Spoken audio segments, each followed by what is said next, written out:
Sup, my fellas. Don't forget to leave feedback, and enjoy the story.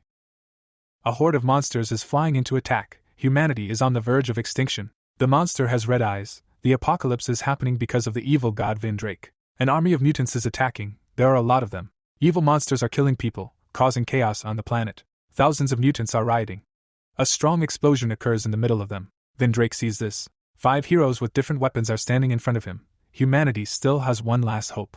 The guy calmly casts a spell. They are the most powerful magicians of humanity who are fighting the evil god. Shocked mutants see him.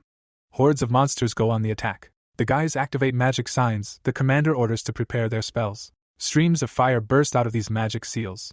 The protagonist with a stern look turns to the evil god. Putting his hand in front of him, he sees a monster. He moves his fingers and uses magic.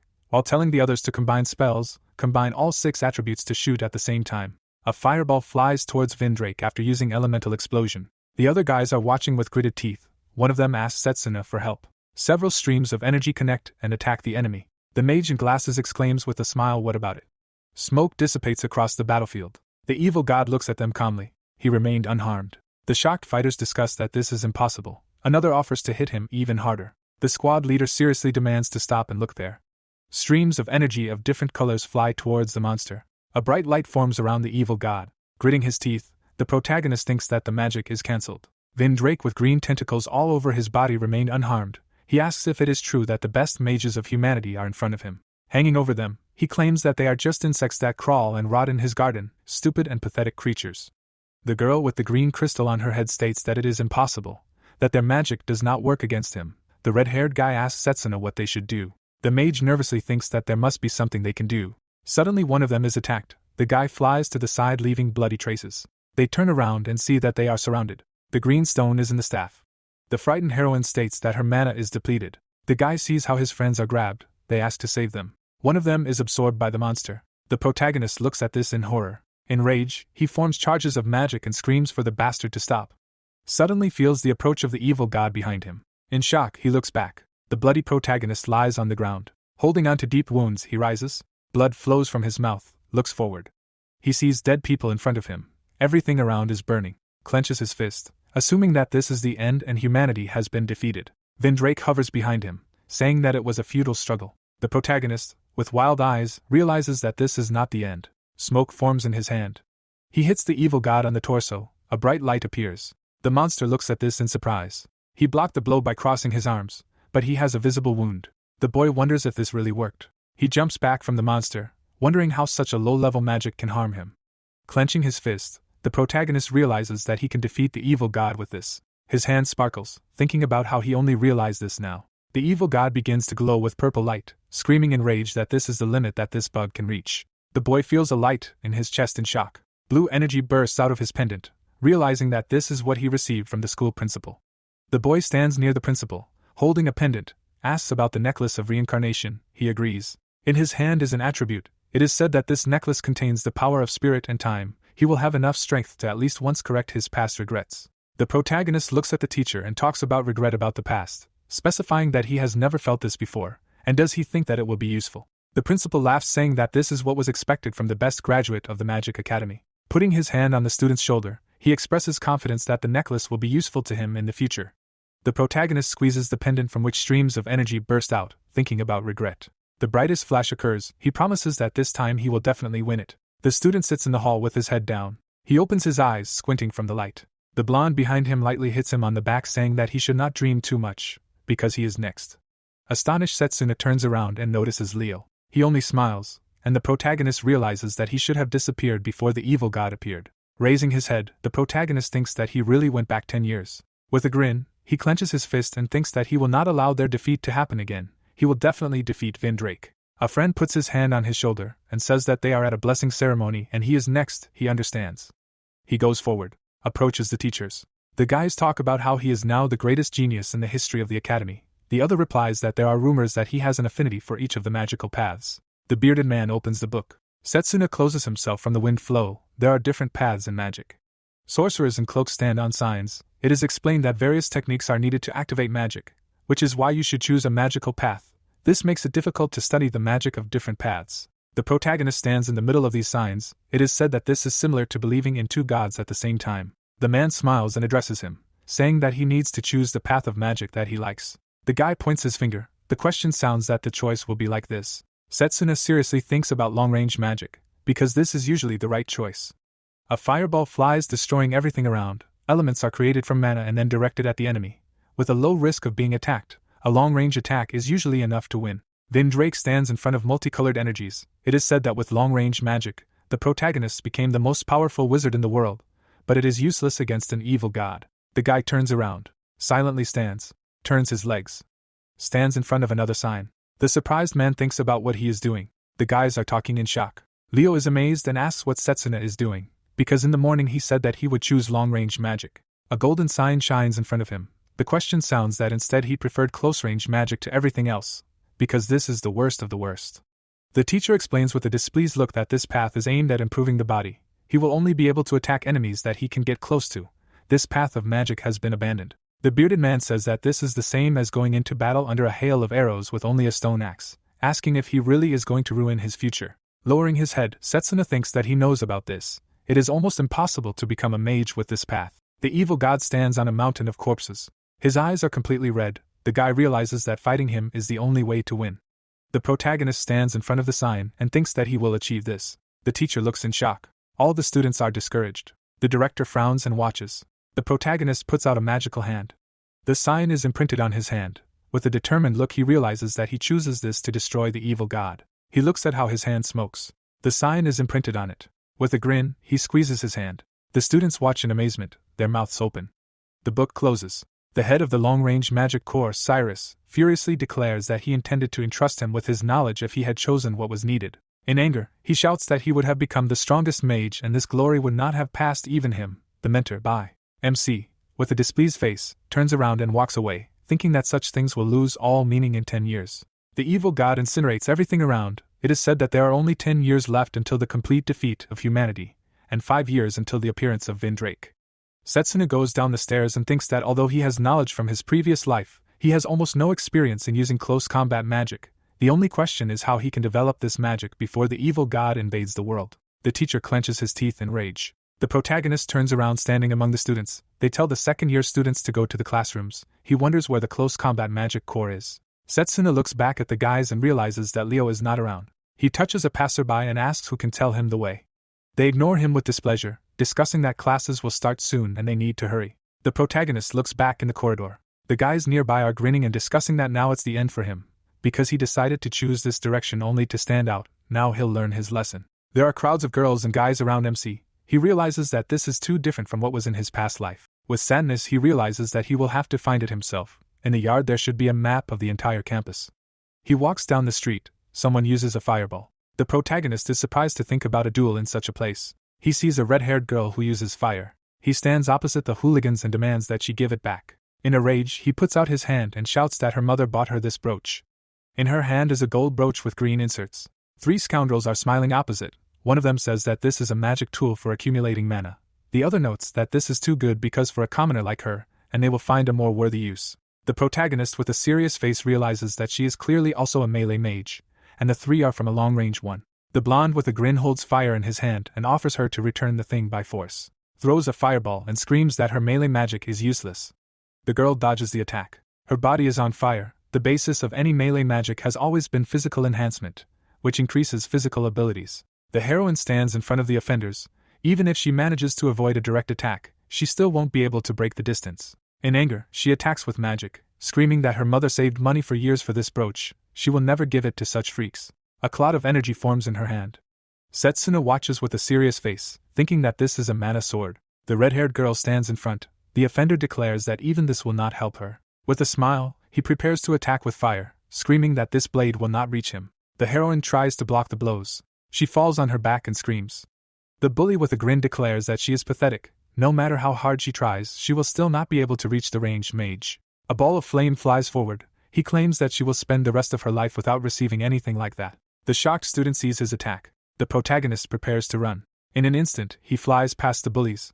The poor girl's eyes reflect the savior. He grabs her in his arms, dodging the fireballs. The villains are shocked. The protagonist looks at her smiling and asks if she knows where the melee mage core is, because it would be nice if it were carried out. She is discouraged and silent.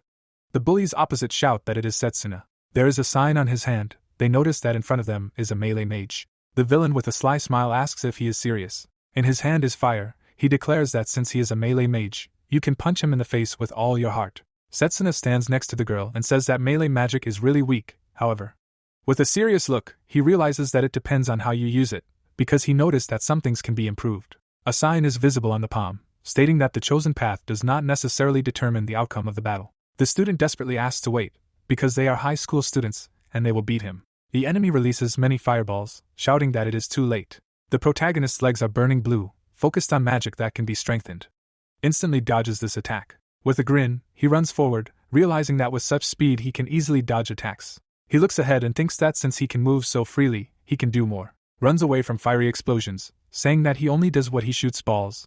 Is he really not capable of anything else? The enemy in a rage demands to shut up, not understanding what kind of movements these are. Setsuna deftly jumps back while he is nervous about not being able to hit. The bully forms a cloud of flame, declaring that he is not going to joke. He releases fire at the protagonist. He decisively forms a weapon in his hand, cuts fire. Standing opposite the bullies, he looks at them. The enemy is shocked, wondering if he really cut it. The amazed girl stands behind and asks that fire can be cut. The partner replies that when magic hits magic, the one with the higher mastery skills wins. Setsuna raises the energy sword. It is said that the reason why he does not have high power and became the strongest is that he controlled it very much. With a smile, he realizes that this ability turned out to be more useful than expected, and if he combines this power with speed. The enemy brushes off his friends and says that since everything has come to this, he will create a huge one. They ask to stop because it is too dangerous. If they go too far, the instructors will come running. With a mad look, he demands to shut up. His eyes are full of hatred. He sees a blue stream of energy in front of him. In shock, he opens his eyes, realizing that this is simply impossible. The protagonist swings his fist while the bully thinks how he got so close. It means he is much faster than him. The protagonist with flaming eyes begins to attack using a fist of mana. The enemy receives a powerful blow to the body and flies back. In shock, he endures such damage. Friends open their mouths in surprise. A student nearby watches in amazement. The protagonist stands in front of the defeated opponent. Clenching his fist, he realizes that while the enemy is within reach, he can fight without problems and even use close combat magic. The frightened bully does not understand what is happening, because such magic is the weakest, so where did he get such strength from? Setsuna, holding out his hand, asks if they forgot anything. The big guy gives her the brooch, realizing that he will have to obey. They drag the beaten high school student. The protagonist turns to his partner and shows her the object. He puts it in her hands and asks if this is a particularly important thing for her. Her eyes are full of gratitude. Sincerely smiling, she says thank you. The girl stands opposite and says that she completely forgot to introduce herself. She extends her hand and happily calls herself Layla. MC extends her palm in response and calls herself by name. She happily shakes his hand and exclaims that she has heard about him because he is the guy who has an affinity with all magical paths, specifying why such a person decided to choose close combat. The main character seriously thinks that this is in order to defeat the evil god, but if he tells, they will not believe him. He asks if she could show him the way to the building of the faculty of close combat magic. His partner is surprised that now is the introductory hour, which should have already begun. The interlocutor advises to hurry. The guys are walking along the path. He sees her in front of him and thinks that the building is on the outskirts of the entire campus. No wonder magic is not popular. His friend happily declares that he should teach her how to create such a magic blade, which he showed earlier. He replies that there was nothing wrong with that. Everything depends only on her level of mana control. With a serious look, the protagonist thinks that close combat magic can be used in different ways depending on the circumstances. Vendrake crossed his arms and got injured. Setsuna thinks that if he can master close combat, he can fully resist the dispersal of the evil god. Sitting opposite the director, he understands that in order to gain another advantage, the director sitting opposite takes off his glove, puts them next to each other. Setsuna looks at him, amazed. He has marks of two completely different paths on his palms. The stunned protagonist realizes that usually a person can choose only one path. There is a mark on his hand. He notices that he has summoning magic in his right hand, but he has never seen such a thing on his left hand. The student, perplexed, asks what kind of mark it is. He replies that he will tell when the time comes.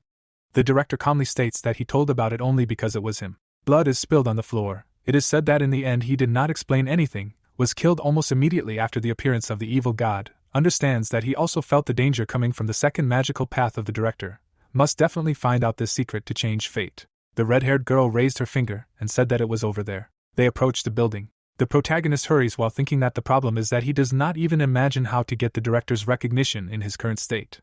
The guys approach the gate. The man clenches his teeth and remains silent. The bald teacher with a dissatisfied face says that it is nice to see that he is late for classes because he is walking with girls.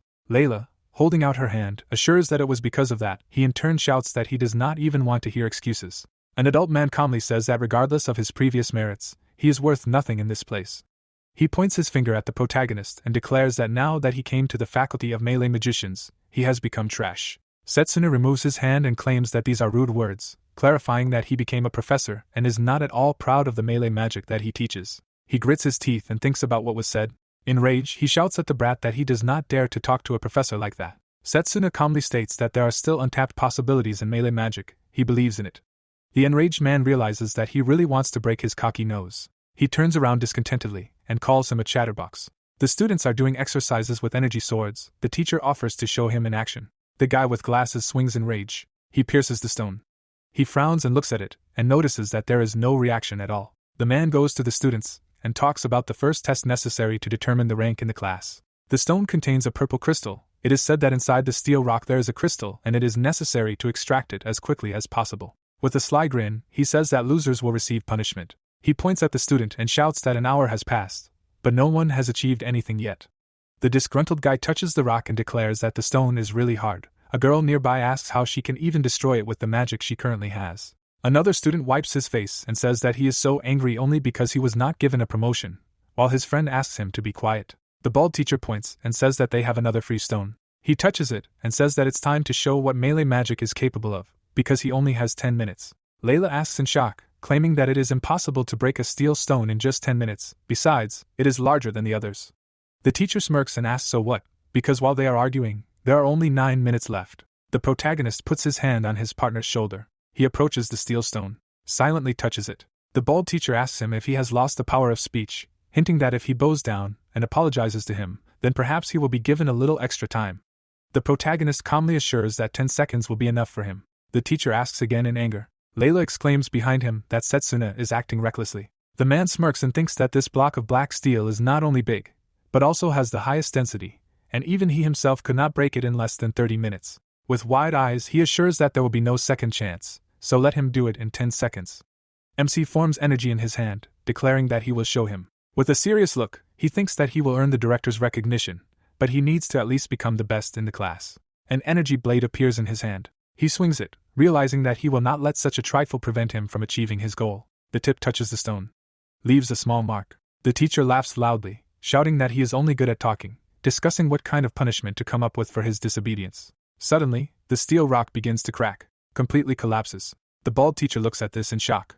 The student hands him a purple crystal. With a confident look, he declares that only 10 seconds have passed. He asks again in amazement. Layla is shocked to see that he actually did it. A student standing next to her friend claims that he broke such a huge boulder, and that it simply can't be.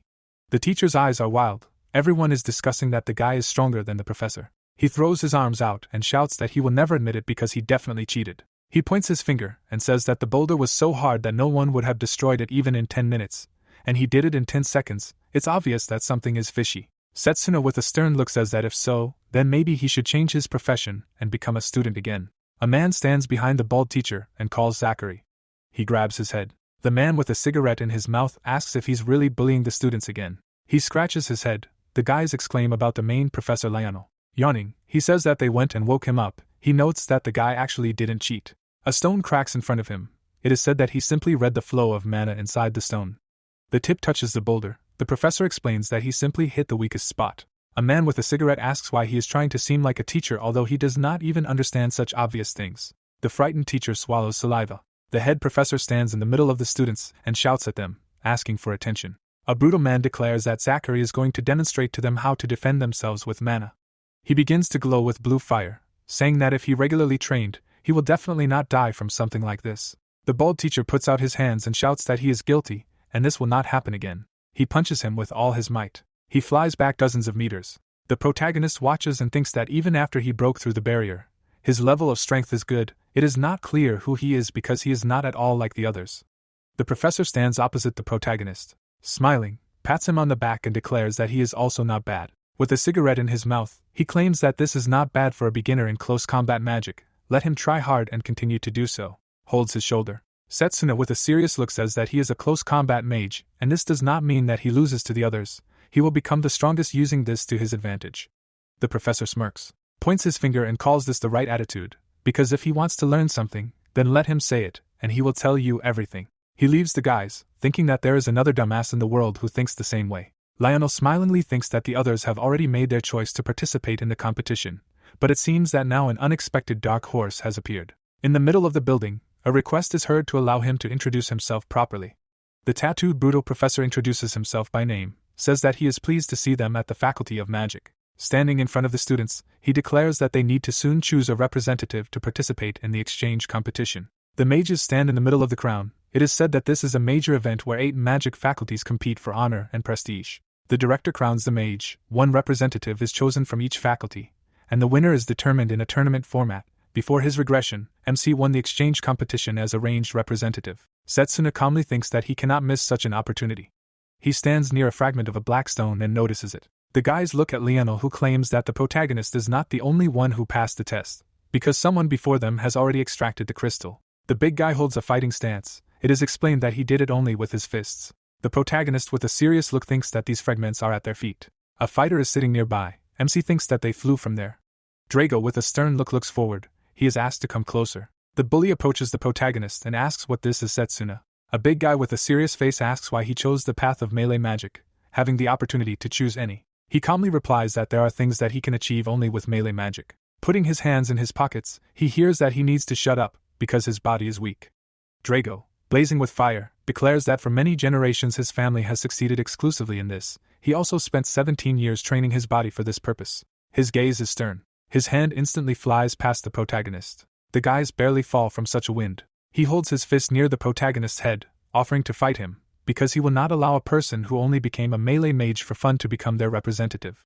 With a serious look, Setsuna looks at him, thinking that he heard this name during the competition in his past life, the only famous person from the entire faculty. He smiles, declaring that they will do it. Lionel stands between them and says that he is glad that they came to an understanding, because in this case the fight will take place in a week. The bully leaves, warning him not to think about running away during this time. If he really is a melee mage, then let him fight for his own to the death. The surprised guys talk about who will win. The girl notes that no matter how talented he is, he still will not be able to defeat Drago.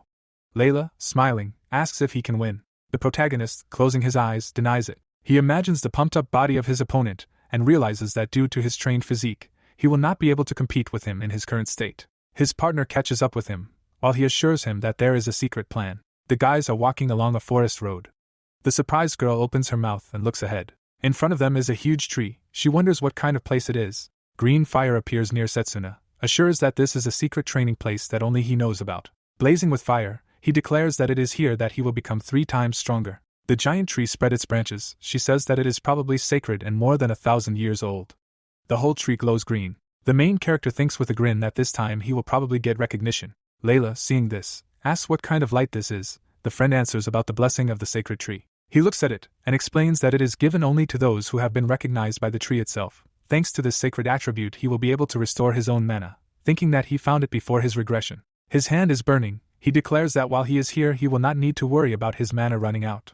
He happily clenches his fist and claims that he can train until he reaches the limit. Layla is fascinated by surprise, thinking that Drago is a natural-born melee mage. The girl is delighted to realize that her friend helped her return the brooch. Now it is her turn to help. Raising her hand, she goes forward thinking that she will do reconnaissance. The fighters are training in the gym of the Faculty of Melee Magic. Layla and her friend go inside. She looks forward in shock. The bully is pushing a barbell with weights. She notices that he is simply crazy. She puts it back, noticing Lionel nearby. Drago, sweating, asks if there are black steel stones in the yard. He asks again if he is really going to destroy everything. Drago leaves and asks not to worry because he will not destroy them. He does push-ups with them on his back, stating that he will just borrow them. Layla looks on in horror, realizing that he is able to kill a person with one blow. He runs forward, worriedly wondering if everything will be okay with Setsuna. A bird flies in the sky.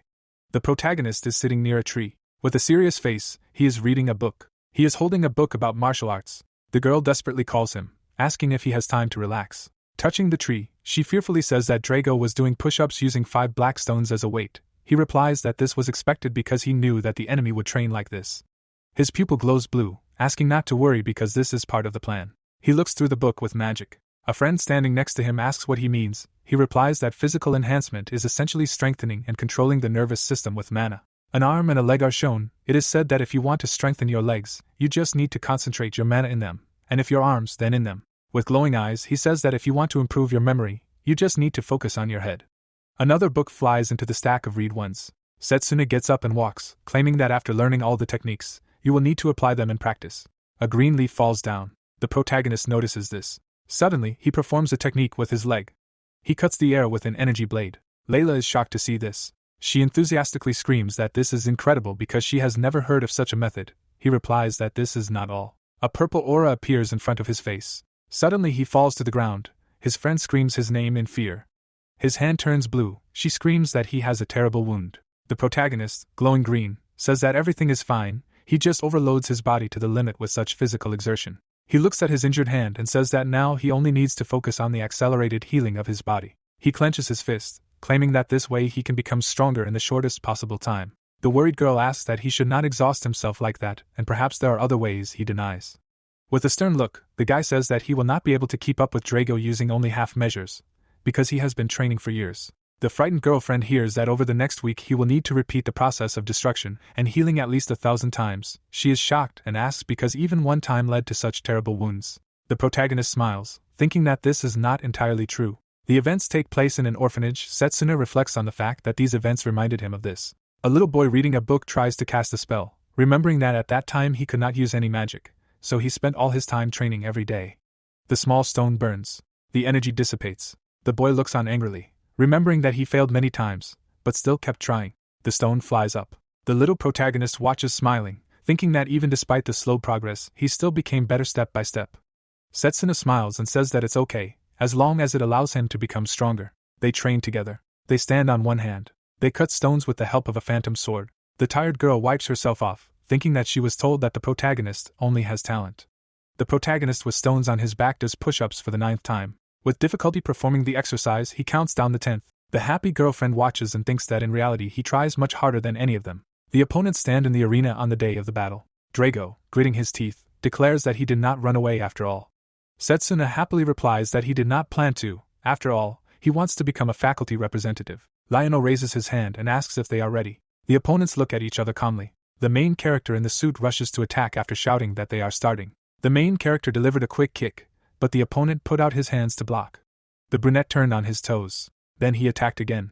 His classmate was thrown back a little. Setsuna frowned, noticing that the opponent blocked all his attacks with his mana. Drago frowned and clenched his fists, concentrating his energy.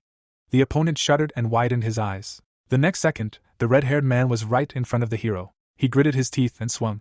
A powerful blow aimed right at the head. The spectators of the fight covered themselves from the gust of wind. Layla squinted and called out to her comrade. Drago's blow raised dust. The silhouette of the main character appeared from the cloud. The classmates leaned forward, discussing that this was too much, and it was hard to believe that they had only recently chosen their path. Setsuna frowned and muttered that if he missed even one direct hit, he would lose immediately. The opponent lunged with his other hand, but the brunette dodged. Then the redhead attacked again, but again missed. Drago aimed for the guy's head, and he put out his hands to block. The next blow landed in the same place. The fighter frowned and asked with displeasure why he was only defending himself. Instead of answering, the hero dodged, parrying the blow. Drago gritted his teeth and said that, in the end, the young man remained a weakling, and this was all he could do. Layla looked at the arena with alarm, surprised that even after all this training, Setsuna was still weaker. The fight continued. Lionel looked at the brunette, and thought that at first glance it might seem like he was being pushed. Drago turned around and swung his leg. The opponent swung his hand, activating mana. Then the protagonist blocked the attack. The opponent grimaced in displeasure. The teacher chuckled and noted that the guy perfectly parried every blow thanks to his mana control. The redhead unleashed a series of attacks on the opponent. He frowned and exclaimed that they, the elite, always looked down on the wielders of melee magic. The brunette narrowed his eyes, but remained silent. Drago assumed a fighting stance and continued to say that he and his father were born into a family that excelled only in melee magic, and he could not imagine how much humiliation they had suffered until now. The student released more energy. A blade appeared in his hands, and he declared that he would definitely change this attitude with his own efforts. The protagonist also armed himself in response. The opponents rushed to attack. They crossed blades. Then Drago swung his sword, but the brunette deftly dodged. After that, Setsuna jumped. The young man landed on the other side. He swung his blade, but his opponent also took off. The brunette looked up. Drago brought down a blow, and it landed on the floor, as his opponent jumped back. The red-haired man gritted his teeth and rushed forward. The protagonist took a fighting stance. The opponent delivered a powerful slash. Setsuna frowned and sweated. He remembered walking down the corridor, and the students whispering that now he was finished, and it was his own fault that he decided to choose this direction just to stand out. The brunette closed his eyes and said that he understood him a little. The hero frowned, looking at his opponent. The young man swung his blade sharply, parrying the enemy's attack. Then he redirected mana to his legs and turned around. Setsuna swung and exclaimed that they both strive to get much more than they have now. The opponent widened his eyes and asked again. A flash flashed in the air. Drago's blade was cut. The redhead gritted his teeth, thinking about what he heard. He smirked. Then he leaned on his feet, using the boost. The student lunged forward, but the brunette dodged. The hero bent down and ran to the side of his opponent. Setsuna went around him and came from the side. The guy gritted his teeth and, using the boost, attacked his opponent. The redhead put his hands out to block. Layla smiled, hoping that it worked. Liano smirked and thought that despite Drago's outstanding data, the brunette's mana control and potential were clearly beyond competition, and it even became interesting to find out which of them would win. The protagonist frowned and noted that the opponent had high defense, so something else needed to be added. The young man pushed his opponent back. He stopped and created a sword in his hand again. Then he immediately struck, and the hero dodged.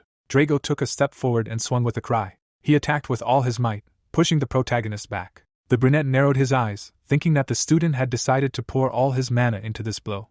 The opponent clenched his teeth and tensed up. Setsuna ran back to avoid being attacked. He stopped, noticing that the end of the area was already under him. Drago looked at the young man and mentally rejoiced that he had finally managed to drive him into a corner, and now he couldn't escape from there. The guy tensed his muscles, and the veins on his body bulged.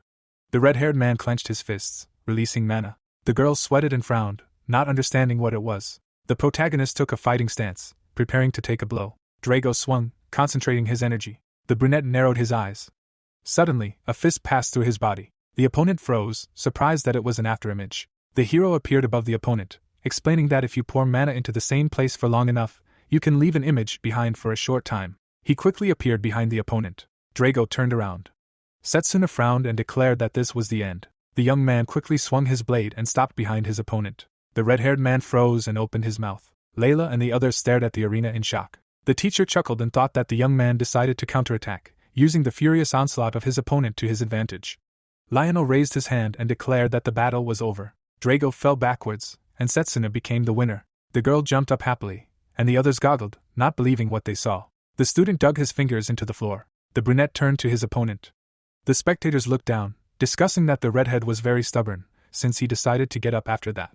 Drago sweated from the strain and grimaced. The guy sat up, thinking that it did not look like a blow from a mana blade, and the opponent changed its structure so as not to inflict fatal wounds. Setsuna raised his opponent's hand. The redhead looked up at him and asked what he was fighting for.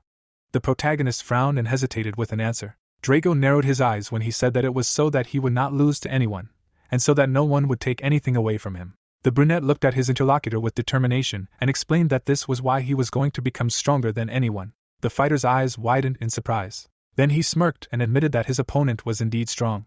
He stood up, accepting the help, and said that he had suffered a complete defeat, and the hero fully lived up to his reputation. Drago straightened up, and Setsuna thought that this strength could be of great help to him in the battle against the evil god. The teacher approached them and said that the brunette himself should have noticed that he was losing to Drago in close combat. Leano raised the student's hand and announced that Setsuna had been chosen as their representative. A few days later, the academy building. The protagonist and the teacher stopped in front of the entrance to the room, and the man muttered that it was time for representatives of the different faculties to meet face to face before the competition. Leano scratched his cheek and added that it would sound strange coming from his lips, but he should behave decently. The young man entered and closed the door behind him. He moved forward, glancing to the side. The other students stared at him. One of the guys adjusted his glasses and smirked that a representative had come from the loser fighting faculty. He raised his chin and added that the young man had decided to voluntarily show his shame, which was even impressive, and the hero noticed a mark of enchantment magic on his hand. The student stood up, turning to the newcomer, and asked if the representative of the pathetic faculty understood him. The bespectacled man suddenly stepped on Setsuna's foot. He bared his teeth and declared that he would be his first opponent in the first round. The student arched an eyebrow and said that everyone knew that in the last 100 years there had not been a single case of victory by the faculty of close combat mages, because they were pathetic nobodies who could continue to remain on the very edge of the academy territory and continue to pump up their muscles until they died. Suddenly his face distorted. The protagonist pressed his foot in response. The brunette frowned and noticed that the guys from the charms faculty had a very peculiar way of greeting other people. The young man ran his hand over his interlocutor's fingers. The bespectacled man frowned and cursed. Setsuna glared menacingly and said that he didn't care whether they had won in the last 100 years or not, because this year the faculty of close combat magic would win. The fair-haired man jumped back. He frowned and demanded that they stop talking nonsense. Suddenly, someone approached them.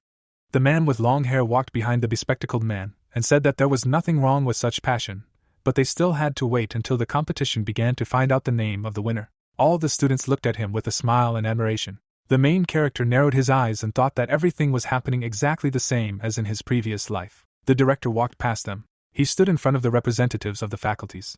The pink-haired girl smiled and said that it was an honor to meet the principal, and she would do her best to show what she was capable of during the competition. The hero glanced sideways at the student and thought that Carol from the summoner faculty was still as friendly as ever. He remembered the girl on the beast and noted that she was a formidable opponent with whom he had a very fierce fight during the last competition, but this time he should be wary, even though he had emerged victorious. The old man grinned and congratulated those present on receiving representative rights from each faculty, and added that he was sincerely glad that 8 talented people had gathered here today. He frowned and said that the competition would be held in a one-on-one battle format.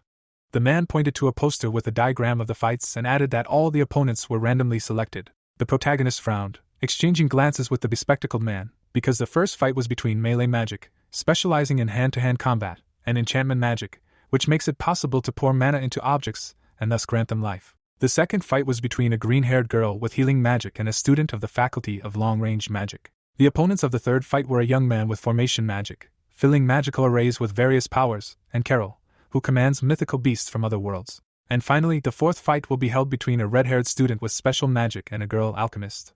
The director looked at the students and said that this competition can be considered a practical lesson in studying the magic of various faculties, which will begin in 10 days. So until then they need to decide whether to study new magic to defeat their opponents, or focus on resting in order to go into battle with all their might. The old man folded his arms and exclaimed that he was looking forward to seeing their fighting spirit. Carol and the others smiled happily. All the students bowed and the principal headed for the exit. The protagonist frowned and thought that this was the only place where he could freely talk to him. The man walked down the corridor. The brunette caught up with him and called out to him.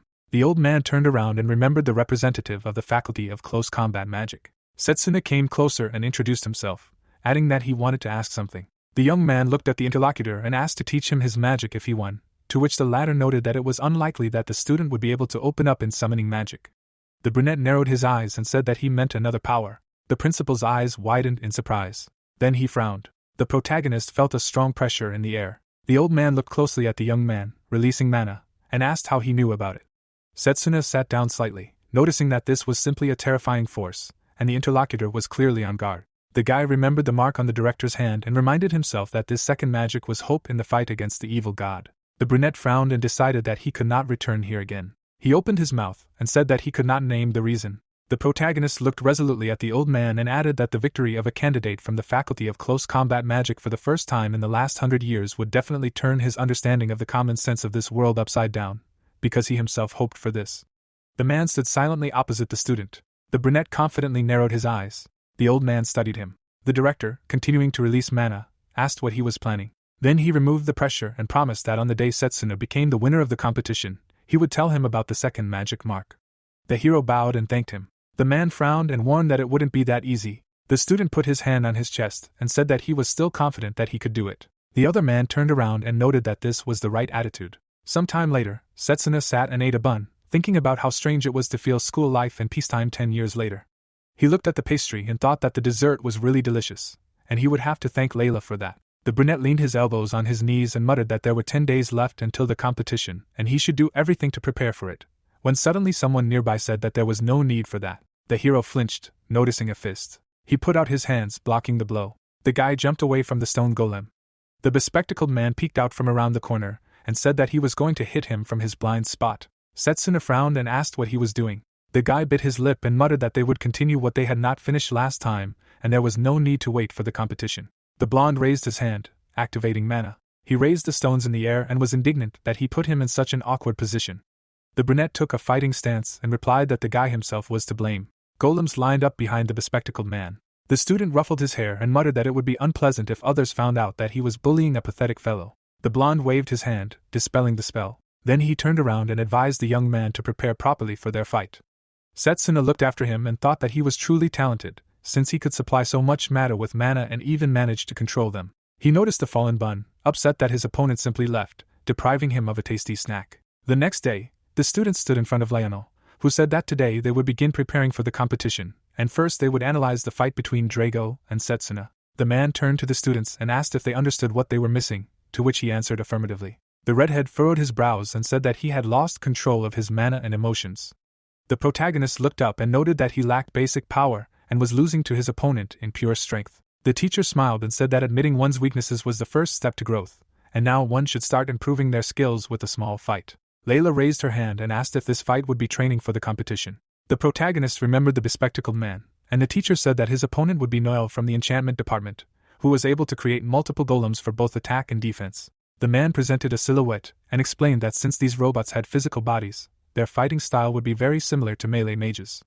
Lionel stood in front of the boys and said that he was going to give each of them a task, and Drago would focus on speed, acting as several golems and attacking from all sides. The brunette nodded when he was told that he would need to reflect his attacks and try to counterattack. The redhead assumed a fighting stance and warned that this time would be different from last time. The hero smirked and said that he was looking forward to it. The opponent rushed forward.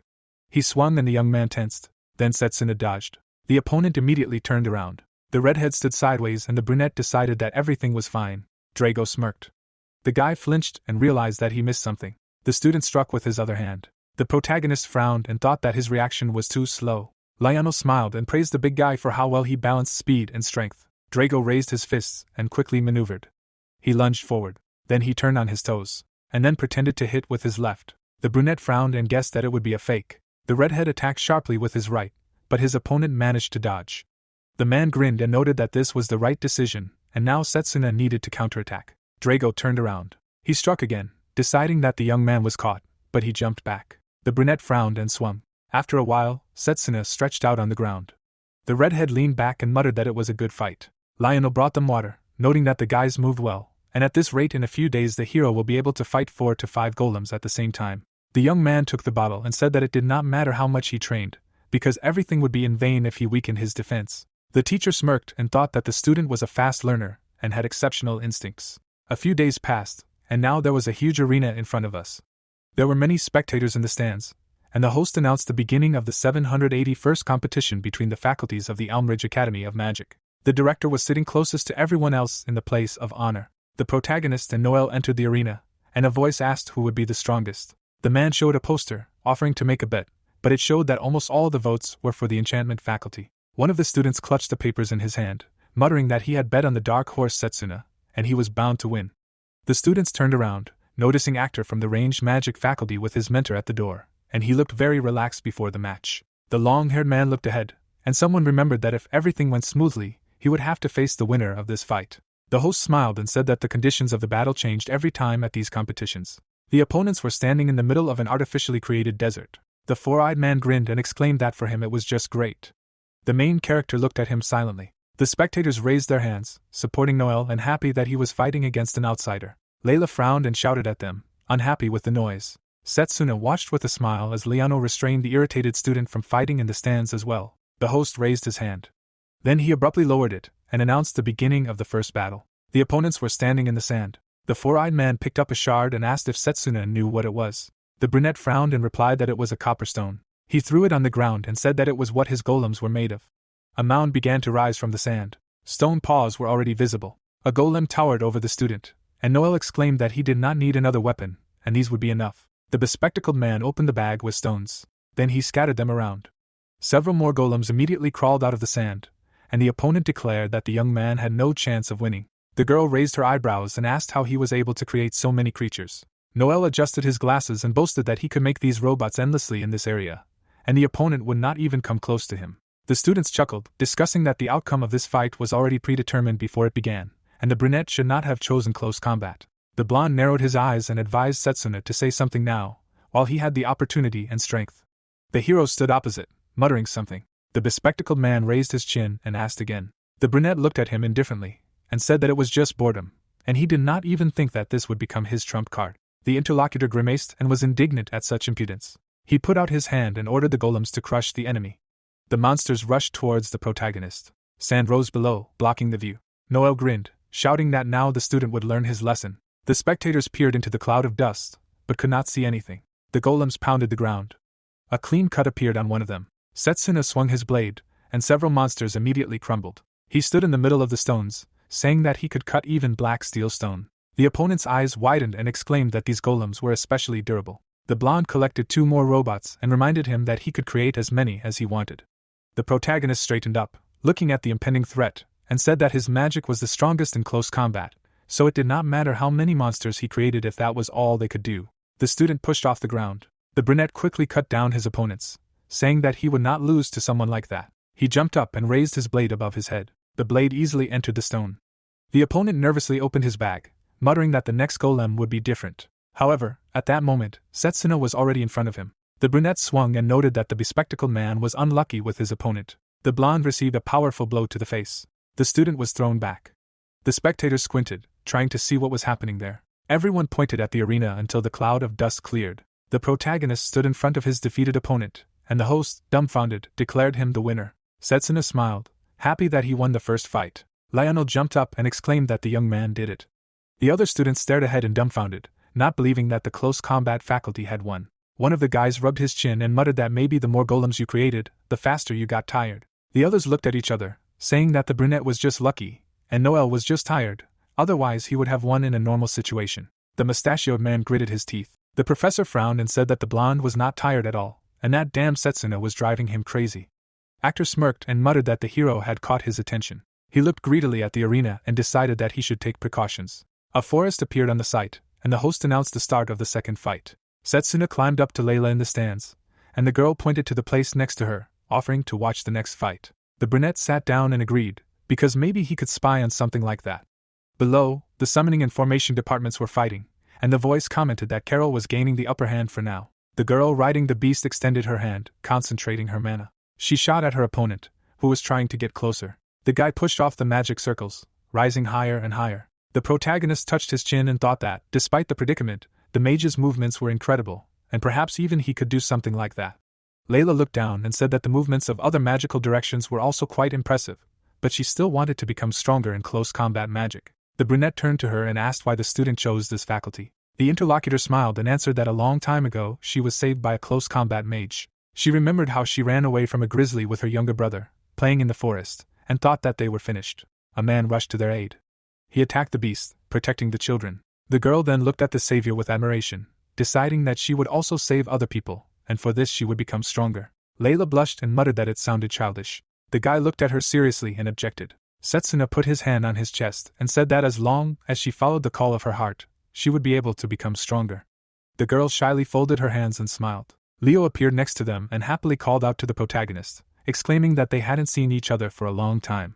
The blonde waved his hand, and the hero remembered that he was the second strongest in the long-range combat department. The guy put his hand on the brunette's shoulder and said that he saw the first fight, and the young man is strong even in close combat magic, after which he clarified whether it was his girlfriend next to him. Layla blushed and hastened to object. She jumped up and headed for the exit, saying that she would leave them alone. Leo sat down next to his comrade, and Setsuna noted that he did not expect that he did not become a representative of his department, because he had to defeat Actor. The interlocutor leaned on his hands and warned that the hero should be wary of his dirty tricks. The blonde frowned and said that the guy fooled him and became a representative. Setsuna narrowed his eyes and thought that the next opponent was the kind of person who would do anything to win, so he couldn't let his guard down. There were children standing in the hallway, talking animatedly about something. Actor opened the chest of flowers. He grinned ominously, looking at the contents. The sun was shining over the arena, and the announcer said that it was time for the first fight of the second round, which would be between representatives of the melee and range departments. Rocks and lava appeared in the arena. The ground was melting, and the voice noted that the terrain would be a real hell, where falling would mean the end. Drago crossed his arms and said that even just getting close to the opponent would be incredibly difficult here, and the mentor agreed that this was too advantageous terrain for the opponent. Actor stood at the entrance with the teacher, noting that for the head of the range department, such a thing was a mere trifle, and the man replied that he just really wanted to teach this kid a lesson. The professor grimaced and muttered that he would make the brunette regret his choice. The long-haired man leaned over and said that now the opponent only needed to come to the fight. The host sweated and muttered that the fight should have already started, and the representative of the neighbor needed to enter the arena, otherwise in 5 minutes he would be awarded a technical defeat. The spectators looked down in confusion, and even Lionel was surprised. Actor bared his teeth. 10 minutes ago, the girl approached the restroom and called the main character. She opened the door and reminded that the fight would begin soon. Setsuna raised his head and said that everything was fine. The guy was sitting at a table with books, but suddenly advised his interlocutor not to touch the vase nearby. Layla recoiled when the hero explained that it was a magical item that was triggered upon contact, and would most likely completely suck out mana. The student looked at her friend in surprise and asked why he had put it there, to which the brunette explained that this was already the 7th trap for him. The redhead raised her eyebrows in alarm and asked if he was sure he was okay. The young man turned around and replied that he had managed to avoid all of this, and he thought that this was definitely actor's trick, and that he was quite smart since he had not left any evidence. The interlocutors turned around when there was a knock on the door. 3 children appeared on the threshold, and the girl held out a bouquet, saying that it was for the guy. Layla leaned over and asked if it was from them, but the boy said that the man had asked her to give it to him. However, there was no one in the direction indicated. The girl bowed her head and muttered that if it was an admirer, he could have given it to her himself. Suddenly, the bouquet fell from the girl's hands. She grabbed her head, breathing heavily, and babbled that she felt unwell. There was a dark rash on her neck. The protagonist frowned and remembered that he had seen similar spots many times during the war. He kicked the flowers aside sharply. Layla supported the girl and asked what was going on, to which the brunette said that it was a poisonous plant called venenum. The boy immediately began to tremble and cough. A moment later, all the children fell down, writhing in pain. The protagonist gritted his teeth, amazed that actor was ready to go so far as to involve even children. Setsuna frowned and said that if he did not start treatment immediately, the damage to the body would be irreversible, but now it would be difficult to find a healer who could cope with this poison. The red-haired girl looked at him and asked if this was serious, receiving an affirmative answer. Setsuna frowned and advised the girl to stay away, since there was a chance that this poison could be contracted simply by being near the source of infection. The interlocutor thought, squinting. She reached into her pocket and replied that everything was fine. Layla pulled out an amulet and said that the hero could provide her with children. The guy remembered how the girl was teased, taking away that very brooch that could accumulate mana. The student closed her eyes and explained that her mother put healing magic into this decoration for her. The redhead squeezed the amulet, and green light appeared around. The spots began to disappear from the children's bodies. The protagonist watched what was happening intently. Layla frowned and said that right now this power was more needed than her. The brunette smiled and thanked her friend for this. He grabbed the bouquet using mana, after which he quickly ran away, promising to take care of it. The flowers emitted energy, and Setsuna thought that he needed to get rid of them as soon as possible, since the plant becomes most toxic during flowering. The student quickly ran outside, realizing that the poison could infect others if he ended up in a crowded place. The bouquet emitted dark energy. Spots began to appear on the hero's neck. He ran to a tall tree, realizing that this was where he needed to go to get rid of this problem. Smoke began to rise from the berries. Setsuna threw the bouquet up with force. The student immediately created a blade of mana. The brunette frowned and cut the air. Several cuts destroyed the plant. A green glow began to emanate from the tree. The poisonous vapors dissolved in the air, and the hero crawled closer. At this time, there was a hum in the arena. 2 spectators looked at each other, discussing that the representative of the close combat faculty was still missing, and that he must have escaped. The host looked at the form and said that since the student did not come within the allotted time, he was considered a loser, but then he was shouted to wait. Lionel and Drago turned their heads.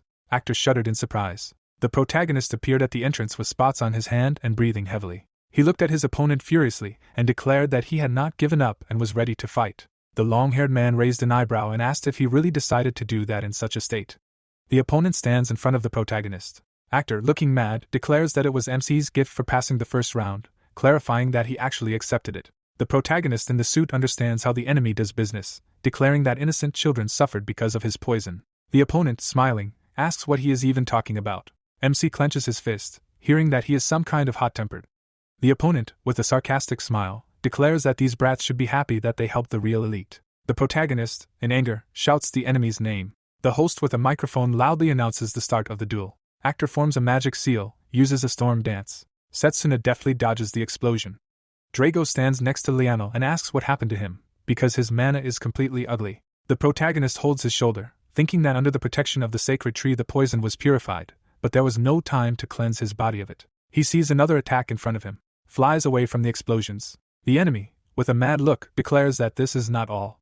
The protagonist jumps from one cliff to another, holds a fighting stance. The host declares that the melee fighter is now completely on the defensive. Cyrus, with a grin, says that the preparation was worth it. Standing behind, actor assures that Setsuna should prepare for humiliation. The protagonist turns to the spectators in the stands and realizes that Layla has not returned yet, while he hopes that everything is okay with the children. The mad enemy attacks, asking what is bothering him so much. MC watches silently, sighing heavily. The guys sit on the couch and discuss the fact that the melee fighter is just running back and forth and probably has no chance against the ranged mage. Actor releases beams of energy, suggesting that he stop and just give up. The protagonist covers himself with his hands, realizing that he will hold back the attack with defensive mana. He looks at what is happening in front of him in amazement. A loud explosion is heard in front of him. Blood falls to the floor. The wounded protagonist holds a fighting stance, his body slowly smoking. The opponent begins to laugh loudly, shouting that he is really already falling apart. MC's eyes are focused. He stands in front of the enemy, suggesting that he just finished this. There are scratches and abrasions on his hands. He says that the opponent should have simply not allowed close combat, and just continued to attack from a distance. He sternly shouts that everything actor does is provoke, after which he clarifies what he has planned. The fighter with purple hair says that he did not expect that it was the protagonist who would lecture on long-range tactics, noting that nevertheless this is a very good observation and clearly should not be underestimated. The protagonist stands on a lonely rock surrounded by lava. The opponent offers him to look around. The blonde screams in anger as the guy did it. Actor smirks and claims that he simply adheres to the principle of avoiding unnecessary risks. This was his goal from the very beginning. He raises a vortex of air around himself using a storm cannon. Drago stands next to the professor and sighs nervously. Generating a stream of air, the opponent declares that this is all. Layla stands in the stands and calls Setsuna. Showing her brooch, she shouts that the children are fine. The protagonist smiles. His body shines with blue fire, saying that now he does not need to worry about it. Clenching his fist, MC decisively declares that it is his turn. Actor opens his eyes in shock, asking how he was able to recover. MC forms an energy sword in his hand, saying that there is nothing special in it, explaining about physical strengthening, because he activated his cells the whole time the fight was going on to break down the poison. Pointing his sword at the enemy, he says that while he was busy destroying one layer of land after another, he in turn did everything as he expected. Actor angrily shouts that Setsuna does not need to be so self-confident, simultaneously asking what he can do in such a situation. The bearded teacher points his finger and shouts that the student is saying everything correctly. A whirlwind of strong energy flies towards the protagonist. The protagonist prepares his sword, thinking that there is nowhere to run, and there is little mana left, shouting that this will be the end for him. He hits the energy storm with his sword. His face is focused. He cuts the attack of the fighter with purple hair with his blade. He screams in shock what is happening. Drago is surprised to see that the attack is reflected. Shining with energy, the opponent begins to scream. He releases an even more furious stream of energy in front of himself. With a mad face, he asks if he really thinks that he will not be able to nullify his own magic, because MC has exhausted his strategies. He sees Setsuna flying in front of him, not having time to say that it's all over. The protagonist with the sword calmly asks if he really thought that he wouldn't be able to jump to him. Actor in horror says that it's impossible. He gets a serious cut with a blade from the protagonist. Setsuna stands in front of the defeated opponent, declaring that if he wants to apologize, then let him ask those children for forgiveness. The host announces that MC is the winner. Drago, sitting next to Leonel, exclaims that this is good. He looks forward in surprise, not understanding what is happening. The rock under the protagonist begins to crack. The guys in shock point their fingers, declaring that they are falling. The protagonist and actor begin to fall along with pieces of rock. There is lava around them. Stones begin to fall into the lava. The protagonist flies down and realizes that his opponent is unconscious, and this is bad. His body shines with blue fire, pushes off from a piece of rock, throws himself down, and grabs his opponent by the leg. Gritting his teeth, he does not understand how this could have happened. The girl opens her mouth and screams about Fenrir. A fierce beast appears under them. The protagonist turns around and realizes that this is Carol's summoning magic. The enthusiastic spectators watch what is happening. The beast steps onto the arena floor. The owner sits next to him and praises him. Setsuna turns around and looks at her. The girl says that he is actually one of them now. Smiling, Carol says that that is why she thought that he could cope without her help. The protagonist happily declares that she really saved him. The girl hugs her pet. The protagonist thinks about the fact that she is from the summoning faculty, is a contender for victory, and she also has talent and even her own fighting style. The guy glances at them and thinks that if she continues to win, then a very difficult battle awaits him. The amazed student claims that the representative of the melee has won again. Another hero with money in hand asks if last time was not an accident. The girl, biting her legs, says that if everything continues in the same spirit, it will be an unprecedented event. The director, sitting on a stone chair, silently watches. Cyrus discontentedly calls him a useless bastard. He goes forward and raises a finger, saying that he will not forget this. Layla sits on the podium and shouts that her friend tried hard. Drago says that she told him about what happened. It was not easy for him. He approaches his friend and asks what is happening with the children. She replies that they are resting in the infirmary. Smiling sheepishly, she claims that the doctor said that they will soon recover. Setsuna, smiling, says that it is a relief. Suddenly opens her eyes in surprise. She feels a piercing purple aura. She turns around and sees an enthusiastic audience. Layla, sitting behind, asks what is wrong. He says nothing. Gritting his teeth, the protagonist thinks about what just happened, as if a cold blue, so dark is the magic filled with a thirst for murder. Dark coils of energy hover around the arena. He thinks what it could be. A beautiful orange sky is visible. The protagonist stands in front of the smoke. Clenching his fist, he realizes that the final will be in a week, and there is also this mysterious presence. He needs to come up with something new to resist it. He steps onto the grass and thinks about the power he is looking for. Lionel stands behind him with a cigarette and asks what happened and why the student called him here. The protagonist with a serious look says that he wants to ask for advice again. Surprised, Lionel hears the address of the Comet Fist. Smiling, he says that this name brings back memories, specifying where he found out. The protagonist clenches his fist and thinks that it really was him. A fighter in a cloak stands in the middle of the field. Setsuna realizes that he heard this name when he once got into the magic battalion before the regression. The warrior delivers a hard blow to the monster. It is said that according to rumors he is a melee mage who is capable of killing the most ferocious dragons with one blow. By the time he joined the service, the professor had already left the army, so they did not have a chance to fight together. The protagonist smiles and thinks that he noticed this when they met. He bows and loudly asks to teach him his magic. Lionel grins awkwardly and says that it has been so long since he was last called that. The protagonist with a serious look assures that it does not matter. Among all the melee mages he had a chance to meet, he is the strongest. Lionel smokes a cigarette and asks why the student is so obsessed with strength, because now he can be called strong. MC with a determined look assures that this is not enough, he does not want to lose. With a stern face he says that even if the opponent is a god, the professor silently looks at him. His grin is visible. Holding a cigarette, he begins to laugh loudly, declaring that the guy is very interesting. While warming up, he says that in that case, in a normal situation, he would not want to teach this technique to someone who is still growing. His fist absorbs energy he swings. The surprised protagonist sees this and thinks that he has collected an incredible amount of mana in it. Blue streams of energy destroy the stones around. The professor claims that it is thanks to this technique that he was nicknamed the Comet Fist. It consumes too much mana, so it will not be possible to use it so often. A man with a stern look says that one hit will be enough, so Setsuna should watch more carefully. The protagonist covers himself from the flying stones. A strong stream of energy crashes into the forest. Ash falls from a burning cigarette. Professor Lionel stands in the middle of the plowed land. The stunned protagonist notices this power. The big guy stands opposite and states that this technique requires constant mana collection, not very suitable for one-on-one tournament fights. The protagonist smiles and says that he is pleased and counts on it in the future. They stand in the middle of the technique's traces. The man offers to start training right now, offering to follow him. A light building is visible. Carol sits outside the window with a cup of tea. She sits opposite the interlocutor who congratulates her on reaching the finals. The girl thanks him. The man puts an empty cup on the table and states that her opponent will be a melee mage, but he would like to know how confident she is in her victory. Carol with a wide smile says that victory or defeat depends on luck, but will do everything in her power. Sitting on a chair asks if the interlocutor wants to drink another cup of tea. He thanks. She takes the tray away. The man takes the card. Shows the card to her back. She is in shock. Her eyes are full of fear. On her neck is visible sign. The girl falls to the floor. The villain realizes that if she wins, then so be it. His eyes are burning with fire. He thinks that if the situation suddenly changes, then smoke is visible in the middle of the forest. Steam escapes from the fist. The tired protagonist asks the professor how he did it. Lionel with a cigarette in his teeth says that he could not even think that he would master it in a week, realizing that it took him 2 years. The protagonist stands in front of the plowed land, hearing that he learned to make a comet fist. Now it is a deadly bullet. Setsuna smiles. In the middle of the huge arena sounds are heard. The host holding the microphone declares that the final of the 781 competition has come.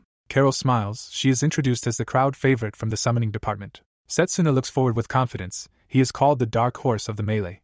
A student sits with his friends and asks who will win. The fat man exclaims with a grin that she definitely will not lose. The girl with purple hair says that the melee representative is also strong. She has become his fan. The little children happily ask Setsuna to give it her all. The opponents stand among the ruins. It is said that the final battle will take place in the ruins of the temple. A dome is formed around the battlefield. The host states that in order to prevent any damage that may occur during the battle, the formation mages have erected a strong barrier. Layla sits next to Lionel and exclaims that finally a landscape that will not put him at a disadvantage. The professor also hopes for this. The protagonist turns his head. He looks at the director behind the barrier and thinks that if he wins, he will have to keep his promise. He must teach him his second magic. The old man watches carefully. Carol standing opposite shouts that apparently he is in a great mood. The pink-haired girl waves her hand and suggests trying his best. The opponents stand opposite each other. The host announces the finale, which is already beginning, which is expected by many. A huge beast appears after Carol's call. The predator's gaze is aimed at the victim. The protagonist looks in shock, dodges a strong stream of energy escaping from Fenrir's mouth. The protagonist covers himself with his hands thinking that this is a frost attack, which is more like a snowstorm. The enthusiastic girl exclaims that, as she thought, he works his legs perfectly. Several beams rush at MC. She shouts that she will not give him a chance to rest. The protagonist begins to shine blue, using a tenfold physical enhancement. Using his speed, he deftly dodges the energy streams, jumps up and swings his blade, runs it over the furry beast. Layla happily exclaims that he did it. Lionel with a cigarette says that summoned beasts are basically just clots of mana. The cut on Fenrir's face heals instantly. The protagonist jumps back, while Carol calls her pet a very strong boy. The opponent, smiling, says that MC is doing well so far, and if she does so. Raising his hand, he forms a stream of energy above himself. The protagonist is standing on the ground, standing in the middle of the ice. The beast gets closer to him. Everything around is frozen. A barrier stands in the middle of the arena. The protagonist realizes that the ice mana does not go beyond the barrier. The mysterious stranger says that now that everything is frozen, Fenrir's attacks will be much more powerful. There is fire in his eyes, asking what Setsuna will do now. The protagonist, with a serious look, thinks that in addition to long-range attacks, the very thought of a battle of attrition is not beneficial to him. Dodges the hard energy beams, thinking that in this case he decided the outcome of this battle with his deadly bullet. Decisively swings the energy sword, jumps back from another attack by Carol. The guys are sitting on the couch. One of them says that the melee representative went on the defensive. The other notes that, as expected, he will not be able to defeat the summoner. Small children are watching the battle and worrying about Setsuna. Lionel watches in shock with a cigarette. Layla, sitting next to him, asks what is wrong with him. He replies that nothing special. Fenrir, climbing the column, attacks. The protagonist understands that in order to use the bullet, he needs time to prepare. It is very difficult to use it in a one-on-one battle. MC forms a cloud of energy in his fist. The professor realizes that with his outstanding mana control he will be able to charge his hand even during the fight. Lionel, smiling, declares that this is not so easy to do. Carol watches with a serious look. The protagonist understands that she cannot be allowed. A fierce bird appears above the girl. Drago asks in shock that she summoned another pet. Lionel with a smirk notes that she is really talented because she performs simultaneous summoning. Two pets attack the protagonist together. A strong explosion occurs. Layla screams out her friend's name in fear. The protagonist fights them with his hands. The pets fly away. The protagonist holds a fighting stance. With a serious face, he declares that she really is an outstanding mage, which is why he expected that she had a trump card hidden. Carol in shock notices that he reflected the attack. Forming an energy sphere, the protagonist declares that it is his turn now. The mysterious stranger radiating a dark aura says that the end has come. He snaps his fingers. The sign on the girl's neck is activated.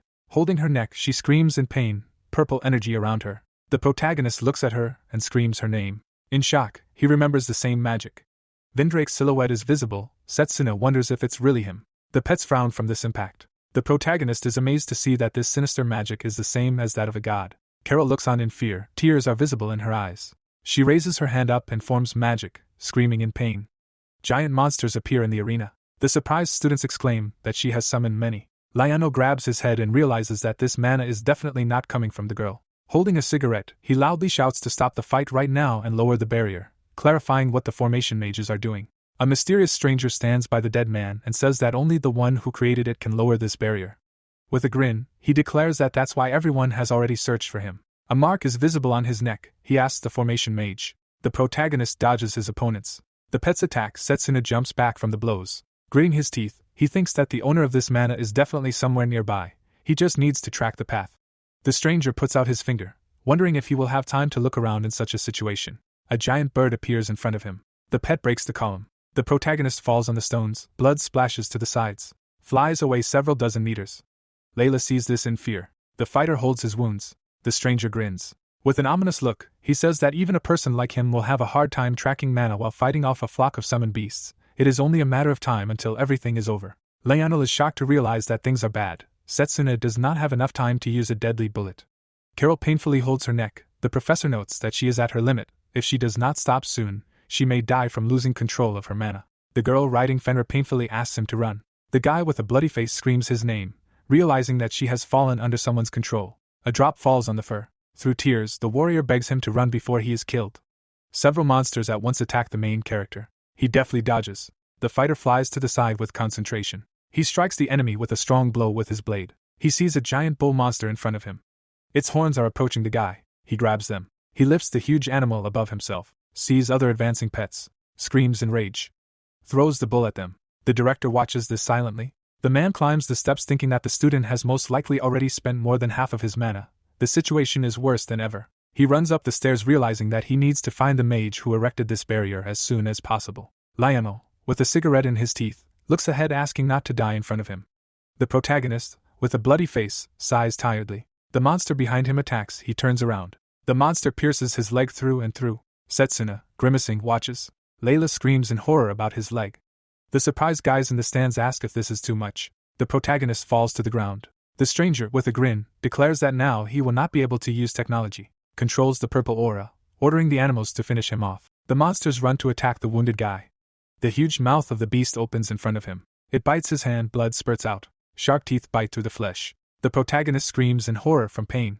Lionel stands near the students and asks what is the most important thing for a melee mage during a fight. Drago calmly answers that you need to knock down the enemy with one powerful blow. The protagonist says that you need to take as little damage as possible while trying to reduce the distance as much as possible. The professor with a cigarette says that there are things much more important. Clenching his fist, Lionel talks about the fighting spirit that will allow you to strike the enemy no matter what. Setsuna hears with a serious face that they will begin training called Withstand Any Blow. Fenrir bites through the protagonist's hand.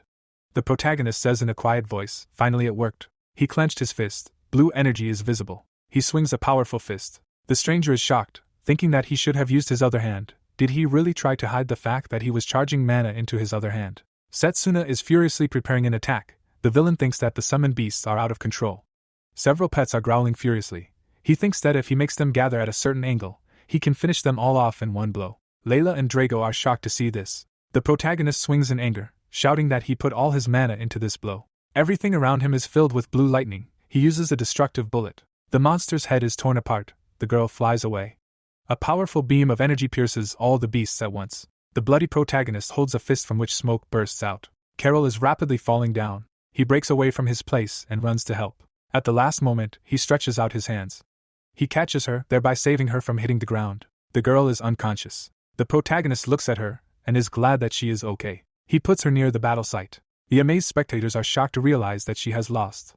The host with a microphone loudly announces the winner. The protagonist walks across the battlefield. They announce that he is the winner. The director watches smiling, while the host says that about 100 years have passed since their last victory and finally the winner was a student of the close combat faculty. Setsuna, with serious injuries, raises his fist. All the students shout joyfully. The guys, seeing this battle, discuss that they have never seen such a technique, because it was simply a crushing blow. Layla enthusiastically wonders if her friend really won. Drago, smiling, says that this is just wonderful. The blonde with money exclaims that he believed that he could do it. The fat man asks what the coefficient was. The man is standing on the floor. The stranger near the dead magician says that he still managed to survive even in such a situation. As expected, he should not have underestimated him. A fire appears in his palm. He states that now he needs a corpse. He has red eyes. Raising his hand, he states that most likely they have already determined the exact location of this formation mage. He touches the poor guy's neck. Lionel quickly runs forward, asking if he is here. He turns around and sees the guy lying down. He picks him up and says that the situation has become worse than ever. A barrier is visible in the middle of the arena. The protagonist stands inside and notices that it has been removed. Suddenly, the director appears in front of the fighter. She goes to him and states that she received a strong blow after all the animals disappeared. He replies that most likely someone is controlling her pets. He leans towards her and uses magic, stating that this may be the result of some kind of magical device, claiming that he can provide the rest to the academy. The director, closing his eyes, turns to Setsuna. With a smirk, he states that he has shown his true strength and therefore he will keep his promise. MC, smiling, thanks him. The headmaster leaves, telling him to come see him tomorrow. A sign for a medical office is visible. A nurse heals the protagonist with magic. She bandages his arm and says that the external wounds are finished, but his internal ones haven't healed yet, so he should go and rest. Setsuna puts on a robe with bandages. She sits on the bed. The guys go inside. Layla asks if he's okay. The protagonist smiles and waves and says that he's fine. The girl enthusiastically declares that she is very happy, and also congratulates him on his victory. Drago pats him on the shoulder and congratulates him, claiming that he's the real pride of the faculty. A little boy standing next to the kids exclaims that his brother is really cool. Setsuna smiles widely. They leave the room. Lionel sits down opposite and claims that the formation mage is alive. Someone attacked him and knocked him out. The professor calmly explains that Carol needs to rest a little more, but she's okay. She'll most likely be interrogated after she wakes up. Points a finger and states that during this incident they were both targeted by someone unknown. The protagonist with a serious face hears the question if he has any ideas what happened. A silhouette of a man is visible on the door. A stranger in a cloak stands in front of it. Using purple magic, he tries to open it. He stares intently, thinking that there is a barrier that protects against uninvited guests. Particles form in his hand. He states that it is useless. He opens the door and sees Carol lying down. The girl is unconscious. He realizes that first he needs to eliminate her, and then deal with the protagonist. With a magic hand, he goes to the bed and says that all the tails need to be torn off. A dark aura emanates from the stranger, talking about tails that can somehow be connected to him. A magic ball approaches the heroine. Suddenly, the fighter hurries, blazing with blue flames. The protagonist with an energy blade runs forward. His eyes shine. He states that he knew that he would go to the girl first. Holding a sword stands opposite, and says it is a pity that they had to meet at such a moment. Leo is hidden under the hood. The protagonist covers the girl with himself. His look is serious. The guy in the cloak smiles. Leo with a grin notes that he was exposed after all, and he is sure that he did not leave any traces. The protagonist frowns and says that there was no evidence, but after he personally witnessed his actions, he was personally convinced of this. The guy in the hood looks silently. Setsuna is standing next to Carol. The villain points and asks that they can talk outside, because this place is filled with the smells of all kinds of medicines. Bright moon shines in the sky. The guys went outside. The protagonist goes forward. Grimacing, he notices that his internal injuries have not yet healed, and he did not think that they would meet him when he is in such a state.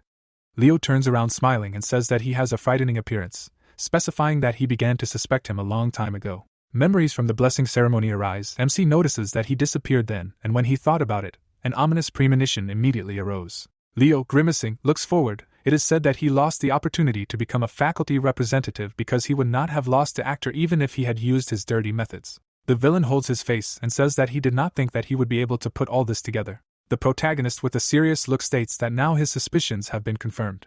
With a stern look, he talks about the final battle at the competition, saying that his mana merged with the attack. He asks again in amazement. His body emits a dark aura, clarifying who he means. A dark aura hovers around the guy. His face is covered with red lines. He wonders if his friend knows this great person. The protagonist sees this in shock. His hand caught fire. He thinks about the changes in the form of his mana, which leaves no doubt that he has become a subordinate of the evil god, in which case he must stop him immediately. The villain goes forward, stating that unfortunately he can no longer allow him to do what he wants, but he wanted to play a little more. With an arrogant look, he says goodbye to him. The protagonist holds an energy blade in his hand. In rage, he goes to attack. He draws it, but the villain blocks it. The discouraged guy realizes that the situation is the same as this time. In the memories, the silhouette of Vindrake appears. Leo arrogantly says that this great person gave him the authority to nullify mana. No matter what he does, it will not work. MC swings his blade. He draws the sword again, but does not cause any damage. The protagonist makes a face and understands that it is not time yet. Leo puts his magic hand in front of him. The protagonist prepares to strike, thinking that the mana nullification is activated only when he comes into contact with his attack, but if you hit from a blind spot. Desperately rushes forward. An invisible force around the villain breaks his energy sword. The enemy calmly states that it is useless because mana detection is faster than the protagonist. The guy is horrified. The opponent makes him fly back a few meters with a fireball. The blonde with a purple hand says that he would like to fight him when he fully recovers. The melee fighter slides along the ground. The villain goes forward and says that he is truly incredible. Usually melee mages would never reach such a level. If he had only chosen ranged magic, they would have been able to play a little longer. Leo with a stern face says that it does not matter anymore, because the main character will die here and now anyway. A bright lightning pierces MC's leg. He falls to the ground, blood splashes out of his leg. He understands that the opponent attacked the same place where he was wounded in the final. Frowning, he looks forward. In a calm voice he says the enemy's name. Kneeling, he asks why he is doing this. Leo with a crazy face says that he is simply tired of this world. The feeling is comparable to the desire to break someone else's sand castle. Setsuna, lowering his head, talks about the reasons. Seeing a bright flash, he notices that the villain is quickly casting a spell, wondering if this is really the power of an evil god. Suddenly, a third force intervenes in the conflict. A bright beam blocks Leo's attack. They are shocked to notice this, thinking about the white flame. A bright energy clot flies towards the villain. He deftly dodges. Setsuna looks at the roof where a dragon is visible. The school principal stands calmly next to him. In the memories, monsters killed his friends. The protagonist furiously asks him to stop pretending to be a fool. A friend's silhouette is visible. The protagonist asks if this is really that Leo. The villain forms a purple aura with his palm and demands that he shut up. MC sees how he begins to attack. The protagonist has a blue flame in his palm. He realizes that he is too far away to use the mana blade. He will need to create it as quickly as possible when he is at point-blank range. He remembers the attack on Vindrake. Clenching his fist, he collects mana, mentally recalling the feelings of that battle, because he still has a chance. The protagonist furiously draws his blade. The opponent releases a bright purple beam, shouting that it is too slow. The principal, Leo and Setsuna exchange glances. The headmaster and the dragon land near the student. They look at the opponent, The old man apologizes for being late, the guy objects saying that he was saved. The principal with a serious face asks if it is his fault that happened at the competition. Leo with red marks on his face smirks, the guy notices that the headmaster knows it too. The mage with a gray beard felt the remnants of mana and followed her. The villain standing opposite scoffs, saying that it was expected. He in turn explains that he did not really want to suspect his students. A bright flash forms around the director. Lightning flies in different directions. The protagonist squints and covers his eyes with his hands. The headmaster, raising his hand, declares that he must detain him. The white dragon opens his mouth. Streams of energy burst out of it. Breathes fire directly at the opponent. Everything flies apart. Surprised MC sees this and notices the incredible fire power. The magician holds his hand. Leo blocked his attack and remained unharmed. His eyes glow blue, saying that this is a white dragon, the strongest ghostly beast that everyone talks about. If not for the gift of a great man, he would be in danger. The director standing next to his pet talks about the nullification of magic, realizing that it really exists. The protagonist turns around and asks if he knows about it. The red eyes of the monster are visible. He explains that he read records about it in the family archives. It is written that when the dark forces awaken and the world begins to embrace chaos, people stand near the monsters. It is said that it is the nullification of magic that will be their main strength. Lightning flashes in front of the fighter. Leo arrogantly claims that his magic will no longer work on him. Raising his hand, he collects energies of different colors in himself, stating that the same applies to Danon. A powerful cloud of mana appears. The protagonist watches in amazement, realizing that this is the magic of 3 elements. The principal closes his eyes while gathering mana. Suddenly, his pupils glow bright orange. The villain raises a multicolored sphere above himself. It splits into several segments. The headmaster calmly looks forward with such eyes and orders Setsuna to take 2 steps to the right. The protagonist is amazed by his changed gaze. Purple arrows are directed from the villain to the heroes. The protagonist sees that magical projectiles are landing next to him. The principal in a white cloak skillfully dodges each enemy attack. Leo with a serious face notices that the old man dodged, which means it is time to stop doubting and end this already. The old man goes forward wondering why he is so surprised, and whether he really thinks that only his magic is capable of doing something in such a situation. The villain frowns and says that his power is similar to something. With wild eyes, Leo wonders how he likes what is about to happen. A purple aura is released around the villain. The protagonist, grimacing, notices the power of the evil god. The villain, with a terrifying look, raises his hand and assures that there will be no trace left of them now.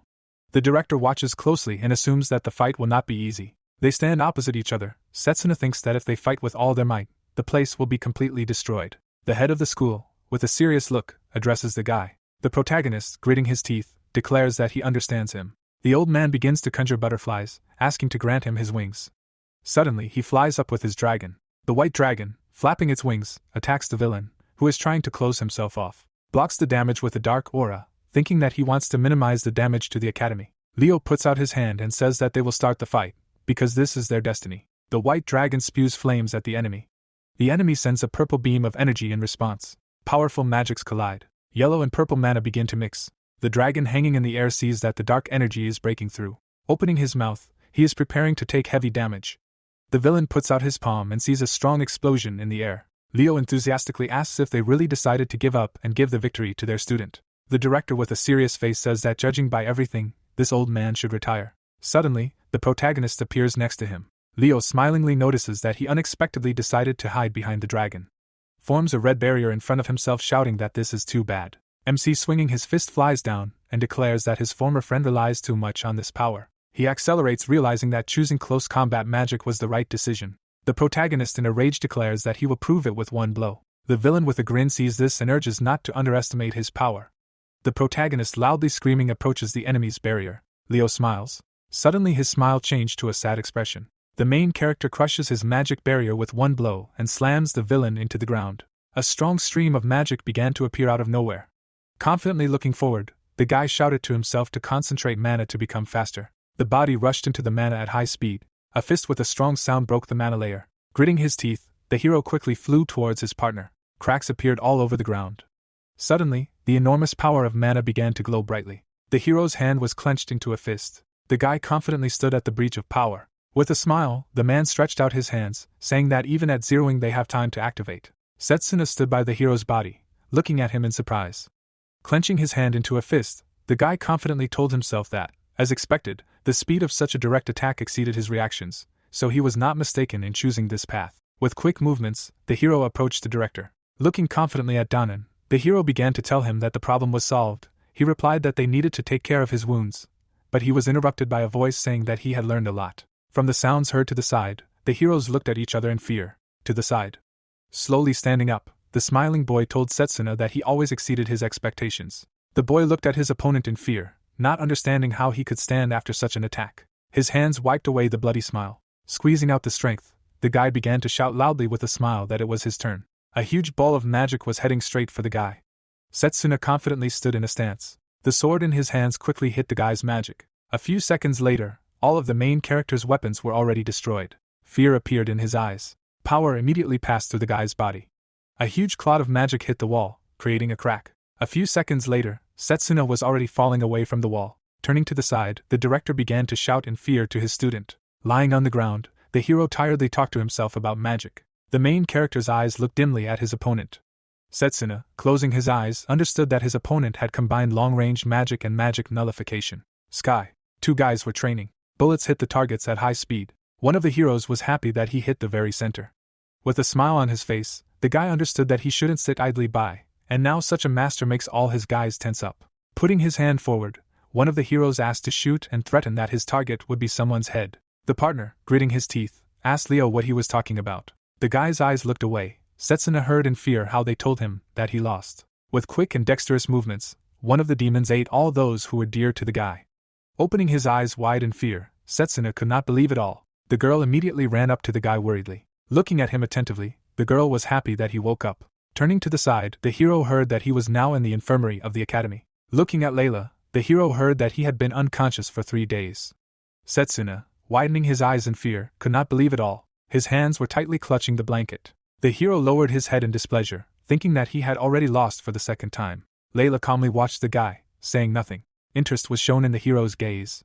Confidently looking at the girl, the guy asked her where the director was now. Setsuna tried to slowly get out of bed. Putting on a robe, the hero calmly answered that he wanted to talk to the director to find out something. The hero's hand was on Layla's shoulder. Looking attentively at the girl, the main character began to say that he had to go. A few seconds later, the guy slowly left the ward office. Donan was sitting at a meeting of the main people. Clapping his hands, the man calmly answered that he was counting on them. After a while, the guys started to leave the office, realizing that they needed to get down to business. Suddenly, Setsuna's hands quickly opened the doors. Looking away in fear, the hero began to call the director. Donan was happy with a smile that his student was healthy. One of the heroes looked at the guy with displeasure. Lionel touched his shoulder, saying that he heard that he lost.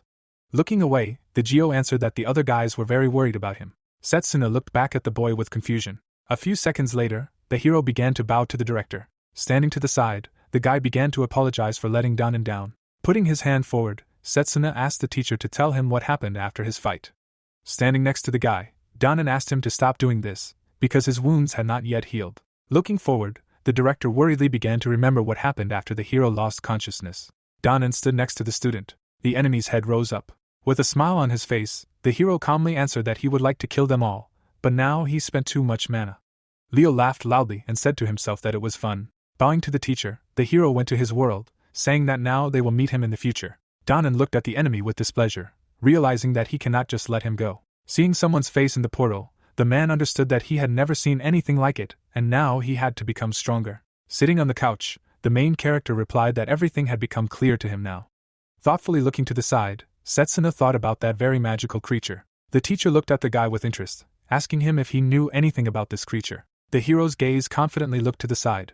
Setsuna, sitting on the couch, continued to look at the teacher, who asked him to tell him everything. Donan's confident gaze tried to find out all the information.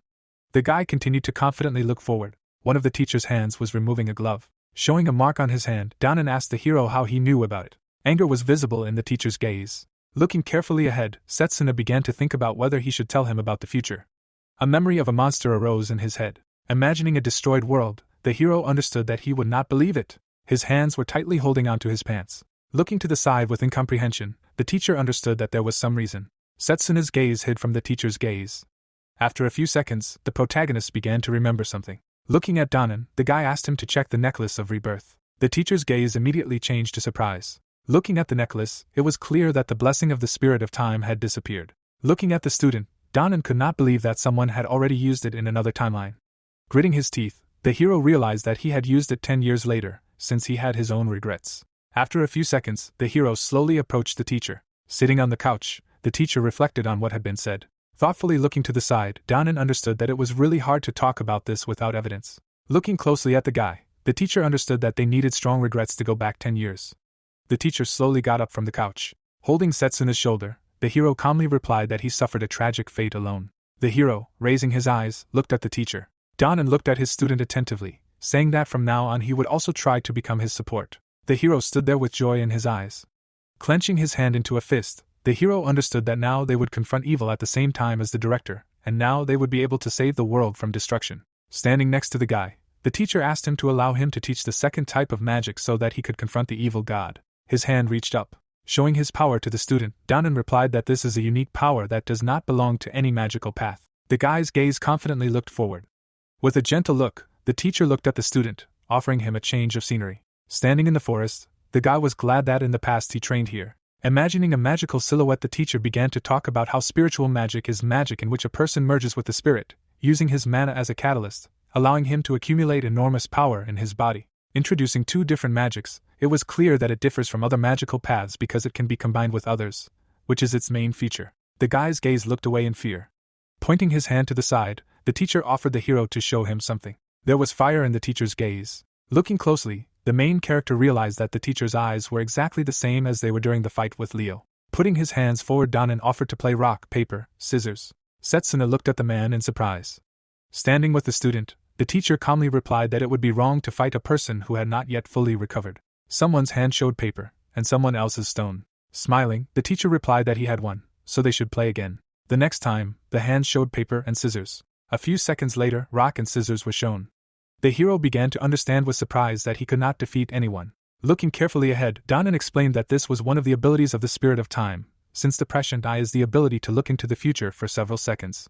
Various silhouettes of spirits appeared in his head, while Danan began to explain to the hero that in their world there are many different spirits, and if you make a contract with the wind spirit, everything will be able to fly, and with the water spirit, one will completely absorb a physical attack. With a smile, Setsuna began to understand that if he learns such magic, then he will be able to use close combat magic better. Standing in front of the guy, a man calmly explained that this magic required the hero to make a contract with the spirit, despite the fact that he would have to do something before that. Smiling, Danan suggested trying it right away. The teacher's eyes were closed. The hero's entire body was surrounded by a glow. The protagonist watched the teacher with interest. Waving his hand, the hero suggested the guy to become one with nature, to clear his mind, since spirits exist everywhere, and you just need to feel their presence. Closing his eyes, the hero tried to cleanse himself of everything. Squeezing his eyes, Setsuna asked the spirits to lend him their strength so that he could confront the evil god. The teacher looked at the student in surprise. Danan looked at the hero with interest. Frightened, looking forward, the guy realized that he could not feel anything.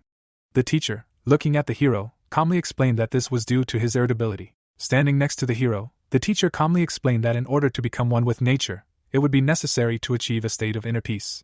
The guy's eyes were closed again. A lot of questions began to appear in his head. Danan worriedly held the guy by the shoulder. Lowering his thoughtfully head, the man answered that it all took him 3 long years and therefore it would be necessary to comprehend such a thing only after the evil god came.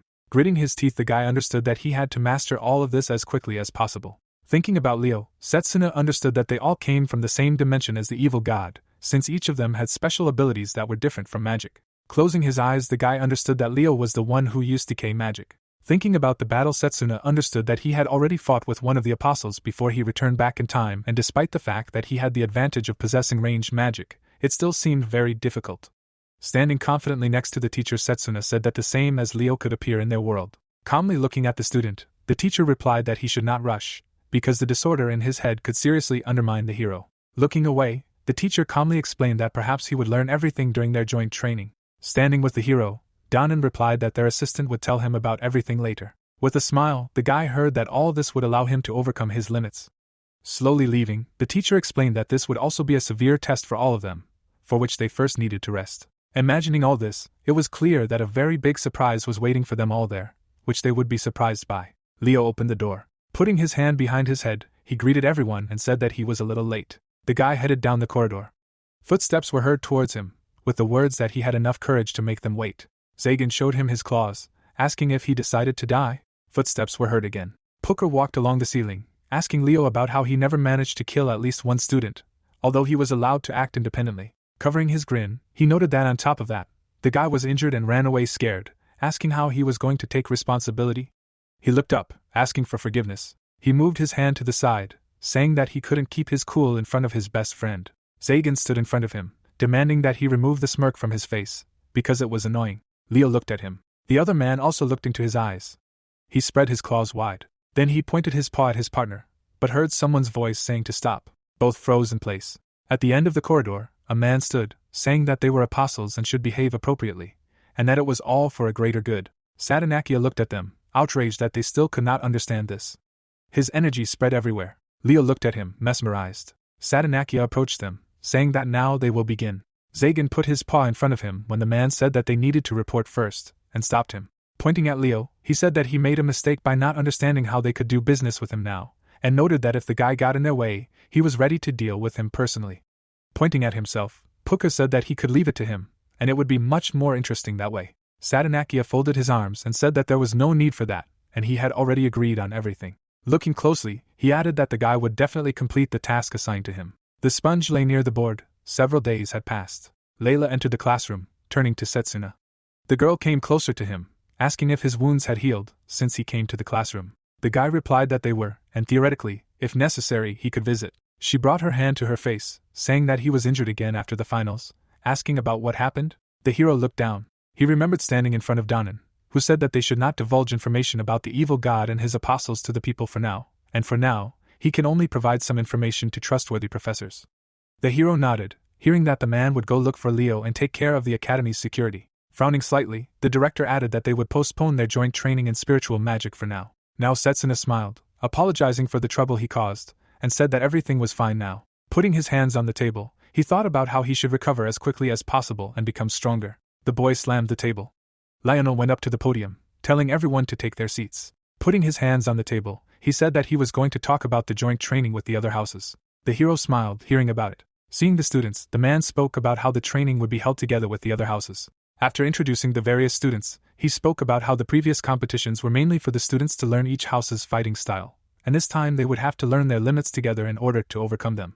Folding his arms, the man thought about how their goal was to improve the teamwork of the mages of different paths. Pointing to the board, Lionel said that the place where this would take place was a one-star dungeon, and since it was a very dangerous place, they would have to choose the candidates for this. Pointing to the students, the man added that the event would start in 2 weeks, so they should prepare well before then. Clenching his fist, Setsuna decided that this was what the principal had told him, and he needed to heal his wounds as soon as possible. Later, he walked down the street with Layla, who suggested that they have dinner together. The girl looked at him happily, saying that they needed to eat a lot to be ready for training, which he agreed with. A group of students walked past them, saying that this was the guy who won the competition, and he was great even though he used close combat magic. The girls looked at him with admiration, one of them saying that she had become his fan. Layla leaned towards him, saying that people were gossiping about him, even though they were bullying him just a few days ago. Someone blocked their path. The blonde guy pointed at the hero, saying that it was him, the one who won using close combat magic. Looking at him, Setsuna replied that it was true. Carl smiled contentedly when they said that he was from the Salon of Nobles, and that there were rumors that after graduation he would join the army. The guy stepped forward, telling the hero that he wanted to invite him to his salon. Adjusting his hair, the interlocutor explained that only high-level noble mages entered there, and they usually did not invite melee mages, but they were ready to make an exception for him. Looking at him intently, Carl thought that if Setsuna joined them, then no one else would dare to stand in their way. The hero turned his attention to the students who were admiring what was happening. The interlocutor raised his hand to his face, adding that the guy, as the winner of the competition, definitely needed this kind of communication. Carl then pointed at Leo, saying that if he continued to waste time on her, he would be able to bury his future. Setsuna refused, closing his eyes. He turned away, saying that bloodline did not matter at all, and that he was the one wasting his time. Leo angrily clenched his teeth. Someone was surprised to hear such words from the winner of the competition. He grabbed the chain, outraged that the hero dared to insult the aristocrats. Swinging it, he used the blade forge. In his hand was a sword. He swung it, cursing at Setsuna. The hero looked behind him. Someone stopped his hand. Layla grabbed his hand, saying that such fights were forbidden in the academy. Frowning, she asked him about the fact that he did not even know about this. Lowering his hand down, she heard in response that she should know her place. Carl's comrades rushed towards him. They left, hearing after them that they should remember this. Walking surrounded by his comrades, the guy said that he would tell his father about this. The girl only sighed. She looked at Setsuna with a smile, who thought that she had become much stronger. Someone's footsteps were heard. Someone appeared behind them, addressing the hero. Carol waved her hand at him. The girl came closer. The guy was glad that she had recovered. She replied that it was all thanks to him. With her hands folded, Carol said that she really wanted to express her gratitude to him. The girl looked away, asking him to go with her to her room. Layla was indignant at what she heard. In front of them was a door leading to Carol's room. The girl spread her arms, saying that as gratitude for saving her, she wanted to treat him to home-cooked food. Setsuna and the others went inside, thanking for the hospitality, and the girl said that everything would be ready soon, asking to wait a little. Layla approached her, offering her help, because it would probably be difficult for her to manage on her own. Taking the apron in her hands, she thought that this would really be a regular cooking, and they had already come up with all sorts of obscenities. Drago pointed at himself, not understanding why he was there. Carol replied that it was just like that, and that the more the merrier. The girls found themselves in the kitchen. Layla was surprised by the presence of healing herbs, to which the other replied that they would cook healing food. Setsuna looked at the door. He frowned, thinking about how the director said Carol didn't remember anything about the incident with Leo. He thought about her lying in bed, wondering if it was because of the shock or maybe her memory was erased. He didn't know, but he was still glad that nothing serious happened to her. However, there was a chance that other people could become a target like that. Drago sat down next to him, asking what he was thinking about again. The other man smiled, saying that the hero always does everything alone, suggesting that he should at least relax a little. Setsuna folded his arms, agreeing with him. Both looked away, hearing shouts about how this was too much. Looking towards the kitchen, the hero thought about how they had a fight there, and was worried if everything was okay, to which his comrades said that it was nothing. Carol looked out, asking Drago for help.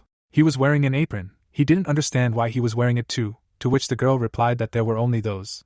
Setsuna smiled, hearing that they were starting. There was a lot of food on the table, and the girl wished him a pleasant appetite. Layla folded her hands, saying that they had overdone it a bit, to which the hero replied that it was not so. Setsuna folded his hands in prayer, thinking that since this was prepared for him, he should at least eat it all without leaving anything behind, and wished him a pleasant appetite.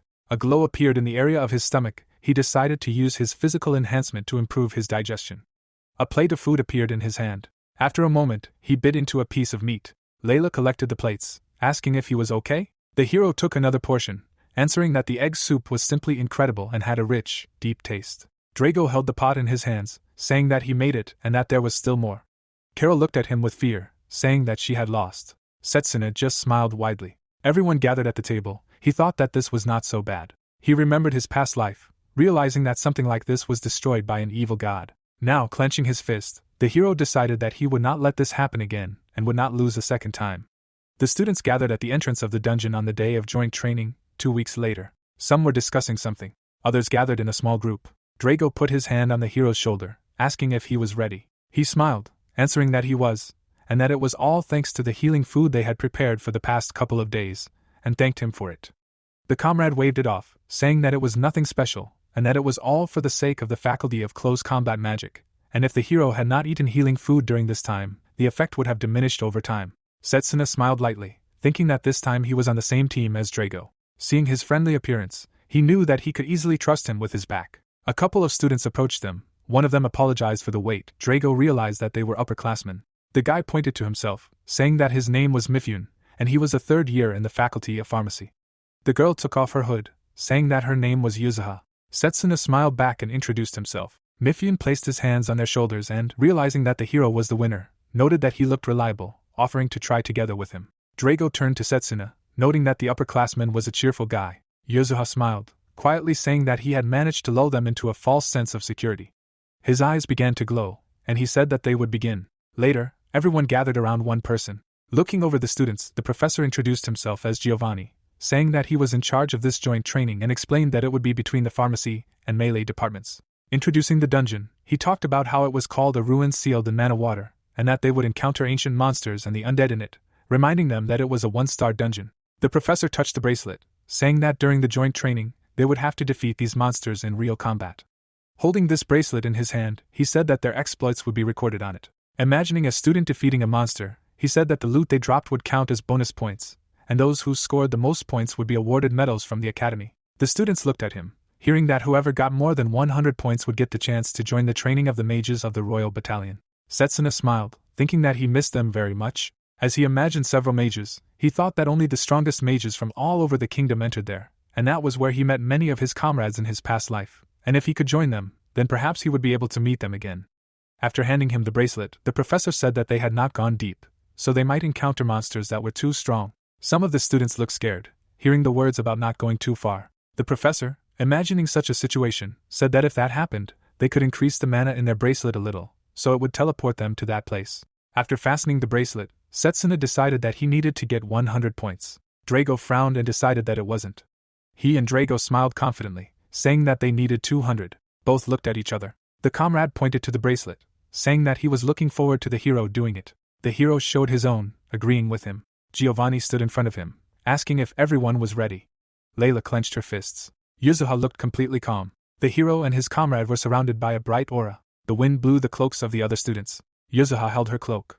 The professor looked at them. Setsuna and Drago rushed inside, hearing that the training was starting. The two of them ran along the corridor. Both looked focused. The hero thought about how this was a dungeon with 1 star. Seeing the torches on the walls, he thought about how these were the ruins of an ancient civilization and an unknown place. He introduced the monsters, realizing that there were many of them here and that they would be hostile to intruders. Setsuna glanced at his comrade and said that even with my deportation, this training was still a very dangerous undertaking. Noticing the passage ahead, Drago replied that there was no one there. They went down the stairs. Finding themselves in a spacious corridor, Drago was surprised that something like this could be underground. The hero touched the plant, reasoning that there was once an entire civilization in these ruins. Looking at his comrade, he thought about the glory of the director, and that this training could be necessary for future tasks. Setsuna clenched his fist and decided that now he needed to figure out the spiritual magic as quickly as possible, putting all his efforts into it. The others caught up with them. Mifune noted that they were very fast. Yuzuha glanced to the side and attracted the attention of the others. The students broke up into small groups.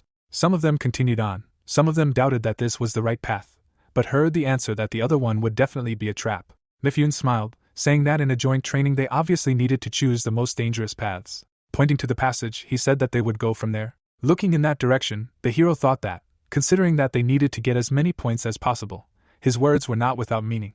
The boy asked what was bothering him.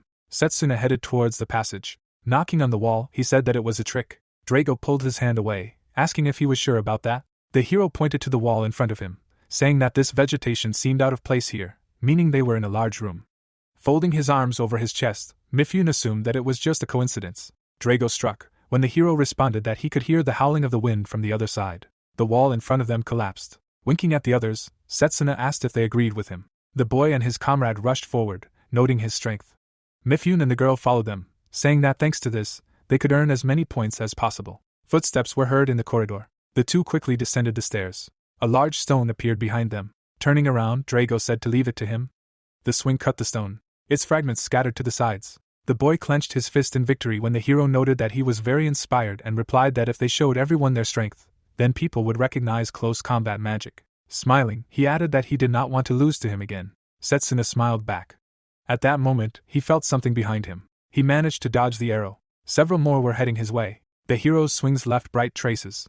Drago looked at him confidently, realizing that not only their reaction speed, but also their insight were on a completely different level. Approaching the hero, he said that now they should focus on traps, so that their third years would have an easier time. The boy pointed to the chest. A magic blade flew past him. The magic touched the chest. Mifune held the loot above his head, saying that it was his. The system showed that he was assigned 15 points. He thanked Drago with a smile for leaving it to him. The boy opened his mouth in confusion. He gritted his teeth, saying that if this was a battle of speed, then he would not lose. A torch was burning brightly on the wall. Together with Setsuna, they continued on their way. Part of the wall collapsed on them. Drago smashed it with a blow. A chest appeared in front of him. The boy extended his hand towards it. The magic blade touched it again. Mifune put his foot on it and said that it was his, and now he had 30 points. Drago looked at this with annoyance. Several torches illuminated the corridor. The boy smashed the armor into several pieces. A magic blade appeared near him. Mifune rushed forward, finishing off the enemy. His swing left a bright trace. He looked at the defeated enemy with satisfaction, having 40 points. The students fought monsters. There were reports that Drago had 10 points, and Yuzuha had 30 points. Mifune grabbed the chest faster again, and he had 55 points.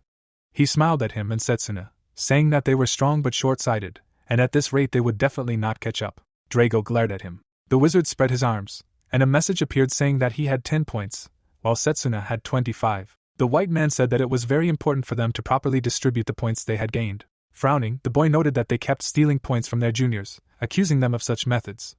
Yuzuha looked at her comrade with a smile, surprised that he actually said that, and he replied that he did. Looking sinister, the third year said that he was not as stupid as those who only did what they did, pumping up their muscles, and they were talking about some rules. Drago lowered his head, hearing that people were known for using others to achieve their goals, and if the hero really was that crazy, he could do the same.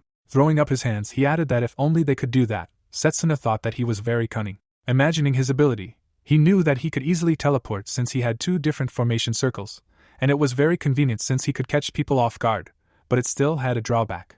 Looking at the girl, he noted that she had the same thing, and it seemed that while they were suffering one defeat after another, she did not care about the points at all. Staring at them intently, the hero thought that perhaps they had their own hidden intentions. The light of the torches illuminated the corridor. Mifune walked ahead, saying that just a little more and they would be done. He had 80 points, Yuzuha had 50. An angry Setsuna and Drago walked behind, having 35 and 10 points.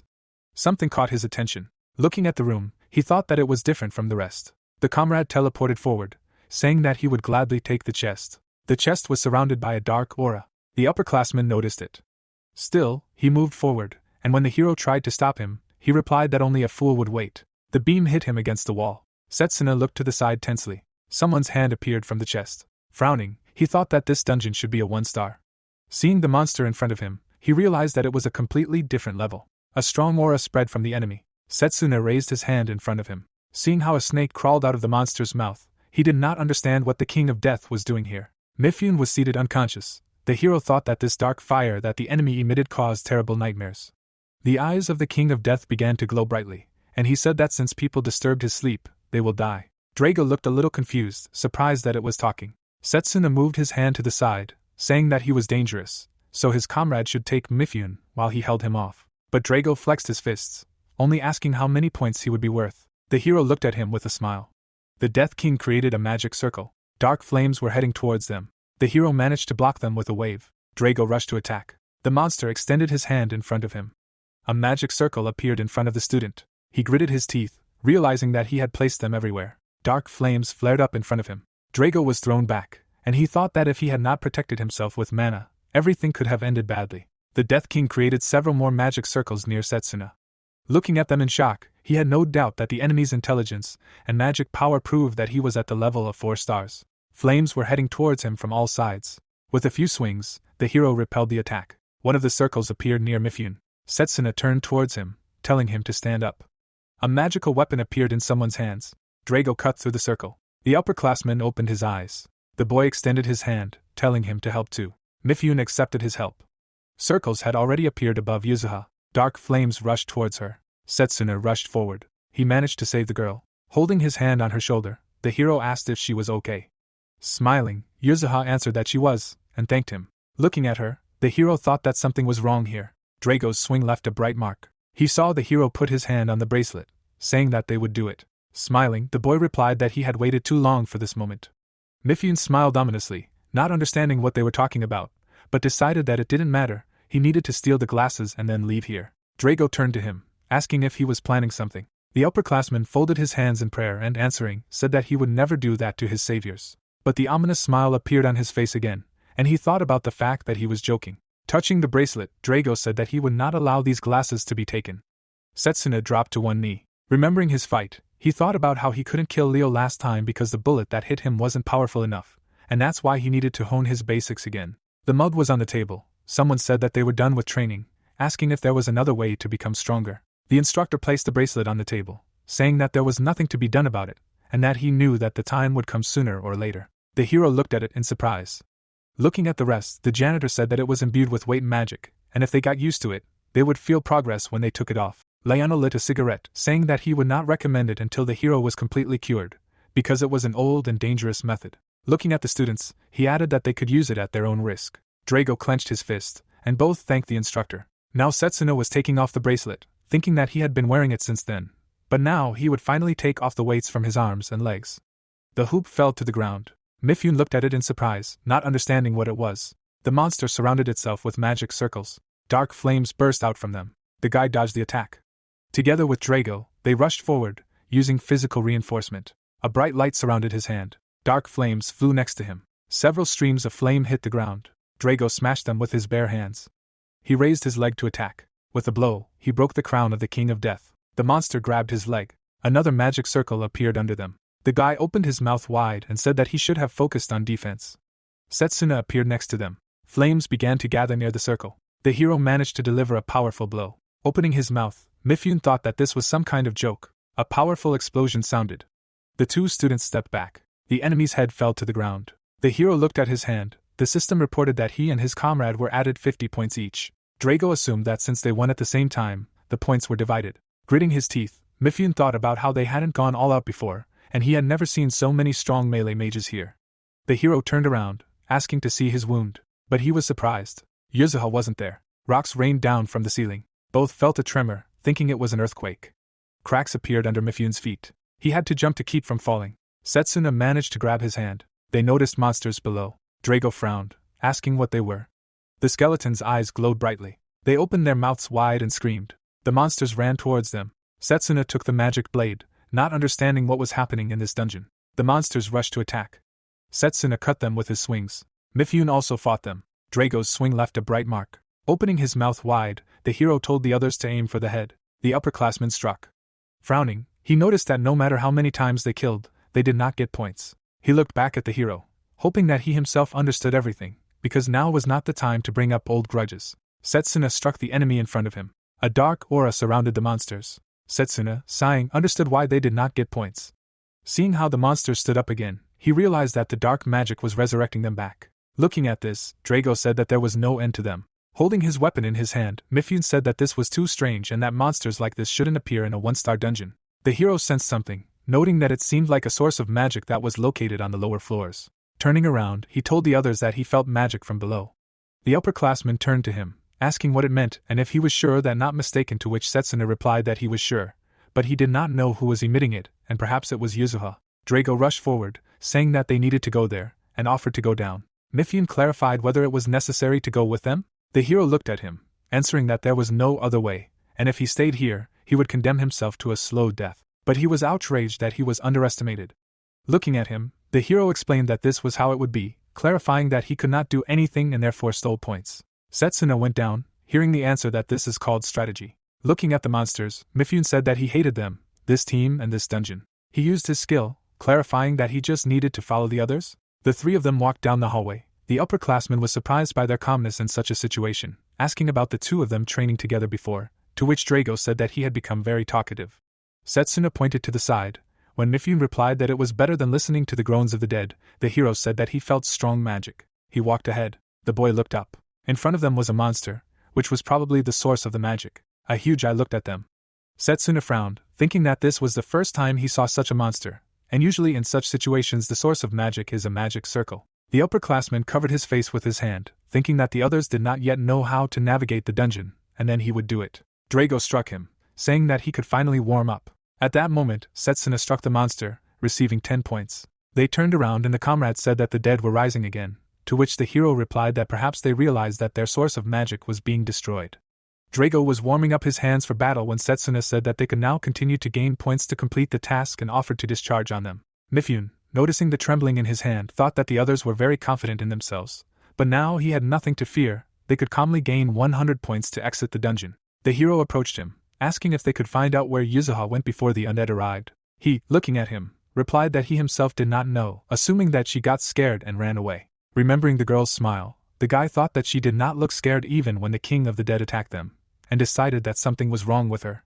Looking at the dark flames, he also thought that these monsters shouldn't be found in a dungeon with a single star. Frowning, the hero suggested that he might be wrong, but maybe the apostles were involved in all this dark magic. If so, it would be dangerous for Drago and the others to be here. He remembered Layla, hoping that they were okay. The monsters ran out into the hallway. Drago confidently clenched his fists, calling them his bonus points. He and the others defeated the enemies, gaining points. A foot crushed a skull. The students looked at the defeated monsters. The magic blade dissolved in his hand. Setsuna picked it up and, seeing that he had 225 points, said that they had achieved their goal. Mifune pressed his bracelet and said that he was leaving. Drago glared at him, asking if he wanted to look for Yuzuha, since they were friends. The hero also frowned. The upperclassman kept his hand on the bracelet, answering that he had only met her yesterday, and she had acted as if they had known each other for a long time, and most likely the girl was crying out of fear outside right now. Turning to him, Setsuna was surprised by what he heard. He replied that they would see each other again. Turning away, the hero decided to look for her further. Removing his hand from the bracelet, Mifune did not understand why they could not simply teleport to the surface. The hero and his comrade went further down the corridor, offering to simply walk to the exit, but he said that this could not be and that something was wrong here. Staring intently ahead, Drago agreed with him, adding that something was wrong with the bracelets. Setsuna, turning around, again felt the ominous magic emanating from somewhere below. He looked at his comrades, saying that he would go look for Yuzuha and that they should not worry, because he could handle it himself. Mifune asked if he had fallen in love with her. Frowning, Drago replied that the upperclassman had done enough for them already, so he would go with him. Standing near the passage, the hero agreed and said that he felt strong magic from below, and asked them not to run forward if they felt danger. Mifune, frowning, called out to them. He pointed up, saying that first they should go outside and report this to the professor, not understanding why they were so sure that the girl was somewhere here. Looking at him, Setsuna replied that she might be weak, but he could feel her mana. The upperclassman should go and report this to Giovanni himself, but he should be careful. Watching them leave, the upperclassman thought that something was wrong with them, since there was a much higher chance that she had escaped to the surface. Gritting his teeth, he was irritated by the thought, and went even deeper into the dungeon. Mifune covered his face with his hands, realizing that being alone was much more dangerous and that this should not have happened, not understanding how everything went wrong. Someone's hand fell on his shoulder. Drago looked him in the eyes, offering to find the girl and return to the surface together. Looking away, the guy agreed to look for her with them, in order to find her faster and leave here. The sounds of footsteps were heard in the dungeon.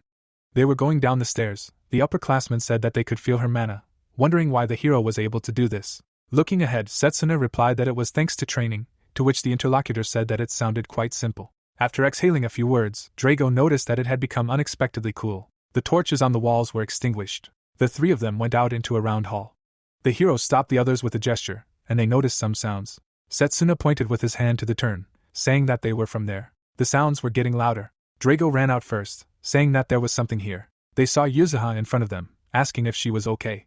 Drago was shocked by what he found. The girl's pupil was cloudy. Her hand looked withered. She reached out to her comrades, asking for help. Mifune gritted his teeth, not understanding what was happening. Drago reached out his hand to her and heard a warning not to approach her. The hero approached his comrade, saying that this was an ancient trap. There was only darkness around. Seeing the walls, the guy thought about how he did not see any trap activated. He remembered a small box in front of him, thinking that perhaps this was all about some kind of object imbued with dark magic, because in his past life, his friend bought something similar. Now he frowned, thinking that the girl did not do it of her own free will and that someone else was involved, saying that special magic was needed to nullify the effect, and only a magic weapon could destroy such magic. A magic blade appeared in his hand, and he said that he would do it himself. Setsuna held the weapon out in front of him. The sword touched the magic circle. A dark aura circled Yuzuha. She fell on the hero. Looking at her, the guy heard that she could not let him go further, and thought about what it meant. Noticing something on the earring, he assumed that the magic was coming from her. Mifune frowned and said that it happened because she was too reckless, and asked about what would happen to her now. Putting her on her back, Setsuna replied that he didn't know yet, but they could go to the others now and then tell the professors, thinking that this was all very unnatural and most likely the apostles did it. Drago, looking away, said that he had many questions, but he would ask them after they left here. The hero asked Mifune to use the bracelet to go back. He touched it. The bracelet gave no sign, and the guy replied that, as expected, he couldn't, surprised that the professor gave them broken items. Giovanni touched the girl's bracelet, saying that she had the same thing. Only a weak signal came from the bracelet. Drago frowned and told the hero that they needed to hurry. Rocks started falling from the ceiling, and thinking it was another earthquake, he suggested that they leave quickly. Opening his mouth wide, the boy told everyone to run. The others followed him. Mifune was visibly nervous, wondering what was going on. Rocks fell in front of him. Drago smashed them with a punch, telling him to go faster. Setsuna turned around, telling him that they were trapped. The three of them looked at each other as the hero said that the road was blocked by rubble, and that they shouldn't waste their energy, and find another safe route. Layla put her hand on the map, asking if anyone was there. She pointed to the side, hearing a request for help. One of the students was trapped under the rubble, and she said that they would remove it. The rocks fell with a loud sound. The girl grabbed his hand. A green aura surrounded her, and she said that she would ease his pain a little with healing magic. The other one asked where the others were. The wounded one replied that one of them was behind this rubble. Frowning, Layla mentally prayed for the hero and his comrade to be alive. Some sounds were heard in the dark corridor. Mifune gritted his teeth, saying that this should not have happened. Drago sat on the ground, asking the hero if he could do something with his destructive bullet. He replied that he had already thought about it, but the risk was too great to provoke another earthquake. Without looking back, he heard his comrade say that everything would be fine as long as they were able to clear the rubble, and replied that it was already getting hard to breathe here, and everyone was tired. Drago looked up, asking if they had another way out, and heard that there was. Setsuna sighed and added that they would need to go even deeper to do that. Seeing the unconscious girl and the upperclassmen in despair, he noted their state. Mifune placed his hand on the rocks when the hero said that he couldn't take them all with him, so he would do it himself, and asked where he was so confident. Turning around, He added that he knew that he was strong, but noted that the lower they went, the stronger the monsters were, and if he wasn't sure, it would be better to stay here. Setsuna moved his hand away, saying that he wasn't sure, but most likely the reason for these earthquakes was because the dungeon boss had woken up, and the reason they couldn't teleport was because a stronger mana source was blocking them, and it wasn't a one-star dungeon anymore. He turned away when his comrade called him very smart, and thought that it was all because he had managed to go through many dungeons in his past life. Mifune raised his head, asking if Drago would stay here. He said that they would wait for good news and suggested that they mark the path they had taken just in case. Setsuna headed forward, saying that he would save everyone soon. There was darkness everywhere. The boy walked down the stairs, wondering how the boss could affect such a large dungeon so much, and wondered how strong melee magic was. He saw monsters ahead. In his mind, he thought that if only he had fire magic or purification magic. The swing left a bright trace, and he realized that it was easy to deal with the undead, because one of the weaknesses of melee magic is that it lacks elemental properties. The enemy's head fell to the ground, and he decided that most melee moves were mainly direct attacks. The boy continued on, but still noted that he somehow felt like something was burning inside him. Rocks continued to fall from the ceiling. A boulder flew to the side. The man took a deep breath. Drago was protecting the rubble, and when Mifune addressed him, looking up, he said that he thought winning the melee mage competition was just luck, but he was wrong and had been cheating all this time while they were honing their bodies. Looking at his hand, he wondered who among them had actually been fooled. They looked up in surprise, and when the student replied that since he was older, he shouldn't act so pathetic and that they would all return alive, they heard a question about whether there was anyone here. Drago said that there was, opening his mouth wide. The boy turned to Layla, telling her that there was someone here. The girl put her ear to the rubble, asking if it was Drago and how Setsuna was. The boy spread his arms, answering that everyone was here, and the hero went to look for another exit. Mifune said that he couldn't scream anymore. The girl asked for help in clearing the rubble. The torch glowed red. As he descended, the boy noticed that the air was getting heavier. Seeing a large room, he realized that this was the heart of this dungeon. Something caught his attention. He noticed spruce trees in the distance, deciding that this was the exit, but it was blocked by a barrier because the boss had woken up. Looking to the side, Setsuna thought that even though this place was filled with dark energy, there was nothing inside, but he still had to be careful. A pair of red eyes looked at him. A huge mouth opened above his head. The monster pounced on the hero. Clouds of dust rose from its attacks. Setsuna jumped, dodging it. The hero slid along the ground. He frowned, looking ahead. The monster's eyes were glowing brightly. So, in front of him stood a two-headed hydra. Gritting his teeth, the boy assumed that this monster was the source of all the anomalies in this dungeon. Seeing its sagging skin, he noticed that the body was damaged, which meant that someone had forcibly resurrected it. Remembering the great battle, he thought that the only one who could do this had the power of an evil god. Green smoke spread around the monster. Setsuna stepped back, realizing that it was poison, and decided that he could not delay this. Seeing the hydra through the poison, he thought that if he did not defeat it, the situation in the dungeon would only get worse. The hero took a deep breath. Pulling the weapon aside, he decided that he would finish this as quickly as possible. The boy pounced on the enemy. He struck. The swing left a bright mark. Setsuna moved behind the enemy. The enemy attacked him with his tail. The boy managed to dodge. He recalled his previous battle, thinking that he had fought a hydra once before, and the monster would not die as long as its heads were in place. Pushing off the ground, Setsuna knew that he had to chop them off one by one. He quickly climbed up the body, remembering that direct blows to the head would not cause significant damage due to the durable skull. The hero pulled the sword behind his back, deciding to aim for softer places. A blow to the neck cut off the head. A stream of poison burst out of the other. He was forced to go down to the ground. Looking at his clothes, Setsuna noted that it was a caustic attack, and if it had hit him, then everything would have ended there. A dark aura surrounded the severed part. The head began to regenerate. It quickly grew tissue. Frowning, Setsuna noted that the regeneration was like that of a zombie. The monster had two heads again. The hero thought that he couldn't win if he only chopped one at a time, so he had to chop off both at once. The guy took another deep breath, realizing that it wouldn't be a problem for him if he had ranged magic, and decided to try something. He remembered his training. Then the magic in his hand dissipated. Setsuna looked annoyed, not understanding why it didn't work, and heard the question about him trying to create two magic blades. Lionel stood at the door and said that it was impressive that the guy could go so far, suggesting that his body couldn't keep up with the image in his head. A glow surrounded the man's hand. He said that even the best melee mage takes 20 years to do this, but the body of an ordinary person, as a rule, is not yet formed enough, so he must first train control in his body. Setsuna's face was dripping with sweat, and he replied that he understood, thinking that compared to ranged mages, a melee mage needed to focus more on controlling the mana inside his body, and even after being in an adult's body, he still couldn't fully rely on that experience. A bright aura surrounded him, and he thought that during the recovery, his mana control had become much better. Now Setsuna rushed at the monster, realizing that he hadn't tried it since that day. Energy was gathering in his other hand when he decided that he needed to focus on one sword first. He clenched his fist, doing the same with the other. The swing left a bright mark. The hero struck. He had to jump back, and he realized that he needed more strength. A tail appeared behind him. This time, the enemy struck. Setsuna pushed off the wall. Landing on the ground, the boy decided to try again. Gritting his teeth, the hero realized that he had spent more mana than he had expected. When the poisonous spit was aimed at him, he assumed that it might be the effect of the poison. The boy found himself in front of the enemy again. Staring at him, he noted that his strength was running out. Imagining how the skeleton controlled him, he still decided that he could not die here. Setsuna rushed forward, realizing that he only had one chance. He took a deep breath, gathering all his concentration. The Hydra rushed after him. The monster struck. But the hero ran up the wall. He had a weapon in each hand. He managed to land many blows. Setsuna landed on the ground. He took a deep breath. The monster broke into several pieces. Standing on its body, he said that it does not live if you cut off both heads at once, but it must be admitted that the monster had exceptional recovery. Looking at the trembling in his hands, he thought that his dual blades were still not perfect, and he needed to train more to make this ability more stable. Someone's applause was heard. Setsuna looked in their direction. The man came down to him, saying that the hero was able to defeat his brainchild using close combat magic, which means it was true that he killed Leo with one blow. The guy looked towards the interlocutor. The hooded man turned out to be Professor Giovanni.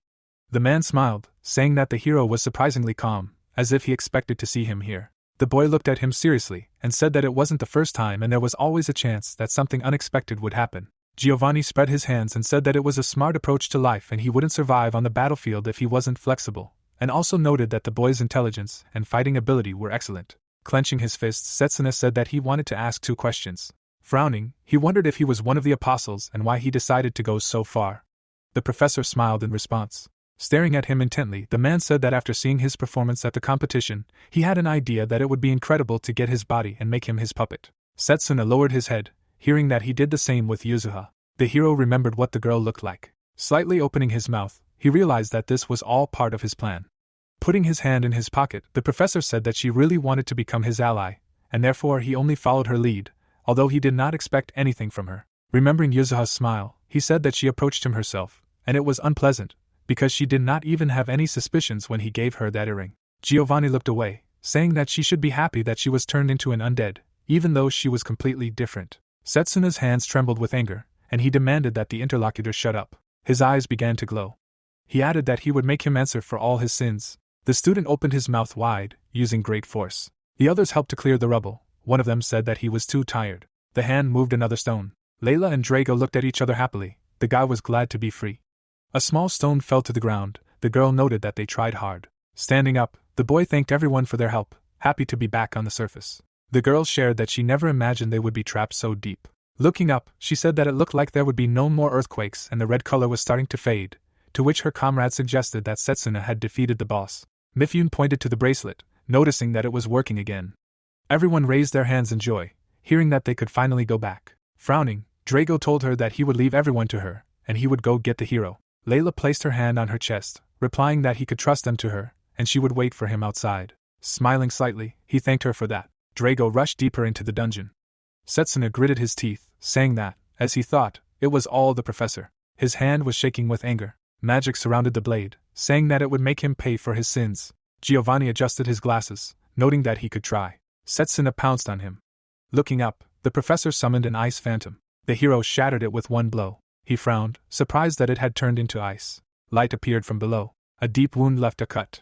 Giovanni looked at him, saying that as he thought, this technique was very effective against melee mages who focused on direct strikes, and asked if the hero still thought he could defeat him. Setsuna gritted his teeth, thinking about how the enemy was able to leave traps and counterattack him equally effectively with his magic. Staring at him, he knew he needed to finish him off as quickly as possible, but he was almost out of mana after the boss fight. He rushed forward again, thinking that Giovanni was a formation mage, just like Mifune. Approaching the professor, he realized that before activating his magic, he needed to do something along with the teleport assignment. Setsuna pushed off the ground. He raised his hand to strike. Looking to the side, the guy looked for where he had moved to. A magic circle appeared behind him. The guy broke the ice again. Something knocked him off his feet. Frowning, the hero realized that the poison was already starting to work. An ice pillar pierced him. Setsuna dropped to one knee. Giovanni walked around him, calling him pathetic and offering to surrender, to which he replied that he would never forgive him and would definitely completely remove the curse from Yuzuha. The professor looked at him closely and was surprised that he knew how, although he did not understand why he was so worried about her, because making her a living dead was a reward for luring him here, adding that he could remove the curse from her, but only on one condition. The man grabbed the boy by the hair. Looking him in the eyes, he demanded that he swear allegiance. Setsuna pulled his hand behind his back, calling it ridiculous to swear allegiance to someone like him. Ice shards flew from the blow. The hero jumped to the side. He noticed a magic circle nearby. The professor was emerging from this circle. The boy was already approaching him. Giovanni looked at him in confusion, surprised that the student quickly figured out his magic. The hero's swing cut off his hands. Setsuna saw how the head flew off his shoulders, thinking about what he had done. The man smiled, saying that the boy was a quick learner. Setsuna was shocked. Giovanni was recovering, saying that he really wanted the guy for his collection, but he still needed him to learn everything.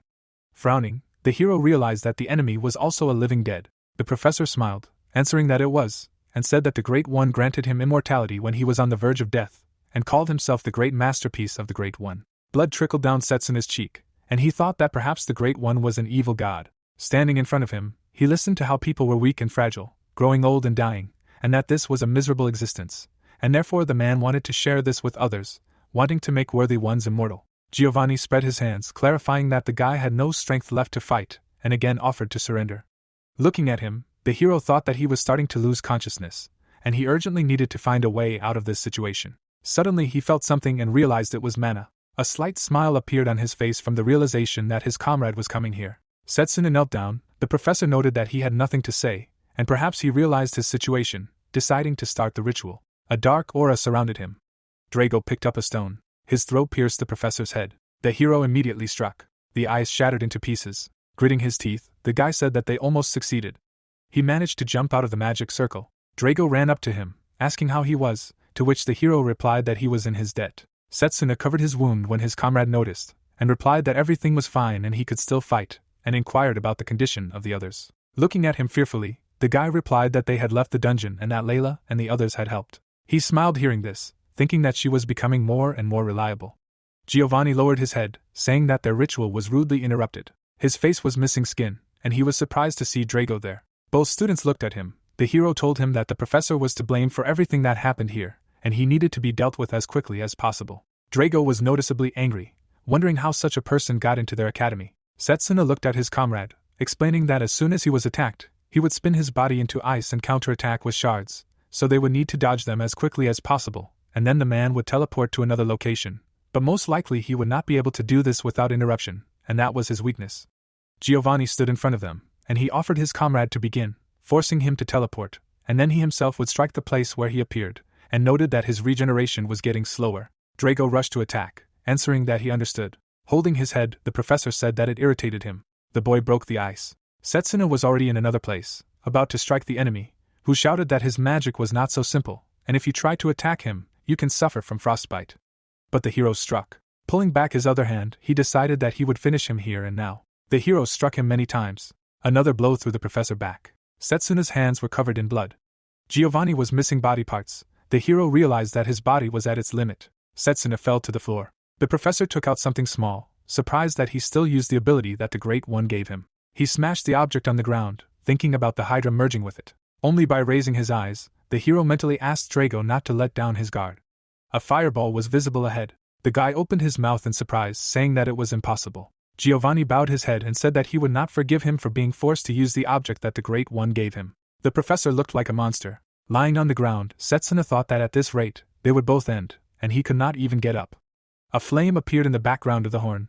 He thought that someone had come. The hero looked tiredly, not understanding what it was. He remembered the silhouette of a man and the words that spiritual power in its essence is the fusion of body and spirit. Danon was surrounded by light, saying that in order to reach this state, one must comprehend emptiness by clearing the mind, simply by feeling it. Seeing this light in front of him, the boy thought that perhaps this is what emptiness looks like, and he felt it.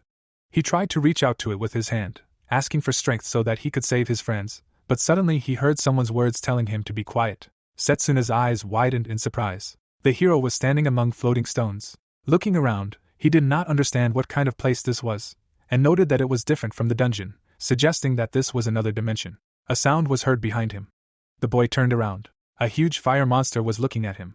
Setsuna seemed small against it. He thought that this was what one of the spirits the director talked about looked like. The flames towered over the spirit, noting that with his body he looked more like a titan, and his mana was so aggressive that he felt a huge pressure just standing in front of him. Setsuna took a step forward.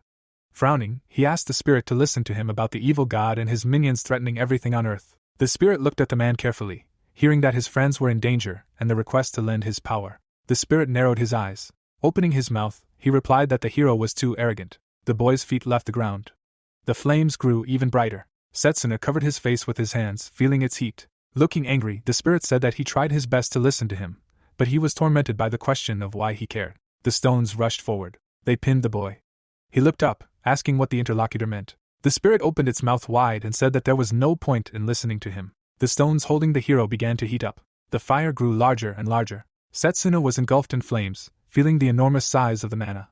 The monster approached him, saying that this place was supposed to be very cold, but for his sake, it would set everything on fire here so that it would be like hell, and then burn him. The fire became stronger, and the hero screamed. His whole body was burning, and he thought that if he fell here, then everything would end, so he needed to convince the spirit with all his might. Looking at the burning man, he was surprised that he was still conscious, because anyone else would have lost it by now. A certain symbol appeared on Setsuna's body. The spirit, frowning, said that he felt the presence of the spirit of time in him, asking what the reason was.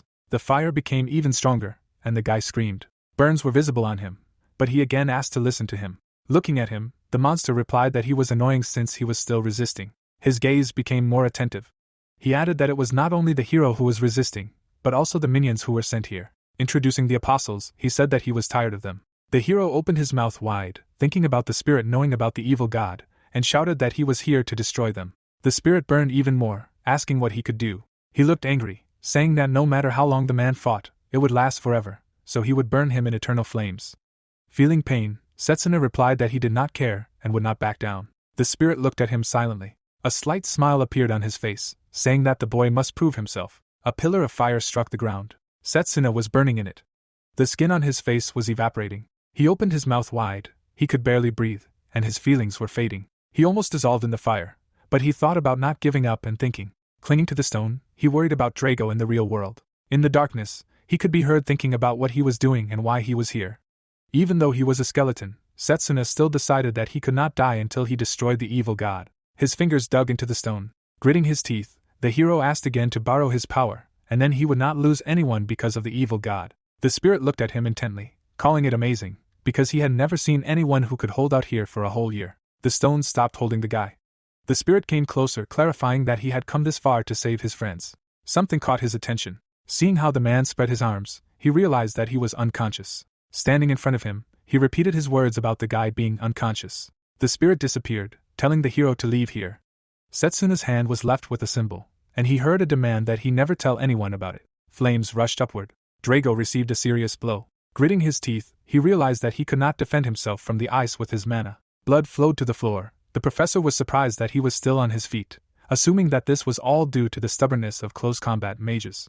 Giovanni looked at him intently, adding that his stubbornness was useless. He grabbed him by the clothes. The student thought about how after the previous attack his body completely stopped reacting to anything. The enemy said that the next attack would be fatal. Raising him above the ground, he added that after that he would kill the one who was closest to him on the ground. Giovanni threw him, saying that he would make friends with the rest of the dead.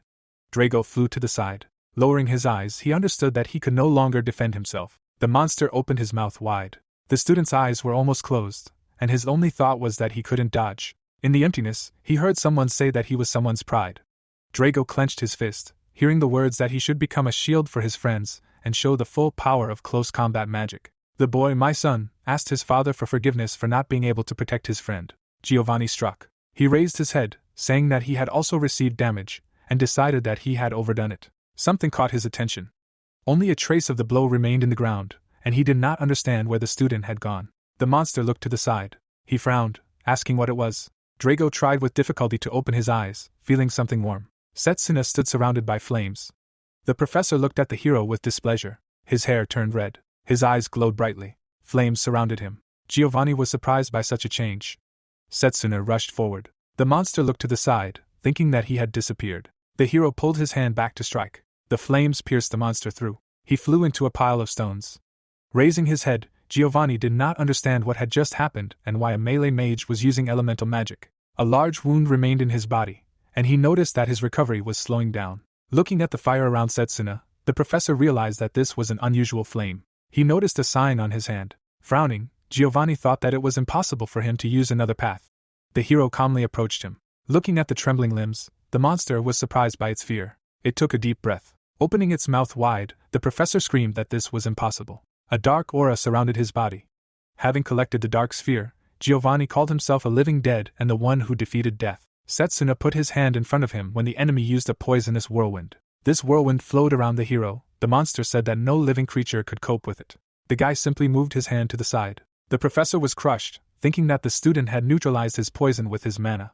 He quickly approached him. Seeing this, Giovanni did not understand where he got such strength from and only cursed. The guy dealt a powerful blow. Flames burst out of his body. The man turned around, not understanding what was happening. Going behind the hero, the professor said that it seemed that he was not able to use this power properly. He raised his paw to strike, saying that he lost consciousness during the fight. Setsuna dodged the blow. Giovanni saw the guy land nearby, not understanding how he dodged. He looked thoughtful, thinking that even though he was unconscious, he was moving purely on instinct. Attacking with ice, he decided that he could hold back his movement for now. Ice spears pierced the hero, and the monster said that he would not be able to move now. Raising an eyebrow, the professor noted that his strength was worthy of recognition, but added that he was just a man who had gone out on the battlefield against a dragon. Raising his claw to strike, he said that he would cut off his head and prove that the undead are superior to humans. The swing left a bright mark. The claw fell to the ground. Someone's footsteps were heard. Layla stood in front of the hero. Looking at the monster, the girl apologized for being late, and said that she would not let him hurt her anymore. Giovanni restored the claw, saying that he was so focused on Setsuna that he did not even notice how another bug came here, and decided to finish quickly. The girl looked back, noticing that the guy was unconscious. She saw his red hair and fire around him, wondering what happened to him, and said that she would do everything to protect him. Setsuna was again among the floating stones. The spirit watched the girl, calling him pathetic for being engulfed in flames of such a level, to which he replied that he did not understand, because he thought he was used to it. Seeing the girl's face, he asked about Layla, but the spirit replied that he did not know. Setsuna ran up to him, asking him to tell him how to control this power and return to reality, to which he replied that he should not ask him and figure it out himself, because for the first time he trusted someone with his power. The hero gritted his teeth, worried about Layla. The student fought with the professor. He managed to leave a wound on her face. He raised his paw again to attack. The girl's magic blade broke. She was thrown back. The girl clutched her wound, remembering the words the hero told her last time. Layla bowed her head. She remembered Setsuna placing his hand on her chest and his words that as long as there was determination in his heart, even a person like her would become stronger. His eyes began to glow brightly. He remembered the girl placing her hand on his head, telling him not to think too much and that as long as there was determination in his heart, he would become stronger. The small fire flared up again. Layla received another blow. The fire stopped. The spirit smiled widely, demanding to entertain him even more, if he does not want to meet death here and now with this girl. The flame became brighter. The spirit flared up, saying that in this case he will be the one who will finish him. Setsuna surrounded a pillar of fire. Layla fell to the ground. Giovanni looked forward in surprise. The hero took a step. The student grabbed his face, and the monster only asked what happened. Setsuna directed him down, using the magic of the spirit of flame. The fire spread along with the blow. The main character, being with a different appearance, asks if it is true that being immortal is cool, while assuring that people are beautiful and that they have a limited time, do everything to become better. He has red eyes and red hair, says that he was able to comprehend the magic of the spirit of flame only when he was on the verge of death. Incinerates the monster, who screams that there is no such magic. Setsuna confidently burns the opponent. Sparks fly around him. The monster is gone. The protagonist is amazed to hear his name. Layla with wounds on her face asks if he is real. The protagonist sadly says her name. Smiling, he claims that it is and now everything will be fine. He runs to her saying thank you for protecting him. She replies that everything is fine and is glad that everything is fine with him too. Drago with a grin says that he did not expect the girl to come here. Layla happily says that the elders returned with the help of teleportation magic, but she had a bad feeling so she hurried here. The pleasantly surprised guy hears that she asked him to tell everything to the professors who are waiting for them on the surface, so help will come soon. Suddenly his eyes begin to sparkle. The protagonist with blackened hair falls down. Collapsed to the ground. The guys run up to him. People approach the battle site and say that 3 students from the close combat department are here. The blue-eyed teacher looks around asking if everyone is alive. One of the teachers lifts the wounded man and says that Mifune told them everything, so they hurry to come for them. Setsuna asks to take care of Layla and Drago first. The wounded girl smiles. The big guy is led by the arms. The protagonist smiles. He barely sees the room. Everything becomes more obvious. He recognizes this place. The protagonist lies and looks at the ceiling, Realizing that this is the infirmary, bandaged MC gets out of bed and says that he cleaned up here. He clutches his blanket. He remembers the moment of the battle and realizes that he still feels the heat in his body after that battle. He smirks. He lets go of the blanket. Lionel, looking out from behind the door, says that Setsuna has finally woken up. The professor moves a chair towards him. Hearing the question of how the others are, he notices that the protagonist always worries about his friends despite the fact that he spent 3 days unconscious. The guy hears with interest that Drago, Layla and his seniors from the Faculty of Formations are completely fine. He woke up last. Lionel sits down opposite and says that apparently they fought against a strong opponent. MC sits in bed hearing that the consequences of this incident were eliminated by order of the director. He understands that there are still many things that are hidden. Looking down, the professor states that it is too late, but still. A man with a serious face claims that he heard about the incident involving Leo from the school principal. The head of the school sits surrounded by professors. Lionel explains that there are other people who are also dangerous. They were ordered to conduct an internal investigation, but it was postponed due to the recent incident. The teacher says with a sad grin that they didn't even suspect Giovanni's intentions, and in the end they put their students in danger twice, so he apologizes again. The protagonist, sitting on the bed, hears that he doesn't want something like this to happen again. The student asks to raise his head. Suddenly he feels pain before he can say that he was there too. Lionel holds him by the shoulder and says that it's the recoil after he used his mana beyond the limit. The professor smiles and points to the door and says that his wounds were healed by magic, so there's no need to worry. Probably also thanks to the guy who rushed in and helped. The protagonist seriously wonders who it was. The door opens, the teacher says that he's already here. The door creaks when opened. Zachary seriously brings a plate. The protagonist is simply shocked. The bald teacher gives him a plate with apples that he peeled. The big guy shoves him in the back and demands that he stop talking like that. Lionel looks at him and asks if he probably wanted to say something. Zachary awkwardly apologizes for his behavior during the test. In the memories he yelled at him. He explains that the protagonist chose the weakest faculty, and it irritated him to see someone like him. The student stands all alone. The man says that he was once an excellent student at this academy, but during the ceremony he could only choose close combat magic. Because of this, his friends and family turned away from him. On his clenched fist is visible a mark. He says that when he heard about him, a child who could choose any path, he wondered why such a person decided to go to close combat mages, so this caused anger.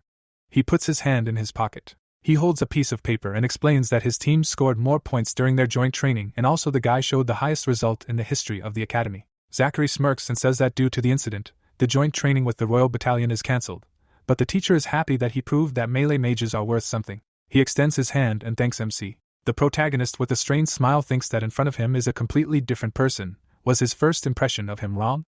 The guy smiles. He extends his hand in response, saying that he should also ask for forgiveness in front of him. They shake hands. Setsuna thanks him for saving him. The teacher goes to the door and says that in that case they will meet in class. Lionel with a stern look remains silent. He holds an object in his hand, claiming that the director asked him to pass this on. In his hands are gloves, stating that the student will not be able to constantly wear bandages to hide this. The professor with a serious look states that this mark is due to spiritual magic that no one has ever heard of. Setsuna puts the apples on the table, asking if the teacher knows about this. The bearded man replies that it is called ancient magic. A clash of two armies is shown. It is said that it was this magic that caused the great magical war many hundreds of years ago, and therefore everything related to this magic is forbidden. Lionel calmly states that it cannot be used in front of everyone, otherwise the Holy Church will find out about it. The protagonist remembers the monster and thinks that he read that ancient magic was used during the Great War, but never suspected that it was spiritual magic. The student lying in bed asks how he knows this. Lionel, looking at him, replies that the school principal explained it to him in general terms. Footage is shown with the evil god Leo, the principal, Setsuna. It is said that MC returned here from the future to help. The professor sitting opposite assures that only he and the principal know this. The excited guy understood everything, while thinking that he is glad that he learned about it, but is this the right decision? The bully smilingly declares that he does not care what is in the future from which he came, because now he is a student of the Faculty of Close Combat. The surprised protagonist thanks him. Sitting in bed, he asks where the director is now. He replies that the head has found some clues about the apostles and therefore will be absent for some time. Shocked MC asks again. The teacher in turn declares that he will ask him as soon as he returns, but now he needs to rest. Lionel leaves the room with a smile, declaring that he still has something to tell. The door slams shut. The guy wonders in surprise what to tell. He looks to the side. He sees bandages and thinks that if at that moment he did not have fortitude, then everything could have ended badly. The protagonist in rage radiated fire. Setsuna understands that he managed to cope with this power thanks to Layla, but there is no certainty whether he can do it again. He removes the bandages from his hands. The protagonist looks at the sign and feels the enormous power that was then. Suddenly, A strange voice asks not to even hope that a simple person like him can so easily control his power. The discouraged guy hears the voice of the spirit. Lying in the ward, he realizes that he is not here. Shocked MC hears that he is here. An orange snake wraps around his body. A small animal standing on his neck exclaims that the man should rejoice because he has proven himself. This ends the first season. The orange pet jumps down. Walking across the bed, he hears a question about whether he's the same spirit. The animal demands he stop speaking to him like that. The fluffy pet smiles and declares that his name is Blazer, and that the protagonist shouldn't forget him. The protagonist nervously recalls his previous self, and says he's not much like him. The spirit jumps from bed to bed. He sees something in front of him, and is surprised. He looks out the window and exclaims that this is what modern society looks like. The animal, shocked, declares that there are so many of them and they're huge, while MC thinks it's just him being so small. The protagonist, seeing him by the window, asks if this is unusual. He replies that humans aren't all that special, but it's new to him, as he's been in this world for the first time in this form. Sitting on the bed, Setsuna asks why this particular form. The animal replies that it usually doesn't answer such questions, but today it will make an exception. A seal is visible on the protagonist's hand, and the pet asks if he knows they're now connected. As an example, a huge monster appears before the boy. The creature explains that in order to properly manifest in this world, it requires a certain amount of mana, but if it were in its normal form, such a mortal's mana would run out in an instant. The impudent, furry creature walks across the bed, declaring that this is why it chose to appear this way. The protagonist, with a serious expression, considers this his chance to ask as much as possible about spirits. He turns to Blazer, asking for information. Frowning, he inquires about the great magical war being over 100 years old, which side the creature was on, and how it ended.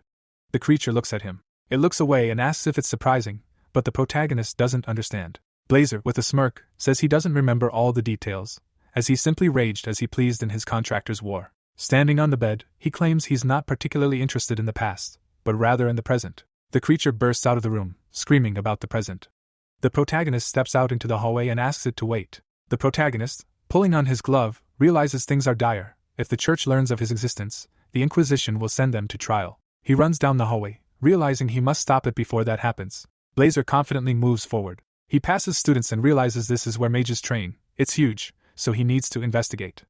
The shocked students can't figure out if it's a dog or not. The girls, amazed, call him Cutie. Setsuna runs after him and demands he stop, and the pet asks why he's so weak. The cunning little creature asks if he's sure he can keep up. The protagonist, exhaling, realizes he's not in his best shape right now. The beast flees from him through the inner building. A surprised student in glasses wonders if it really is Setsuna. The bully, smirking, exclaims that he only became so confident after one successful victory. This time, the golems will fight back. MC runs past, yelling at the animal to stop. The boy is shocked to be ignored. The protagonist runs forward and sees a group of guys. A surprised blonde notices him. Setsuna runs past while he asks him to forget the rudeness in the past and tell him about Layla. He shouts that they will talk later. Cyrus stands nearby and watches the protagonist.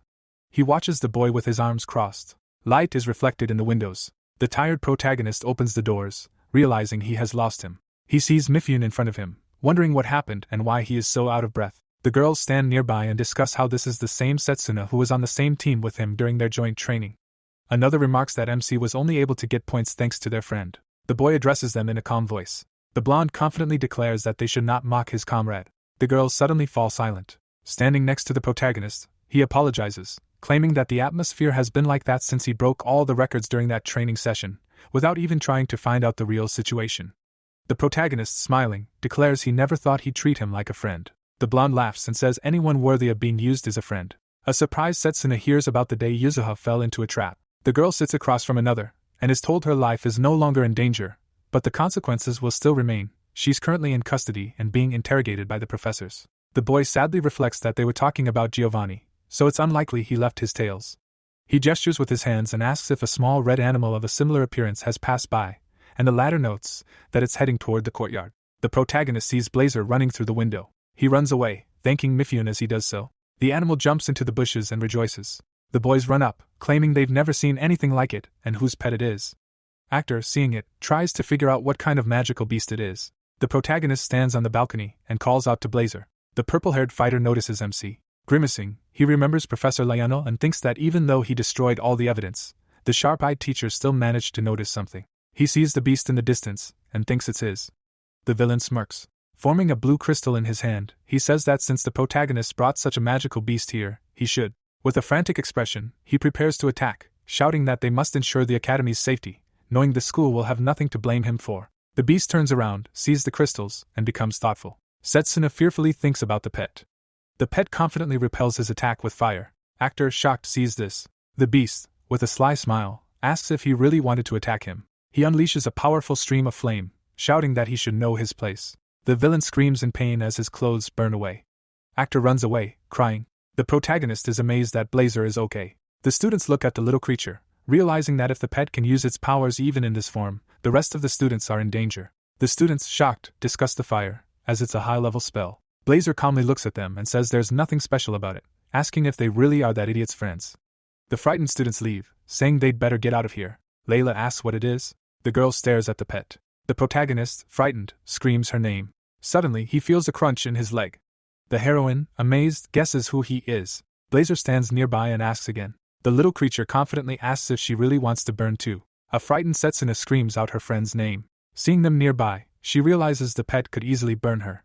The girl watches in surprise, her eyes wide. Blazer, standing on the grass, assumes she's already resigned to her fate. The girl sits down and asks why he helped the protagonist in the dungeon. The pet remains silent, disgruntled. She bows, thanking him for helping her friend. The flaming predator pauses. With a smirk, he says that finally someone is paying him the attention he deserves, and he should continue to be grateful for his sharing of his powers. A disconcerted MC notices that the disobedient pet has calmed down. The girl takes some fruit from the basket and says she was going to visit Setsuna, so she brought it with her. Blazer eats it with pleasure, saying it's a fine offering. A heart sign appears in his eyes.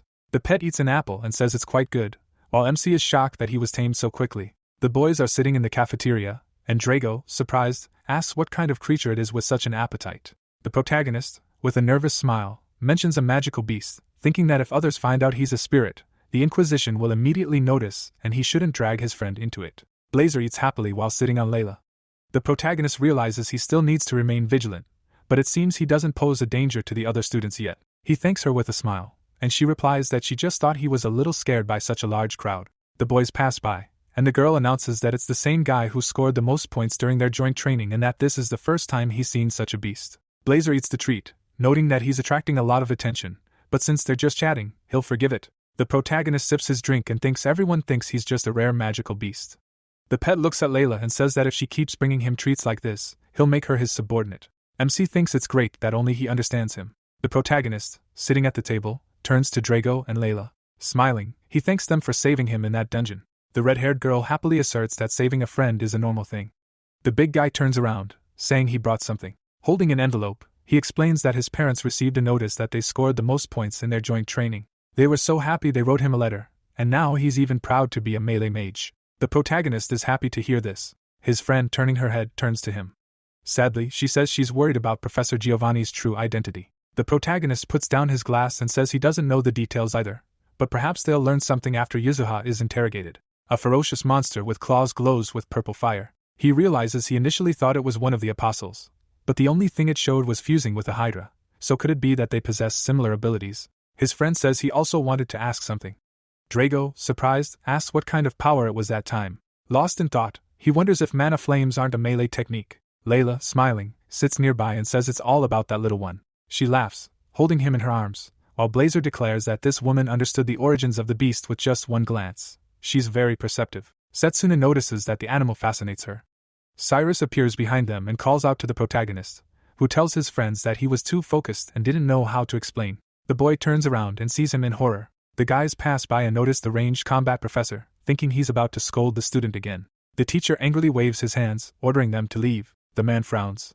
He points at Blazer and asks what kind of beast it is. The pet remains disgruntled, while Cyrus declares that he's never seen anything like it and that it's probably a forbidden magical beast. The protagonist, without showing any signs of worry, realizes that things are bad, because if the teacher continues this thought, the teacher points his finger and furiously shouts that he should have registered his pet first.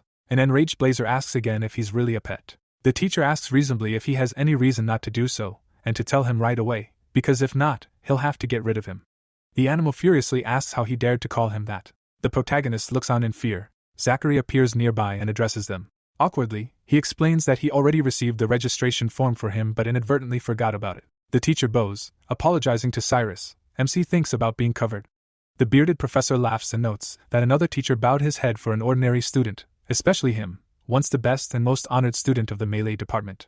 Zachary excitedly says that everything is exactly as he said, but the other teacher considers this shameful. Drago slams the table in anger. The professor, gritting his teeth, asks the boy what is wrong. The big man's gaze is filled with hatred. Suddenly, he happily hugs the bald professor and says it's all thanks to him. The brute grabs him by the shoulder and says the reason the melee department managed to take first place is none other than Zachary himself. The protagonist sits across from Layla, and they understand each other. All the students happily shake his hand and say it's all thanks to him. Despite his methods, he did it all for them. The bald professor is touched.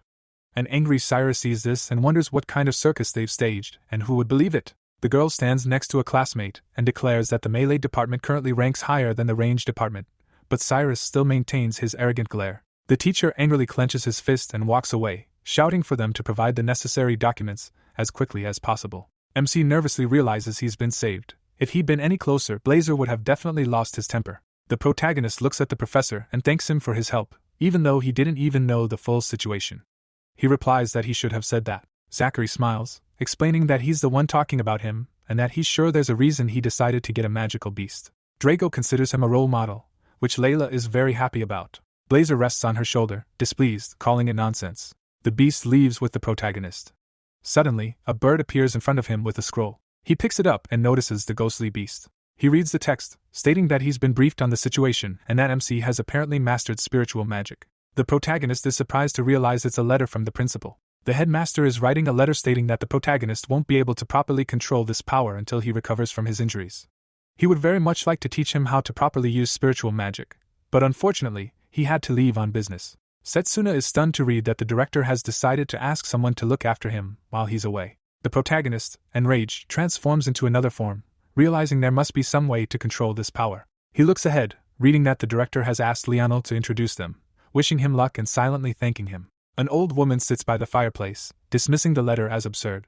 The bucket begins to glow with blue energy, revealing that he even revealed her current location without his knowledge. Angrily, she declares that even despite his request, she will never forgive him. She throws the letter forward, declaring that if Setsuna proves incompetent, the water in the bucket rises in a whirlwind. It slices the letter in half. The woman angrily declares she will finish him off with her own hands. The director, surrounded by his colleagues, sits at an emergency meeting of the mages, declaring that he has told them everything he knows about the situation. One of them asks if he has anything else to share. They sit across from each other, and the mage inquires about the signs of the imminent arrival of an evil god and the secret activities of the apostles, noting that such words could shake the world. The woman, however, insists he doesn't even have proof. Danan, with an air of importance, says that their enemies are too clever to leave evidence, which is why he's asking for their help. One of the mages assures them they may disagree, while the other thinks he's gone mad. The mage, surrounded by colleagues, suggests that the school principal has memory problems. Lionel, standing in the hallway, greets the principal. The old man walks next to him and says no one wanted to listen. The principal sits down and says there's nothing surprising about that.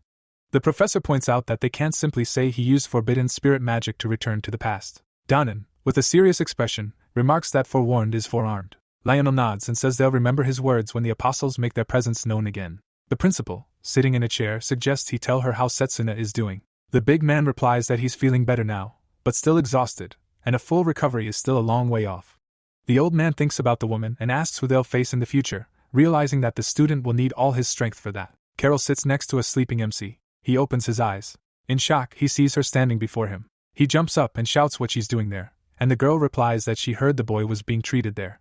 The pink-haired heroine, smiling, announces that she decided to bring him something to eat, and MC thanks her. She places the basket on his bed and claims to have learned the recipe from a dragon. The protagonist, smiling, remarks that she looked after Blazer yesterday, so he owes her a favor. Carol and Layla happily showed him around the city and bought him some fruit.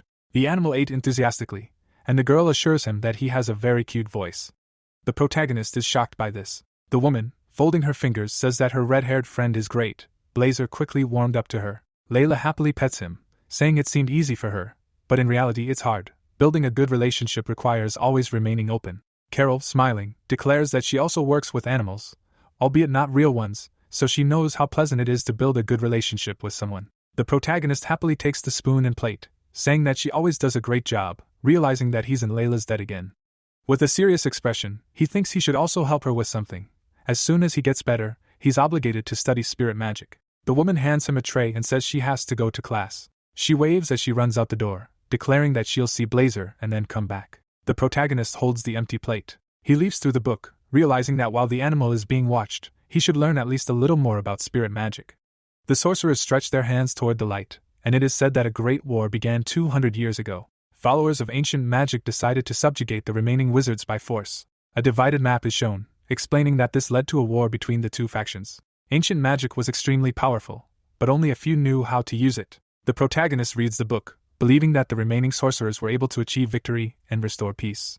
He ponders that if it becomes known that someone can use ancient magic, they will be immediately arrested and brought to trial. He understands that he must not tell anyone about his contract, as even knowing about it is dangerous. Setsuna lies down on the bed. The silhouettes of the transformed protagonist and Leo are shown. He realizes that before the regression, he didn't even know such magic existed, and if he can master it, he might be able to defeat the evil god. A ferocious monster glows with purple fire, and the protagonist reflects on how he never saw Leo and Giovanni in such a state before the regression. A pendant is visible in his palm. If the past really has changed, was it for the better? Setsuna and Lionel stand in front of the boys. Carol, grimacing, says that he hasn't fully recovered yet. Does he really want to leave the academy for further training? The protagonist smiles and agrees, saying that school is closed on long weekends anyway. Drago grins and says he needs to work hard to keep up. Layla pets Blazer and says she'll miss him while he's gone, and Blazer orders him to prepare delicious fruit for his next return. The boy steps forward and says he wanted to say something. MC, smiling, thanks them for their help. The three boys smile sweetly. They say goodbye, and the protagonist says they'll see him again and wish him luck. Lionel puts a hand on his shoulder and remarks that he has good friends. They walk through the forest. The protagonist realizes Blazer remains a problem. It's unclear whether he can hold him alone, but Layla can't go with them either. The professor and the boys stand by the pens. The man says the destination is still a long way off, so transport is ready for them. Setsuna notices the lizards. The teacher stands next to the worker and the lizard, saying they're skittish and difficult to mount, but they're great for long-distance travel. They'll definitely get you there, as long as you hold on tight. The old man hugs the animal, saying they're very fast but also particularly stubborn. If they throw you off, it's your own fault. MC watches one of them being let out and says he doesn't mind. The protagonist holds on to it and realizes their nature reflects caution, so if he opens his heart, he'll be fine. He climbs into the saddle. Setsuna, riding the lizard, looks at the old man and says he wasn't even thrown off. Lionel stands nearby and hears that the worker underestimated him, as things usually don't go so smoothly the first time. They gallop forward, and the protagonist thinks about how he's done this many times before his regression. A joyful Blazer remarks that it's very refreshing. The joyful protagonist sees the professor, who's not feeling well. He insists he's shaking too much. Someone stands ahead. Setsuna looks ahead, surprised. People are visible in front of them, and the protagonist doesn't understand what they're doing there. Lionel and MC stop abruptly. Three girls with weapons stand in front of him. He says they don't look like ordinary bandits. The professor calmly guesses who they are. One of the girls declares that everything is correct. They are servants of Lady Morgana. The surprised protagonist realizes that she possesses spirit magic, as mentioned in the headmaster's letter. The teacher stands next to the lizard and declares that they are on their way to meet their mistress, asking if they have come to meet them. The servants are surprised and silent. One of them quietly asks them not to make fun of him, as they are melee mages. The protagonist is shocked to notice that her voice sounds completely different. Lionel scowls and asks about Morgana. A girl with a scythe stands before her. The boy frowns and turns to the professor, who replies that these are not people. The menacing women with weapons stare at them, and the protagonist realizes they are dolls created through alchemy. One of them holds out a magical palm and declares that the spirits have chosen Setsuna. The disconcerted boys listen silently. They unleash a powerful beam of energy, shouting that if he is so powerful, the dolls will not be an obstacle. The rival points her staff. The protagonist forms a sword of mana in his hand and deftly fends off the attacks.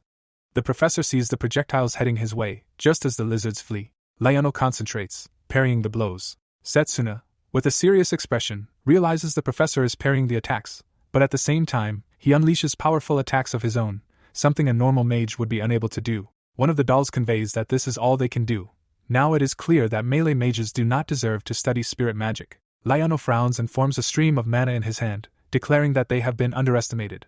The astonished protagonist turns around. A large man with a huge energy sword over his shoulder declares that they are proceeding with Plan B. The professor stands with his sword at the ready and understands that for Morgana to consider them worthy, they must defeat these dolls. He prepares to attack, shouting for an offensive, and the student understands the order. One of the opponents releases a powerful energy stream. Together, they form a huge ball.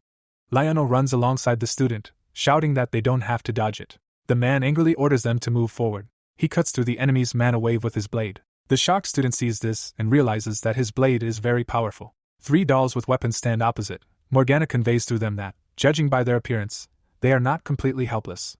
The teacher leads MC in an attack. The opponents advance towards them. The scythe charges with powerful energy. The protagonist frowns, noticing that their weapon is charged with the power of lightning. She waves it in front of Setsuna's face.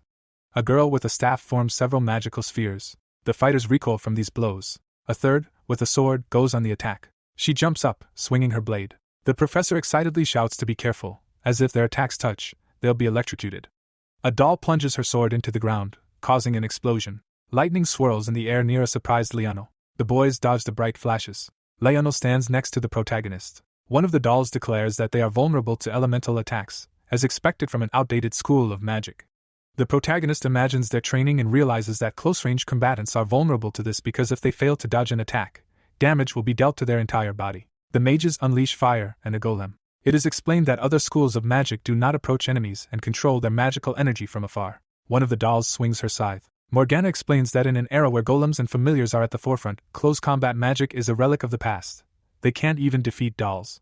Setsuna, with a serious expression, declares that she won't deny the current state of the world. Her opponent swings her scythe, but the boy dodges. He smirks and says the word.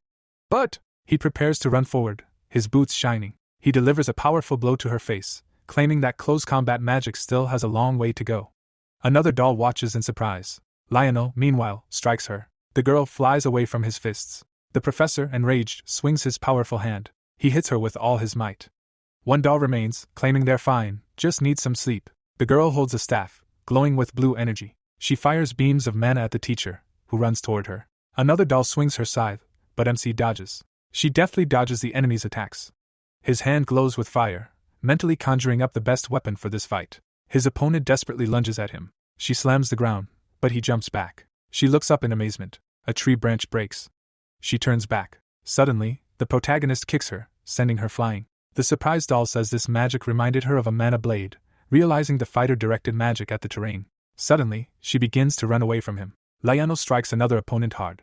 She charges forward, and MC thinks of a body hardened by long training. Setsuna loudly shouts to the instructor that one of them wants to attack. The girl with the scythe swings behind him, and MC thinks about the synergy of skills, the ability to control one's magic. A skilled melee mage will find a place for themselves on the battlefield. An explosion occurs, which the protagonist sees, and he calls for his teacher. Lionel flies away from the scene of the collision. The three sisters stand with weapons in hand. They hold each other's hands. They glow with energy, declaring that surprise attacks against them are useless. The dolls form a giant sphere, saying that if they are not resistant to this type of magic, how will they cope with the spell? Lionel stands next to the protagonist, grimacing. The guys are near the dome. The guy thinks that if they don't attack the charged shot, it will continue to gather energy and turn into an even stronger stream of water. Blazer approaches MC and calls this a low trick. The little animal confidently declares that this is nothing to him, asking if the protagonist understands that he could blow up this entire forest if he wanted. A symbol on MC's hand lights up.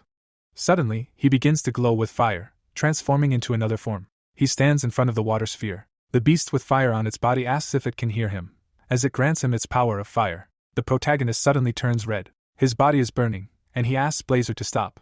He clenches his fist with a glowing symbol. Blazer stands nearby and asks if he doesn't want to win. The protagonist, looking tired, explains that this is a test of his strength. The beast sighs, calling it far-fetched. Suddenly, the sphere ceases its effect.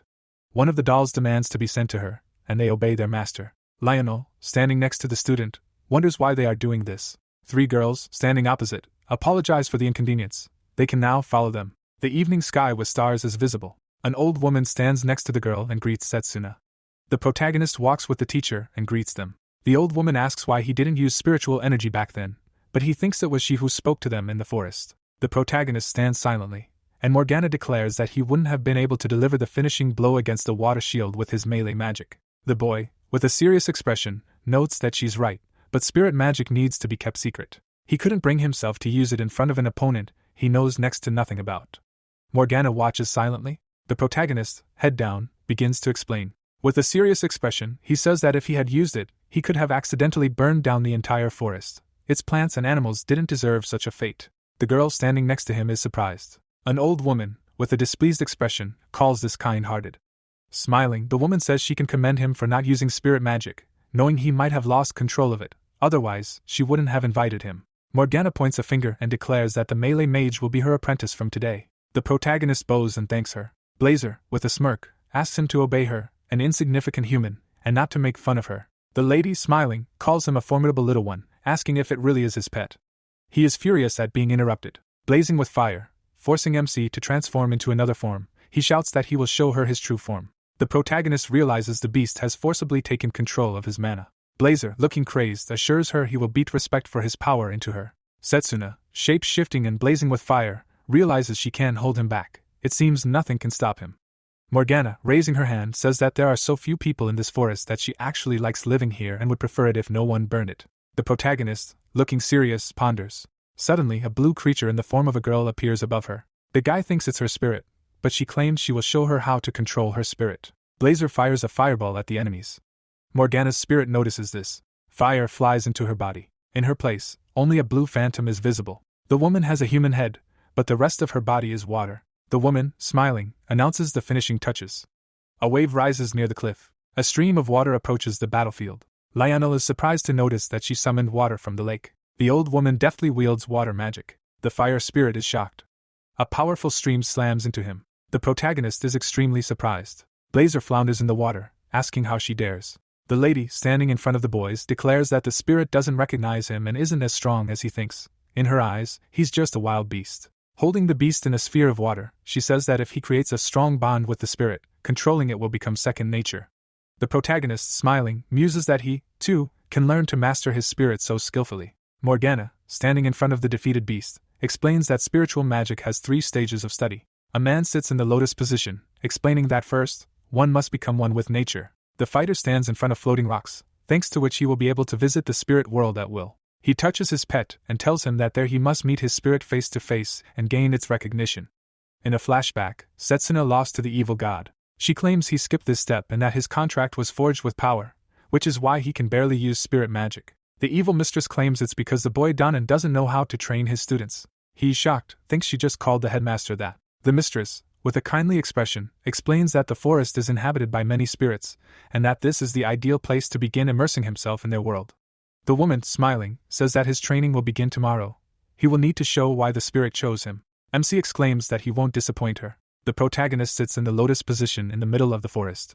The protagonist cleans up after his spirit. He sits near a cliff. He trains with Lionel. Morgana, smiling, chops carrots with water magic. Setsuna and Blazer eat at the table, but their moods differ. An old woman watches as the protagonist meditates by the waterfalls. The boy assumes a fighting stance.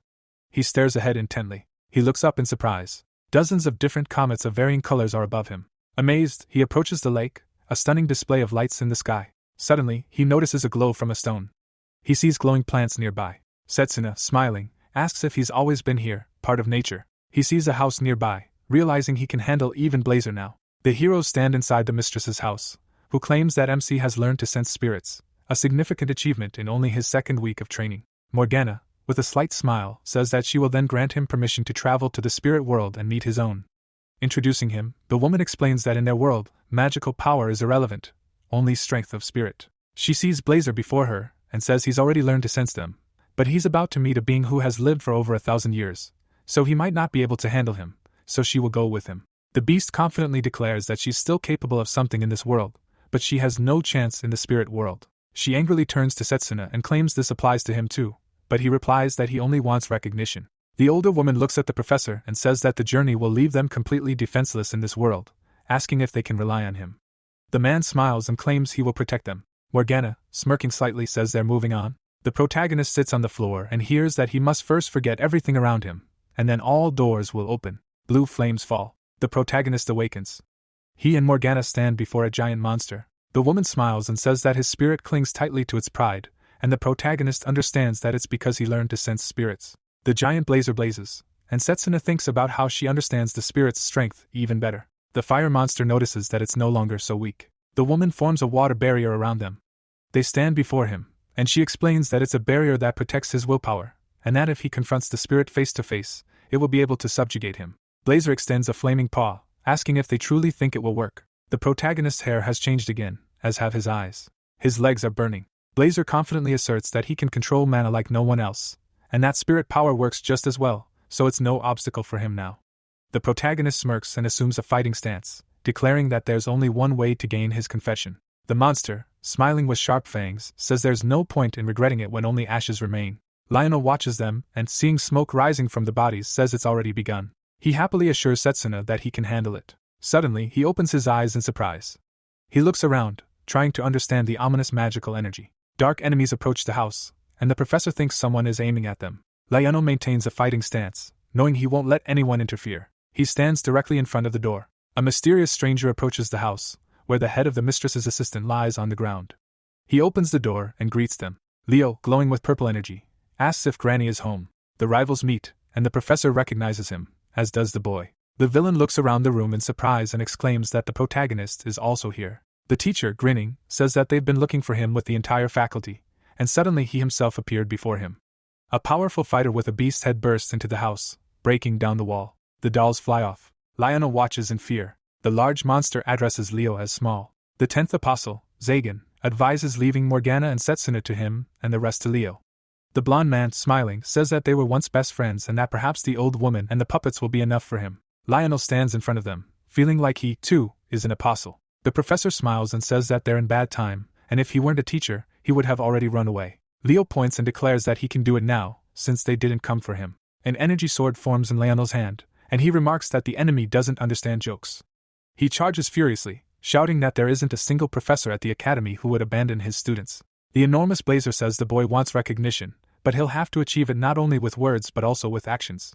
The protagonist, Blazing, understands that there's no need to give in to fear. In this world, willpower is everything.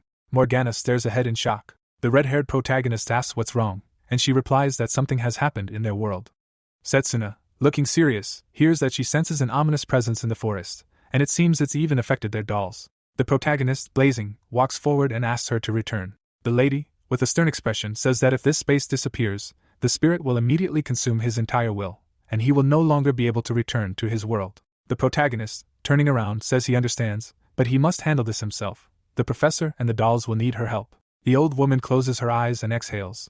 Raising waves, he asks him not to linger, because if he dies, all his instructions were in vain.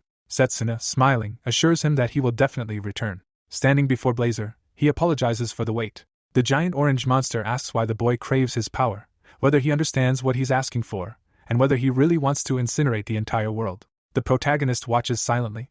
Closing his eyes against the backdrop of ruins, he claims he's lost everything. The astonished monster wonders if he sees everything the boy feels. Monsters are killing people, and it's said that the apostles led the Mage army astray and brought it to ruin. Friends are cut to pieces.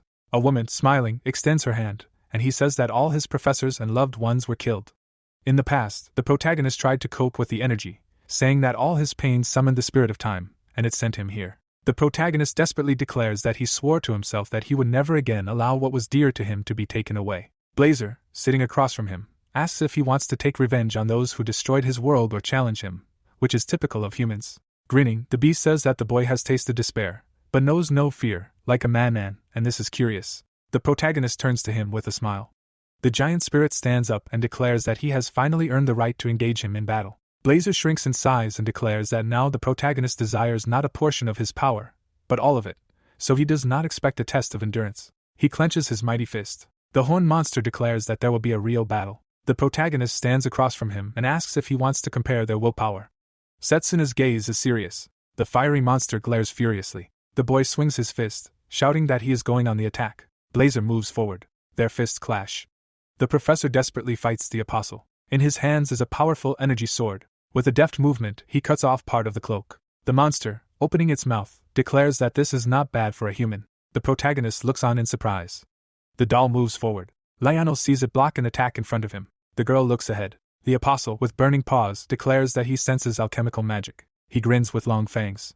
In a rage, he releases energy, shouting for them to get out of his way. He delivers a series of blows to the puppet. The professor watches in amazement. He sees the doll fly back at him. Zagan forms a new stream of energy. A powerful beam pierces the house. The professor sits on the ground, thinking that he sends out attacks one after another as if he doesn't get tired at all. His mana seems to only get stronger. The apostle turns to Leo and demands that he stop standing around. He holds out his hand and begins casting a spell, seeing the mistress. A purple beam approaches Morgana. A bright flash appears in front of them. Leo looks on in amazement. The mistress, standing next to her spirit, asks if this is the proper behavior for guests. The blonde man, with a mischievous smile, remarks that she's awake and might even feel sorry for him. Aiming her attacks, Morgana replies that she wouldn't. The 10th apostle appears before her. Lionel deftly punches him in the face. Several beams of light focus on Leo, who blocks them. The woman is astonished that he dispelled her attack. The villain asks with a smile what that spiritual magic is. He forms streams of energy with both hands, saying it won't do anything against him. He turns around in amazement, noticing something nearby. Lionel, enraged, strikes, but he jumps back. Leo, shocked, asks Zagan how the professor escaped him. The apostle behind him raises his hand, shouting for him to shut up. The professor deftly dodges the powerful blow. Leo flies out of the house and through the wall. The old woman, with a serious expression, notices that he dodged, but why bother if he can simply dispel any magical energy? Perhaps certain conditions are required. Fragments of battle emerge, and she realizes that during a melee attack, he might not have enough time to dispel the magic, and if a clash of magical energy occurs, Morgana, with a stern expression, wonders if he's deliberately using melee magic to gain an advantage. The professor dodges powerful attacks. He grips the hilt. He deflects the beast's attacks with his shield. The apostle swings his paw again. Leo, surprised, says they wanted to attack him from underground. With a smile, he exclaims that it's useless. Powerful blue energy appears around him. Morgana casts a spell, thinking that even if this doesn't work, she'll have to pull out her trump cards. A giant stream of water emerges from the lake. The water ball moves toward the house. Leo sees this and declares it would be cruel to drown him. The old woman frowned, saying he was indeed dangerous, but only if they were surrounded by so much water. She raised her hand, shouting that they would have no choice but to swallow it. A stream of water fell. Leo, astonished, said that was too much. With a sly smile, he began conjuring purple energy, saying he was sorry. He directed dark streams toward the water. Smiling, he fought it. The water instantly evaporated, and the villain claimed he had learned something. Morgana, amazed, noted that he had used ranged magic to dispel the spell. Rain fell on the villain, and he asked how she managed to keep such a souvenir from the world of the dead. A purple sphere appeared in his palm. Lionel sat opposite Zagan. Suddenly, the protagonist dealt a powerful blow to the enemy's face, and before he could say that his mission was accomplished, Leo was sent flying tens of meters away from the attack. The old woman, smiling, said that he had finally defeated his spirit. Setsuna, her red hair ablaze, confidently maintains a fighting stance. Zagan turns to face the protagonist. The battered professor realizes he's covered in flames, but he keeps them under control so as not to set any trees on fire. An apostle standing in front of Lionel asks if he really is Setsuna, as the boy is too weak. Blazer, with a smirk, asks if they are apostles, hinting that they would be an excellent use for his flames. The protagonist stands before him and says they are strong and should be careful. The protagonist, ablaze, maintains a fighting stance. The pet suggests not to play poor, as he defeated him in battle. A few minutes ago, MC stood in front of him in the spirit world. Furious, he swings his fist, screaming loudly. The monster attacks in response. They deliver simultaneous punches to each other's faces. They fly off. Blazer turns around. Blood drips from the protagonist's face. The spirit wipes his face with a smirk and says the opponent's strength is impressive. He looks at him questioningly. The protagonist's battered hands tremble, and the spirit notices this. Setsuna maintains a fighting stance, and Blazer asks why he's smiling in such a situation. His face is swollen with bruises, and he confidently declares he will defeat him. The monster strikes again.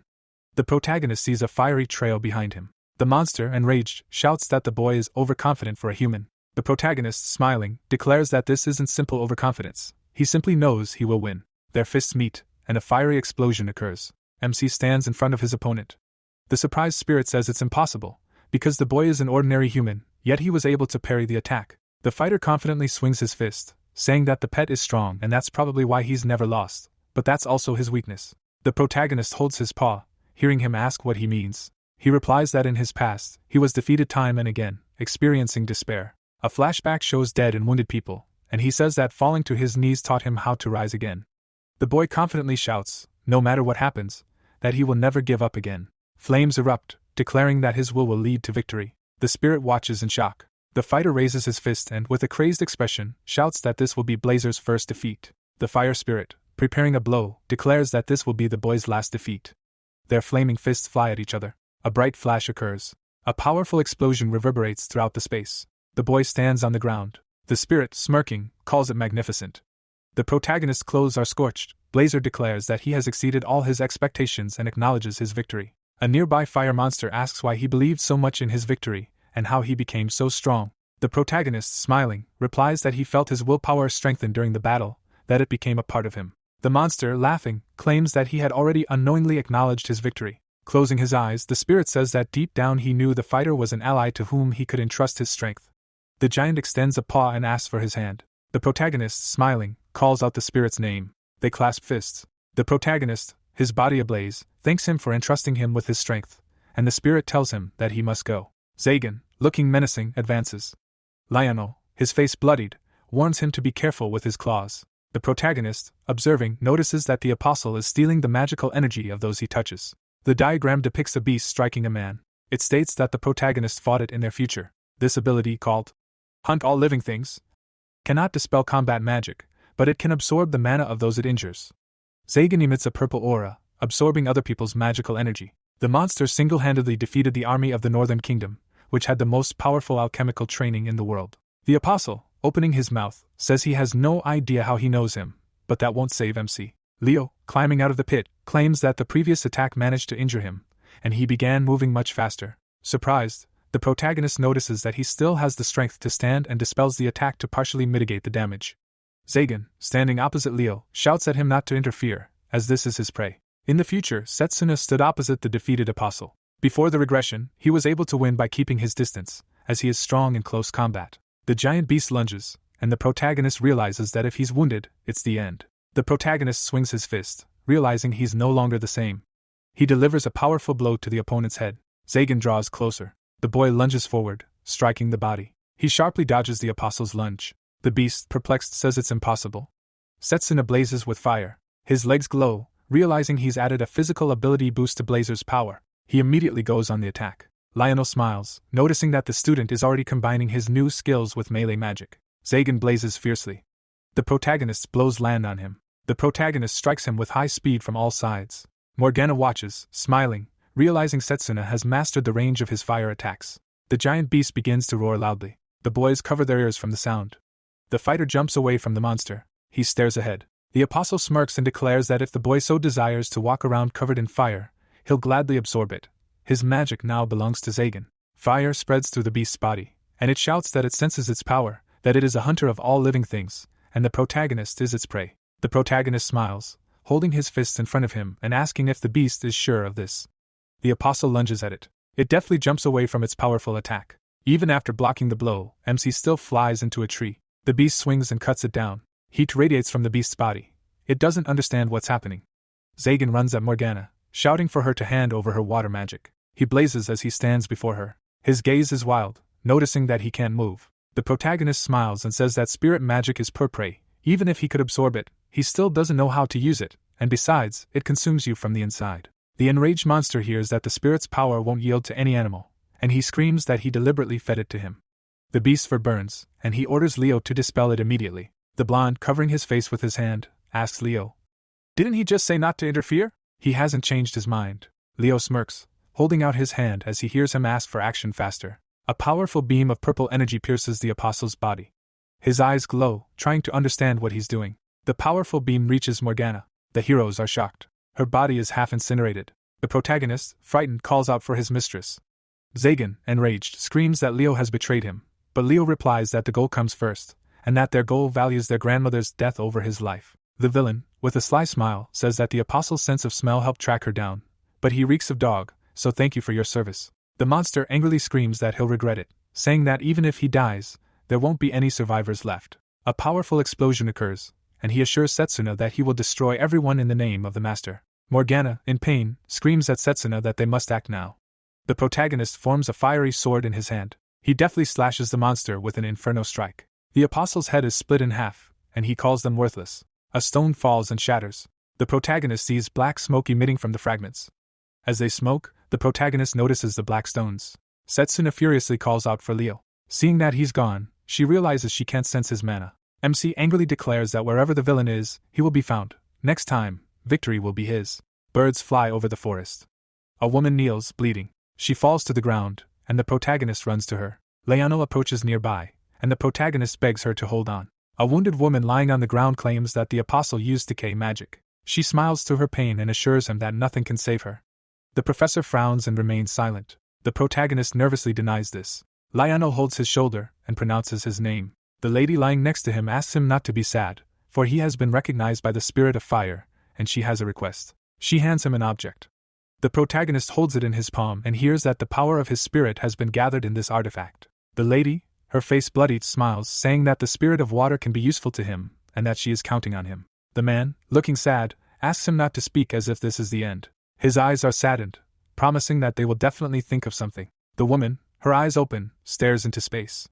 Setsuna kneels before the deceased and addresses the professor. Sadly, she asks what the point of strength is if it still cannot protect those dear to him. Lionel, frowning, remains silent. With a serious expression, he says that in life, you can't predict what will happen next. A person, no matter how strong, can't be prepared for everything. The most important thing is to keep going no matter what. Setsuna stands silently, hearing that he should know this better than anyone. The puppet watches silently. She approaches them, slaps the sad boy on the head, and shouts that they're caught. The protagonist, shocked, clutches his head, not understanding what's happening. The girl standing opposite declares that he shouldn't tell her anything about the ending, or she'll jinx him, because he's actually perfectly fine. Morgana, smiling, assures him that she's real. A clot of energy is visible in the man's body. It's said that the old woman is just another alchemical doll, special because a soul was implanted in her, which is why her feelings were there. The girl happily declares that they even deceived that apostle. Lionel, shocked, asks if this wasn't the real Morgana. The girl, smiling, says that she was the pinnacle of her alchemical art, clarifying whether they were truly surprised. Setsuna, perplexed, declares he's never seen such realistic dolls, saying he saw his grandmother in the spirit world too. She replies that it all depends on how you see it. The professor, with a serious expression, says she's too young to be Morgana. The protagonist, shocked, notices her ears. The girl, with a sweet smile, declares that she's an elf and lives longer than ordinary people, asking him to guess her age. Lionel turns to the student and promises he'll succeed, but he replies that there's no right answer to such questions. Morgana, smiling, declares she's over 300 years old. A surprised Setsuna asks if that means she participated in the Great War. The girl, with a sly smile, declares she can tell, but not for free. They stand among the ruins of a house, and the protagonist replies that he has some money. The girl exclaims that it's a joke and shouldn't be taken seriously, but that it's better to go to the lake because it's calmer there. Morgana, smiling, says that she'll tell him about the lost history there. The boys stand in front of a gorgeous lake nestled among the mountains. The girl picks up a stone and looks up. She throws it into the water. Disappointed, she declares she wanted to break her 90-year-old record. The boys stand there with disgruntled expressions. Setsuna asks the professor if she seems strange, and he suggests it's stress. Turning around, the heroine declares that there are several peoples in their world. Various races are shown, including humans, dwarves, and animals, including elves who, one might say, live forever. The elf stands in front of a beam of light, and it is said that thanks to their love of nature, they were able to establish contact with spirits, which is how they mastered magic. Morgana explains with a serious face that over time, humans began to worship elves and spirits, but some lost their way. An evil elf controls the human king. He wields blue energy, taught his people spirit magic, and waged a war to gain control of the world. At the ruler's command, mages attack, but the true king is an elf. The protagonist, looking at the girl, asks how the Great War began. Lionel notes that blind faith and power are a dangerous combination. The elves flee from the enraged humans. Both sides suffered heavy losses, and the worshippers of elves and spirits lost the war. Afterward, they became despised, accused of always seeking to seduce people from the true path. The man, with a serious face, declares that spirit magic has also come to be called simply ancient magic to hide its use, and she agrees. The professor, adjusting her shirt, asks if she hates humans for what they did to her people. The girl standing in front declares that there was such a time, and the man clarifies what about now. The elf, turning her head slightly, says she's keeping her distance. Imagining her grandmother, she says that many still hunt them and, even after 200 years, she feels remnants of hatred for humans, which is why she hid her true nature. Setsuna frowns and asks why she admitted to them that she is an elf. The girl remains silent. Turning, she declares that Donan trusts them, and they have proven themselves worthy of his trust. The protagonist smiles. The elf, smirking, says that he burst into tears, so after something like that, it's impossible not to show up. Setsuna rages as they laugh, thinking about the Great War, elves, and spirit magic. He remembers how he cut down Zagan and thinks he managed to slay one apostle. He looks at his hand and understands that with great power comes great responsibility.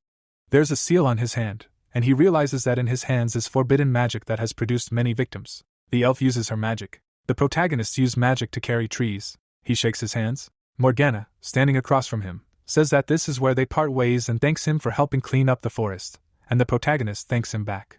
They look at her happily. The guy is happy he got to meet her. The girl smiles silently. Lionel, smiling, asks what she'll do next. The elf spreads her arms, saying that the apostles have discovered her location, so they need to find a new one.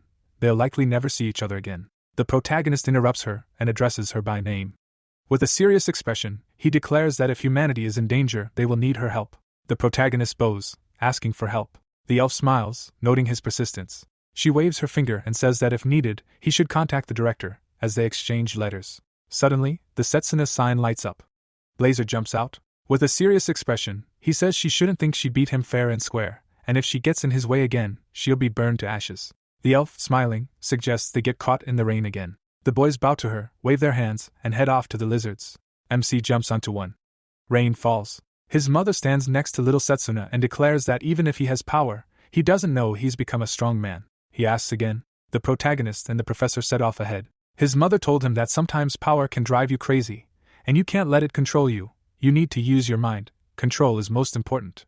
Raising his head, the protagonist realizes he's understood the true meaning of her words and will definitely find the right use for his fortitude. A joyful protagonist rides a lizard. Inside the room, a man stands. The mysterious stranger with red eyes. After all, everything is in place.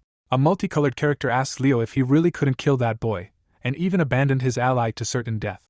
Leo balks. Smiling, he explains that his mission was to kill the witch Morgana, and he succeeded. The long-haired villain asks if he's sure she's dead. The blonde man, standing behind him, claims he was checking her body. The stranger turns away, hearing that no one could survive such an attack.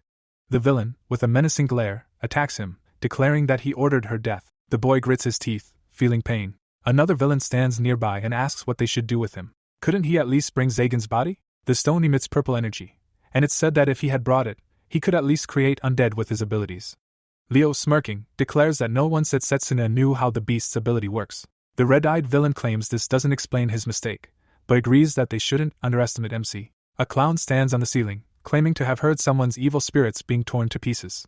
A girl in a dress stands nearby, calling Giovanni's name. A long-haired villain asks Tsukuyami if he can count on her. A cleavage-bearing villain declares that nothing can be done. She stands near a purple object, saying that it will soon be over. The eighth apostle with magical eyes asserts that their time will come. The boys raced quickly on dinosaurs. Turning his head, the man told Setsuna that it would take them about half a day to get to the academy. Liano raised his head with a smile, wondering how Drago was doing and whether he trained around the clock. Looking at the sky, the protagonist said that he hadn't even noticed how worried he had become about everyone. Sitting on a dinosaur, Setsuna told his partner that previously he only thought about becoming stronger. Looking thoughtfully to the side, the hero told himself that long-range magic had always been rightfully considered the most powerful. Thinking back, the hero recalled how this magic had brought him victory in all his battles. In the company of others, Setsuna was always alone and never asked for anyone's help. With a smile, the boy realized that now everything had changed. Thinking about each of his friends, Setsuna decided that everything had changed only for the better, because he now had allies he trusted. Looking at his fist, the boy happily realized that other schools of magic also had their strengths, and he was glad that his magical energy control skills, acquired before his regression, had come in handy. Leonel, recalling the hero's failed attempts, understood that magical energy control is not just a talent, but something that can only be learned through extensive training. Liano turned his head and smiled, replying that it would take 10 years to reach the level of a hero. Looking into the distance, the protagonist realized his partner had devoted much time to honing his skills, and now it became clear why he was the strongest in the world. His past could conceal a rich history. The night sky. Stopping near the forest, the heroes decided to take a break. Blazer's hands held amulets. He looked at them with interest, not understanding what they were. His hand held an unknown ball. Setsuna carefully studied a letter on paper. Smiling, the hero decided to put it off until the right moment. Studying the amulet, Blazer began to talk about sensing the energy of the water spirit within it. His hands raised the amulet to the night sky, realizing the water spirit could be useful to him. The hero's eyes were closed. Setsuna clutched the amulet to his chest, asking the water spirit if it could hear him. The glowing thing began to speak. The hero's eyes widened in surprise as he heard the amulet tell him not to be afraid. Opening his mouth, Setsuna heard the magical object tell him that it had seen him through Morgana's eyes and that if the hero could pass his test, the amulet would gladly share its power. Looking thoughtfully to the side, the boy decided he shouldn't rejoice, as a difficult battle would likely await him. Continuing to glow, the amulet begged him not to be afraid, as the test required the hero to simply make the amulet experience strong emotions. Setsuna stared ahead confused, but didn't understand what was being said. Continuing to glow, the amulet began to say that he had already exhausted his senses in the spirit world and now wanted to experience something new. Pointing his paw at the magical object, Blazer responded with disbelief that he didn't like it, despite the amulet harboring no negative emotions toward the little creature. Closing his eyes, Setsuna realized the amulet was friendly toward them. Someone's hand touched the boy's shoulder. Pointing at himself, Liano happily replied that he had a suitable story, one that could bring anyone to tears. Waving his arms, the man replied that several decades ago, this country was saved by heroes named Ordino Iron Blade and Aura's Iron Armor. The night sky. After a while, morning arrived. Liano, unlike his sleeping friends, looked up at the sky with tears in his eyes. Setsuna's surprised eyes widened. Looking at the hero, the boy couldn't believe he wasn't finished with his story yet. The amulet lay silently on the ground. Raising his head, Setsuna decided to simply consult with the others when he returned to the academy. Sitting on a bench, Layla thought about how to make someone experience a strong emotion. Drago looked seriously at Setsuna, asking him if something was wrong. Layla smiled at the protagonist, suggesting he go to the museum, as there would surely be someone there who could help him. Setsuna thanked her for the offer. Drago and Carol smiled, saying they would also help. Layla smiled, introducing the new girl. The heroine pointed at a statue, explaining something about it. Setsuna carefully examined his pendant. A satisfied Drago stood next to him. The puzzled protagonist looked incomprehensibly at his friend bragging about his figure. The magical object said nothing. Carol, manipulating the power of her animal, demonstrated her abilities. A few seconds later, a beautiful ice statue stood in the vast square. Blazer playfully looked at the ice. Suddenly, the little animal leaped onto the statue, shattering it. Setsuna examined the pendant. His eyes were sadly cast down. Light filtered through the trees. The sun was shining brightly outside. Setsuna was training in the forest with Blazer's magic. The boy's gaze began to wander. His foot quickly kicked to the side. The protagonist, with deft movements, demonstrated all he could do. The contented little animal sat on the grass, telling its master that he had masterfully used its power, and that now Setsuna would have to shed his human guise and reveal a new form. Turning to Blazer with a smile, the boy replied that he would soon master the new technique. Setsuna raised his head and looked in surprise at the falling snow. Glancing at his palms, the boy realized that winter had arrived. Looking away, the protagonist thought that what he had seen in the past would soon happen. Packing all his things into his backpack, Setsuna told the little animal to put off training, as he already had important business. Standing by the enormous tree, the hero realized he couldn't gain any more power from the sacred tree. He knew he'd already expended a great deal of mana during his training and would need to replenish it over the next few years.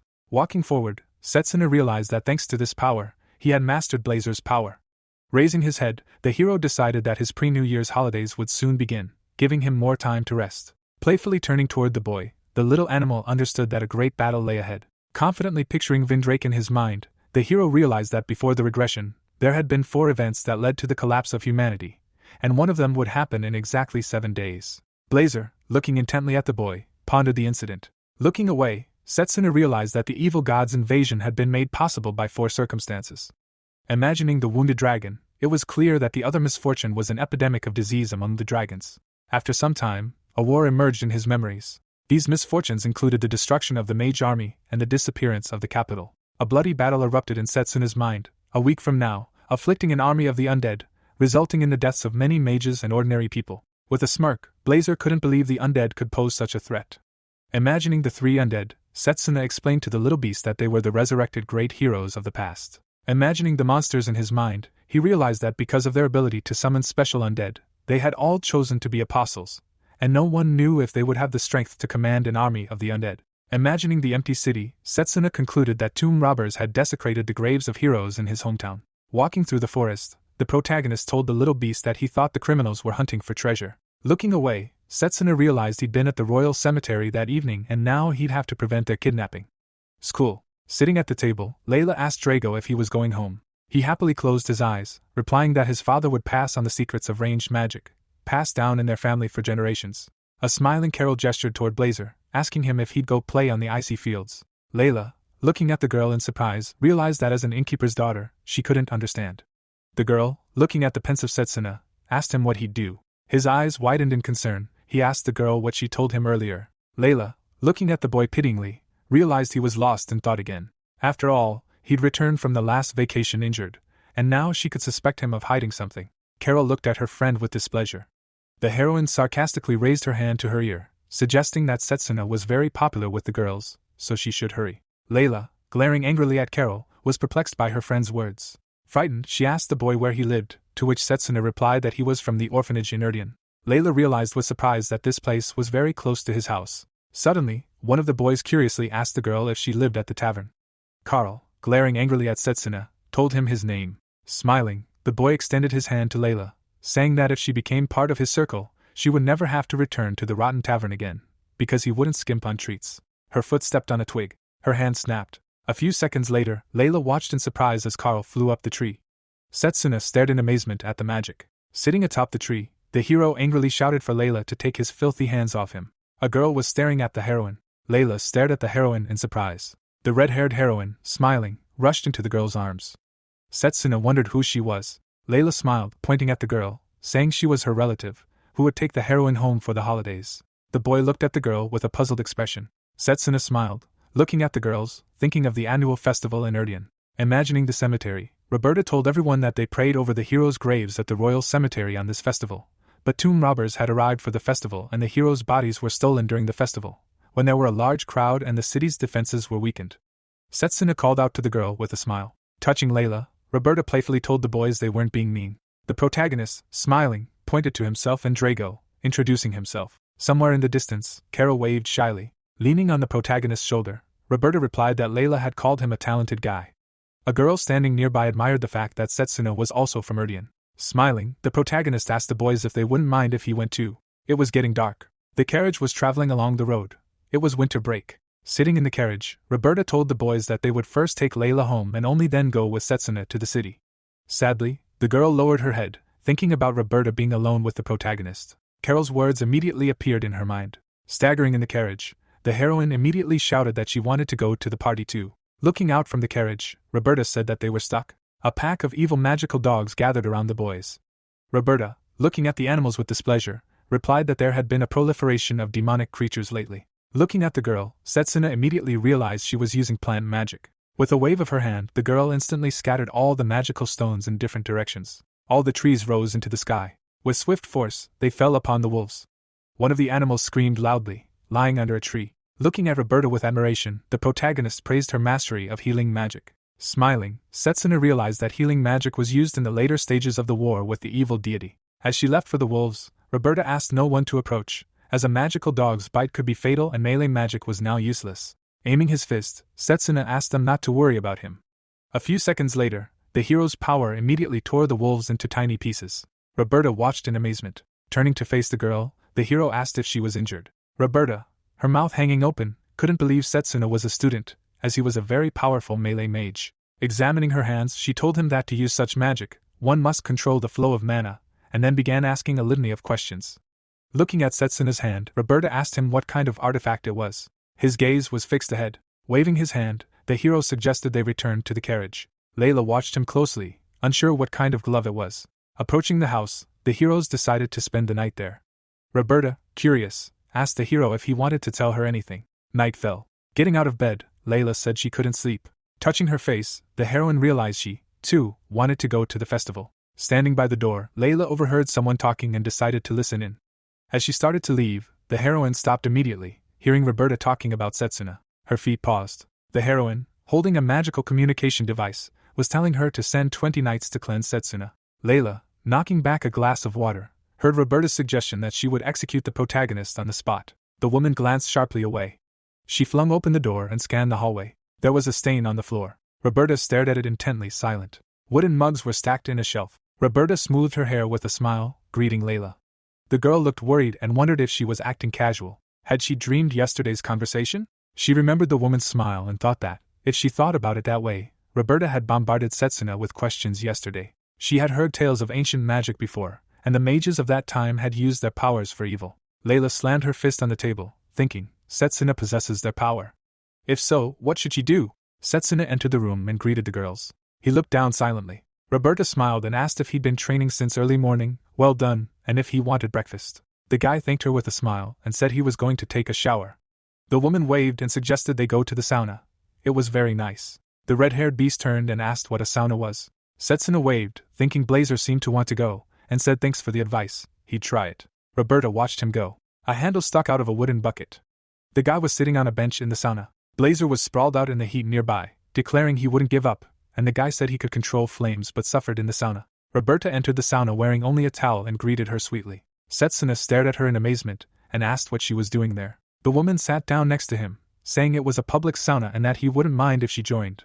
She smiled as she looked at the hero's hand, thinking that he hadn't taken off his glove even in the sauna, so it must be more than just a glove. There was a sign by the door saying it was being cleaned, but she thought no one would come in. She'd find out soon enough. Pointing at the glove, Roberta asked if it wouldn't get wet, maybe she should take it off. The blue-eyed boy replied no, it was very important to him. Raising a finger coquettishly, the red-haired woman asked if it was a gift. She moved closer, touching his hand, and asked what he was hiding. His fingers tugged at the fabric of the glove. Suddenly, Layla burst into the room and shouted for them to stop. Pushing the woman out of the bathhouse, she shouted that there was a sign outside that they were cleaning, and to tell her to come out. Setsuna was helping. The hero looked at the girl in surprise, realizing she'd been spying on them for a reason. Looking ahead, the redhead reflected that she didn't think Setsuna was up to anything bad. She wouldn't let him execute her. A bright house. Roberta stood by the cart and suggested they meet at Layla's house. With a wave of her hand, the redhead asked if she couldn't go with them to Elena, and heard him ask why she changed her mind. Touching her chest decisively, the girl replied that she wanted to see how Setsuna lived, maybe she could help at the orphanage. Folding her hands in a prayer gesture, she asked if she could come with them, and the brunette replied that he wouldn't mind. Layla smiled happily, and Roberta wondered if she had fallen in love with him. Maybe he was a threat after all. The guy turned to the woman and asked what she would say. She agreed, and Roberta was delighted. Walking ahead, the woman thought that if she was nearby, he would behave himself. The hero stood before the gates. Setsuna said this was his home, Elena's orphanage. He entered and waved to the people who greeted him, asking what kind of animal that was. With a slight smile, Setsuna said he was back. The children surrounded him, hugging him. The boy thought he had been away for a long time. Layla watched with a smile. A man approached, saying they had missed him, saying it had been a while since they had seen him. The man touched his chest and said he was Thomas, working at the orphanage, and thanked him for looking after their Setsuna. Touching his friend's shoulder, Setsuna said he was like a brother to him, saying it was thanks to his efforts that the orphanage was still standing. Thomas added that he had grown up here himself, and wanted to repay the kindness shown. Thomas ruffled the boy's hair, saying he had grown a lot, and she thought she had never seen him so happy. The brown-haired man frowned slightly, saying he still couldn't believe he'd decided to become a melee mage. Hadn't he intended to pursue ranged magecraft and build a career, since melee was incredibly difficult? Smiling, Setsuna asked them not to worry and said he'd gotten into the right place. Clenching her fist, Layla resolutely exclaimed that Setsuna was an excellent mage. Thomas smiled, saying that since he had such a noble lady by his side, he wasn't worried. The girl smiled sweetly. Setsuna sat down by the gravestone and announced that he had returned. Looking at the Holy Father, the girl asked whose grave it was and was told it belonged to the orphanage's founder, Sister Deborah. Standing next to the grave, the hero explained that Sister Deborah was his savior. Without her, he would have died. He saw no hope in this world. Roberta touched her chest, hearing the girl's words that he was very dear to her, and offered to tell them if he wanted. Setsuna pointed and said he still had business. They would talk later. On the wall, the boy sat near the entrance to the royal cemetery. Blazer said it was worth exploring. The man yawned, covering his mouth with his hand. The hero thought he'd known everyone had relaxed in the run-up to the holidays. Setsuna had his hood up, musing that it seemed the number of guards had been reduced. It would be difficult to defend against a criminal attack. He imagined the ruins and thought that the graveyard held the most powerful mages. If they turned undead, they would destroy the entire country. Frowning slightly, the hooded boy said that if they didn't stop the tomb robbers, they'd have to fight the risen heroes. The beast sitting next to him told him not to be afraid, that with him, he was safe, and he heard him say he was his support. Turning to his pet, the boy asked if he'd seen Roberta use magic. Looking at him, Blazer replied that he sensed something was wrong with her. Standing on the dais before the cemetery, Setsuna mused that the decisive battle would take place the day after tomorrow evening. He would fulfill his promise to his sister. The girls followed Thomas. Roberta asked him to tell them about Setsuna's childhood. Turning slightly toward them, he replied that he thought he would be against it. He had no right to talk about it. The red-haired woman narrowed her eyes. Taking out a token, she said it wasn't a request, but an order. The man asked if she was from the Inquisition. Frowning, he exclaimed that Setsuna was innocent when he heard her trying to find out whether Setsuna posed a threat to society. She turned to Layla and noticed that she wasn't surprised. She had been eavesdropping yesterday. The girl replied that it was an accident. Standing opposite, she asked the man to answer a few questions. Roberta added that she wouldn't tell anyone. Thomas closed his eyes and said that Setsuna had appeared at the orphanage on a rainy night. The heroes heard a knock on the door. The man said it was impossible to forget. A woman, her back riddled with arrows, sat on the threshold. Young Thomas's eyes widened in shock. The woman was kneeling by the threshold. She looked exhausted. She held a baby in her arms, and she begged him to save it. Remembering the wounded woman, he said that Setsuna's mother was Emma, and he would tell them about her. The girl held a basket of vegetables. Hearing the request for help, she was born into a family of farmers and was a dreamy girl. Smiling, holding Monhei, the girl said that it was Moin again. Was she destined to meet her soulmate? People watched the carriage pass. One day, an influential nobleman from a neighboring fief passed through the village. The girl in the hat looked at him with admiration. The aristocrat looked out the carriage window. He held a shining object in his hand. An expensive brooch glowed red, and he said he had never seen such a bright glow. The young man and his butler exchanged glances. Their hands reached out to each other, and the man said he fell in love with her. Holding Emma's hand, the brunette asked if she would go with him. The delighted girl agreed and thought that this was her destiny. She joyfully twirled around the expensive room, saying that the chambers were like a princess's, and so she began living at the Schneider estate. Then she stood alone in the empty hall. The nobleman had many concubines besides herself, and he rarely visited her. Emma sat, clutching her stomach, thinking that if she gave birth to a child, he would love her. The baby cried in swaddling clothes, and time passed. The aristocrat held the child with a smile. Turning to the girl, he praised her. Emma smiled sweetly and thanked him, thinking that now he was sure. The butler showed the gentleman the brooch. The stone on it didn't glow. The aristocrat shifted his gaze. Then he left the room. Visualizing a silhouette surrounded by energy, Thomas explained that the brooch indicated hidden magical potential.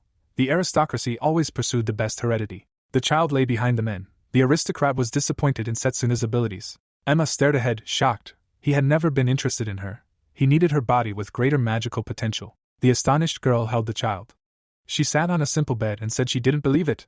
Emma clenched her teeth. Grabbing the knife, she said that if he were more capable, she would be happy. The hand holding the knife trembled. Young Setsuna smiled joyfully. The girl's eyes filled with tears. The knife fell to the floor. The mother held the child, screaming. There was a knock at the door. The butler bowed, addressing his mistress. The brunette asked in surprise what he needed late at night. Closing his eyes, the servant replied that he had come to collect the child. The illegitimate children of aristocrats brought nothing but trouble, and bringing the child in meant getting rid of it. Standing at the threshold, the man said she couldn't raise him alone, to entrust all the chores to them, and she would definitely give birth to a beautiful child. The brunette's eyebrows arched.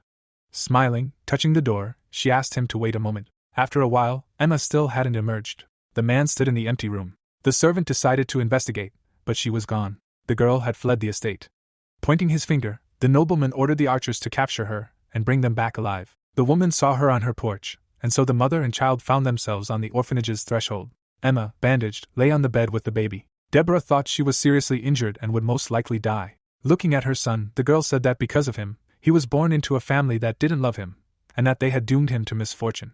Imagining a happy family, she said that if he had been born to peasants, if she hadn't desired more, it would have been better for him to grow up in poverty but surrounded by love. Tears welled up in her eyes, and she said that if she hadn't believed the lies, she would soon die. Words couldn't express how much she loved her son. Looking at the girl, she asked Setsuna to protect her. Setsuna took her hand. With a determined expression, Deborah promised that the orphanage would take care of him. They would never give him up. Thomas stood nearby, worried, having heard that his son wasn't doomed because of his lineage. Their well-being depended on them. Emma cried, hearing that her son would find happiness. She swore to protect him. The brunette's eyes closed with gratitude. The child looked forward. The woman and the boy prayed. 7 years later, the boy sat by the grave. He turned around, and Thomas, surprised, asked where he'd gotten hurt. Setsuna remembered the fight, and said they'd been playing when Slain had hit Raka. The blonde pushed him to the ground, and the boy said he'd wanted to hit him back, but he'd easily brushed him off. Setsuna was surprised by the strength of a boy who'd only just begun learning magic. Angrily waving his hands, he said that he'd said later that commoners would never be a match for aristocrats. He'd never be able to defeat him. The angry child's cheek was swollen. He asked if it was true that he would never be able to protect his friends. Deborah smiled and suggested he pray. The sky was painted with the colors of the sunset. The boy asked if he could pray and God would help. The woman laughed. Intertwining her fingers, she said their prayer would surely reach God. The boy with the wounded cheek heard that his mother was a strong woman, so he shouldn't rush. Smiling, stroking his head, Deborah said that in time, he too would become strong. Setsuna smiled at her. Later, she handed him a book, saying that if magic didn't work out, he would find another way. The hero held the book. Emma had taken it from the library during her escape. She believed it would help her son. The hero opened the book. His black eye looked down. Then, Setsuna delightedly read that it was a book about magic control. Deborah held a sheet of paper and, hearing the child's confusion, suggested he try it. Fire appeared in the woman's palm, and she summoned a fireball. A vortex formed in the center of her palm.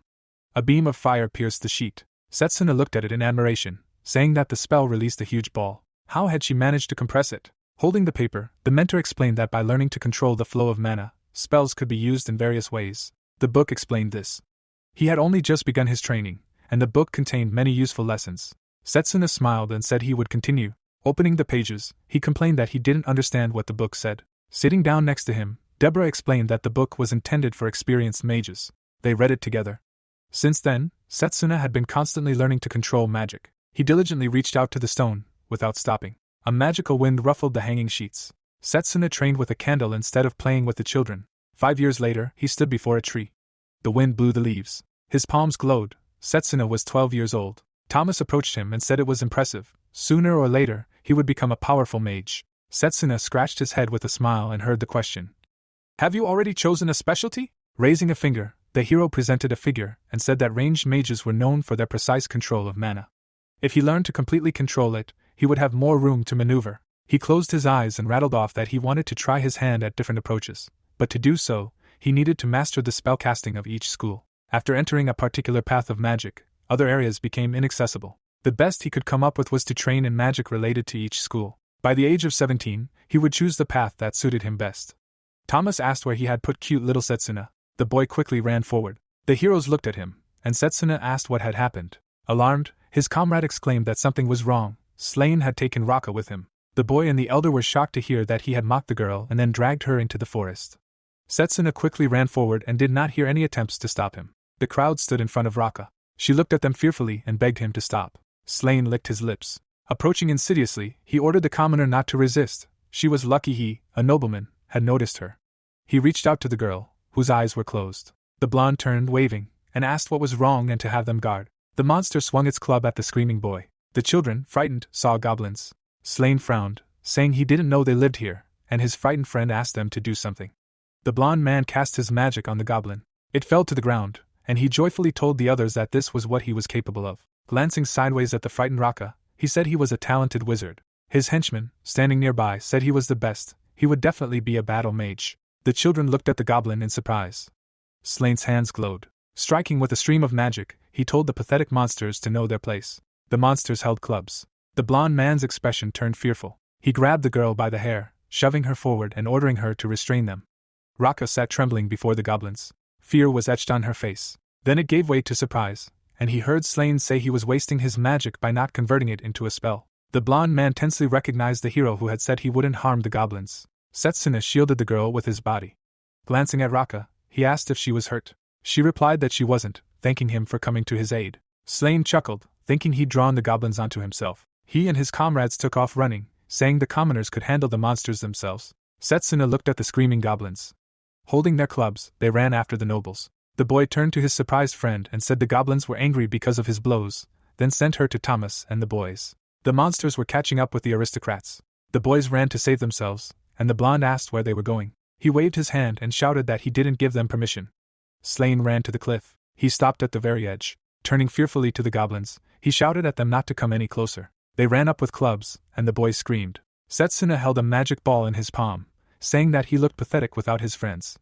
The boy threw the ball at the goblin. Turning enthusiastically, Slain asked if he would help him, and if he saved him, he would make him his servant. The hero grinned and asked him not to talk nonsense. He wasn't going to save him. The blonde frowned. With his back to him, Setsuna said he knew what he wanted to do to Raka. Turning angrily, he declared he would drag him out of here to make him pay for his actions. The goblins approached. Setsuna cast a beam of magic at them. The surprised nobleman watched. The monster swung its club. The boy's magic threw it back. Smiling contentedly, Slain asked if he had learned to control magic. He pointed a finger at Setsuna, saying he'd been surprised at first that he could do anything, but his mana was so low that he couldn't cast even the simplest spell. Frowning, the nobleman said he might think he was strong, but he shouldn't be too proud. In this world, everything depends on mana. Standing in front of the monsters, Setsuna said he was right. His mana was limited. Even goblins were difficult for him to handle. He pulled a piece of paper from his pocket. Recalling the images from his training, he thought he was honing his magic control. The edges of the paper caught fire. Holding it up with a determined expression, Setsuna declared he would show him what he'd learned. The blonde, clutching his head in fear, asked why he knew magic and enchantments. He hadn't learned them yet. Holding the burning paper, Setsuna replied that it wasn't enchantment magic. He controlled his core and used raw magic. He imagined the core in a baby's chest, thinking of the mana core, the vessel containing the source of magic. Each person is born with a specific vessel, taking shape through training. A bright spark glowed in the man's chest. It served as a repository for magic and allowed the use of any form. Lightning erupted from the boy's wrist. A spark also glowed in Setsuna's chest. Since childhood, he had been able to change the shape of the core through magical control. Throwing the burning paper forward, the boy ordered not to inhale it. The paper fell to the ground. The goblins, seeing the flames, screamed. Covering his nose, Setsuna said they wouldn't have defeated them as long as they had left them alone. Slain stared ahead in amazement, thinking that he hadn't been able to deal with the goblins, yet he had gotten rid of them so easily. The blonde's body glowed with a flick of his palm. The hero explained that it was a blessing of light, created by the use of life magic. With it, they could withstand the blow. Turning to him, Slain said it looked like restoration magic, only to be told it was just raw magic. He frowned, thinking that his magic was similar to restoration and enchantment anyway. How many directions were available to him? Setsuna grabbed the nobleman's hand. Pulling him forward, he said they would jump off the cliff and escape. Was he scared? The boys jumped down, Slane thought, thinking he'd chicken out. The heroes plummeted. Water splashed up. A fire was burning in the cave. Slane lay on the ground. He glanced to the side, hearing the question. Are you awake yet? The boy cried out in fear, hearing Setsuna say he'd lost consciousness when they jumped off the cliff. Was he scared? He saw the circle of stones and thought it was a protective circle, a shaping magic. Gritting his teeth angrily, he thought Setsuna knew that too. Approaching from behind, he asked disapprovingly. A commoner, what, a genius at magic? Turning to him, Setsuna replied. No, he trains every day, that's all he knows. Standing in front, he said that since he'd woken up, it was time to leave. He hadn't yet answered for what he did to Raka. Thomas stood with the others at the shelter and scolded Setsuna, asking what he was thinking. Setsuna apologized and said he'd saved Raka. He nudged the blonde from behind, saying that he was the culprit. The girl glared at him. Slane looked frightened. Pushing the blonde toward his friend, Setsuna said that they hadn't met any of his family along the way, so he could do whatever he wanted with him. The blonde turned tensely and heard that one word would send him back to the goblins. Raka glared at the boy, who had begged him not to do it, and said she wouldn't. The girl sharply kneed him in the groin. The aristocrat's eyes rolled back in pain. Thomas looked surprised. Setsuna was impressed. Squeezing her eyes shut, the girl screamed at him to stay away. The elder smiled and told her they hadn't expected this, and the hero added that he deserved it. Despite their poverty, they lived happily, but this happiness wasn't destined to last forever. Deborah lay coughing in bed. The children gathered around her. 15-year-old Setsuna placed his hand on Thomas's shoulder and offered to call a restoration mage, but he refused. Holding the woman's hand, he promised to become a holy father at the temple and take care of the orphanage. Deborah smiled and said he could do it. She touched the cheek of Setsuna, who had told her he had decided to enroll in a magic academy, and praised him. Pressing the woman's hand to his cheek, the boy said that without her, none of this would have been possible. Looking at the boys, Deborah said they were great. Her lips curled. Tears streamed down her cheeks. Wiping her eye with her palm, she said she would die soon, but for now she wanted to repent to them for becoming orphans because of her. The children were surprised, asking what she was talking about. The woman explained that she had once served as a mage in the army. Setsuna stared intently at her scar. There was a magical seal on the woman's palm, and she said she had always fought for peace. The girls stood amid the burning rubble and recalled that night they were attacked by a huge army of demons. Blood streamed down Deborah's face as she cried, saying she had failed to protect her village. Setsuna tensely exclaimed that it was not her fault.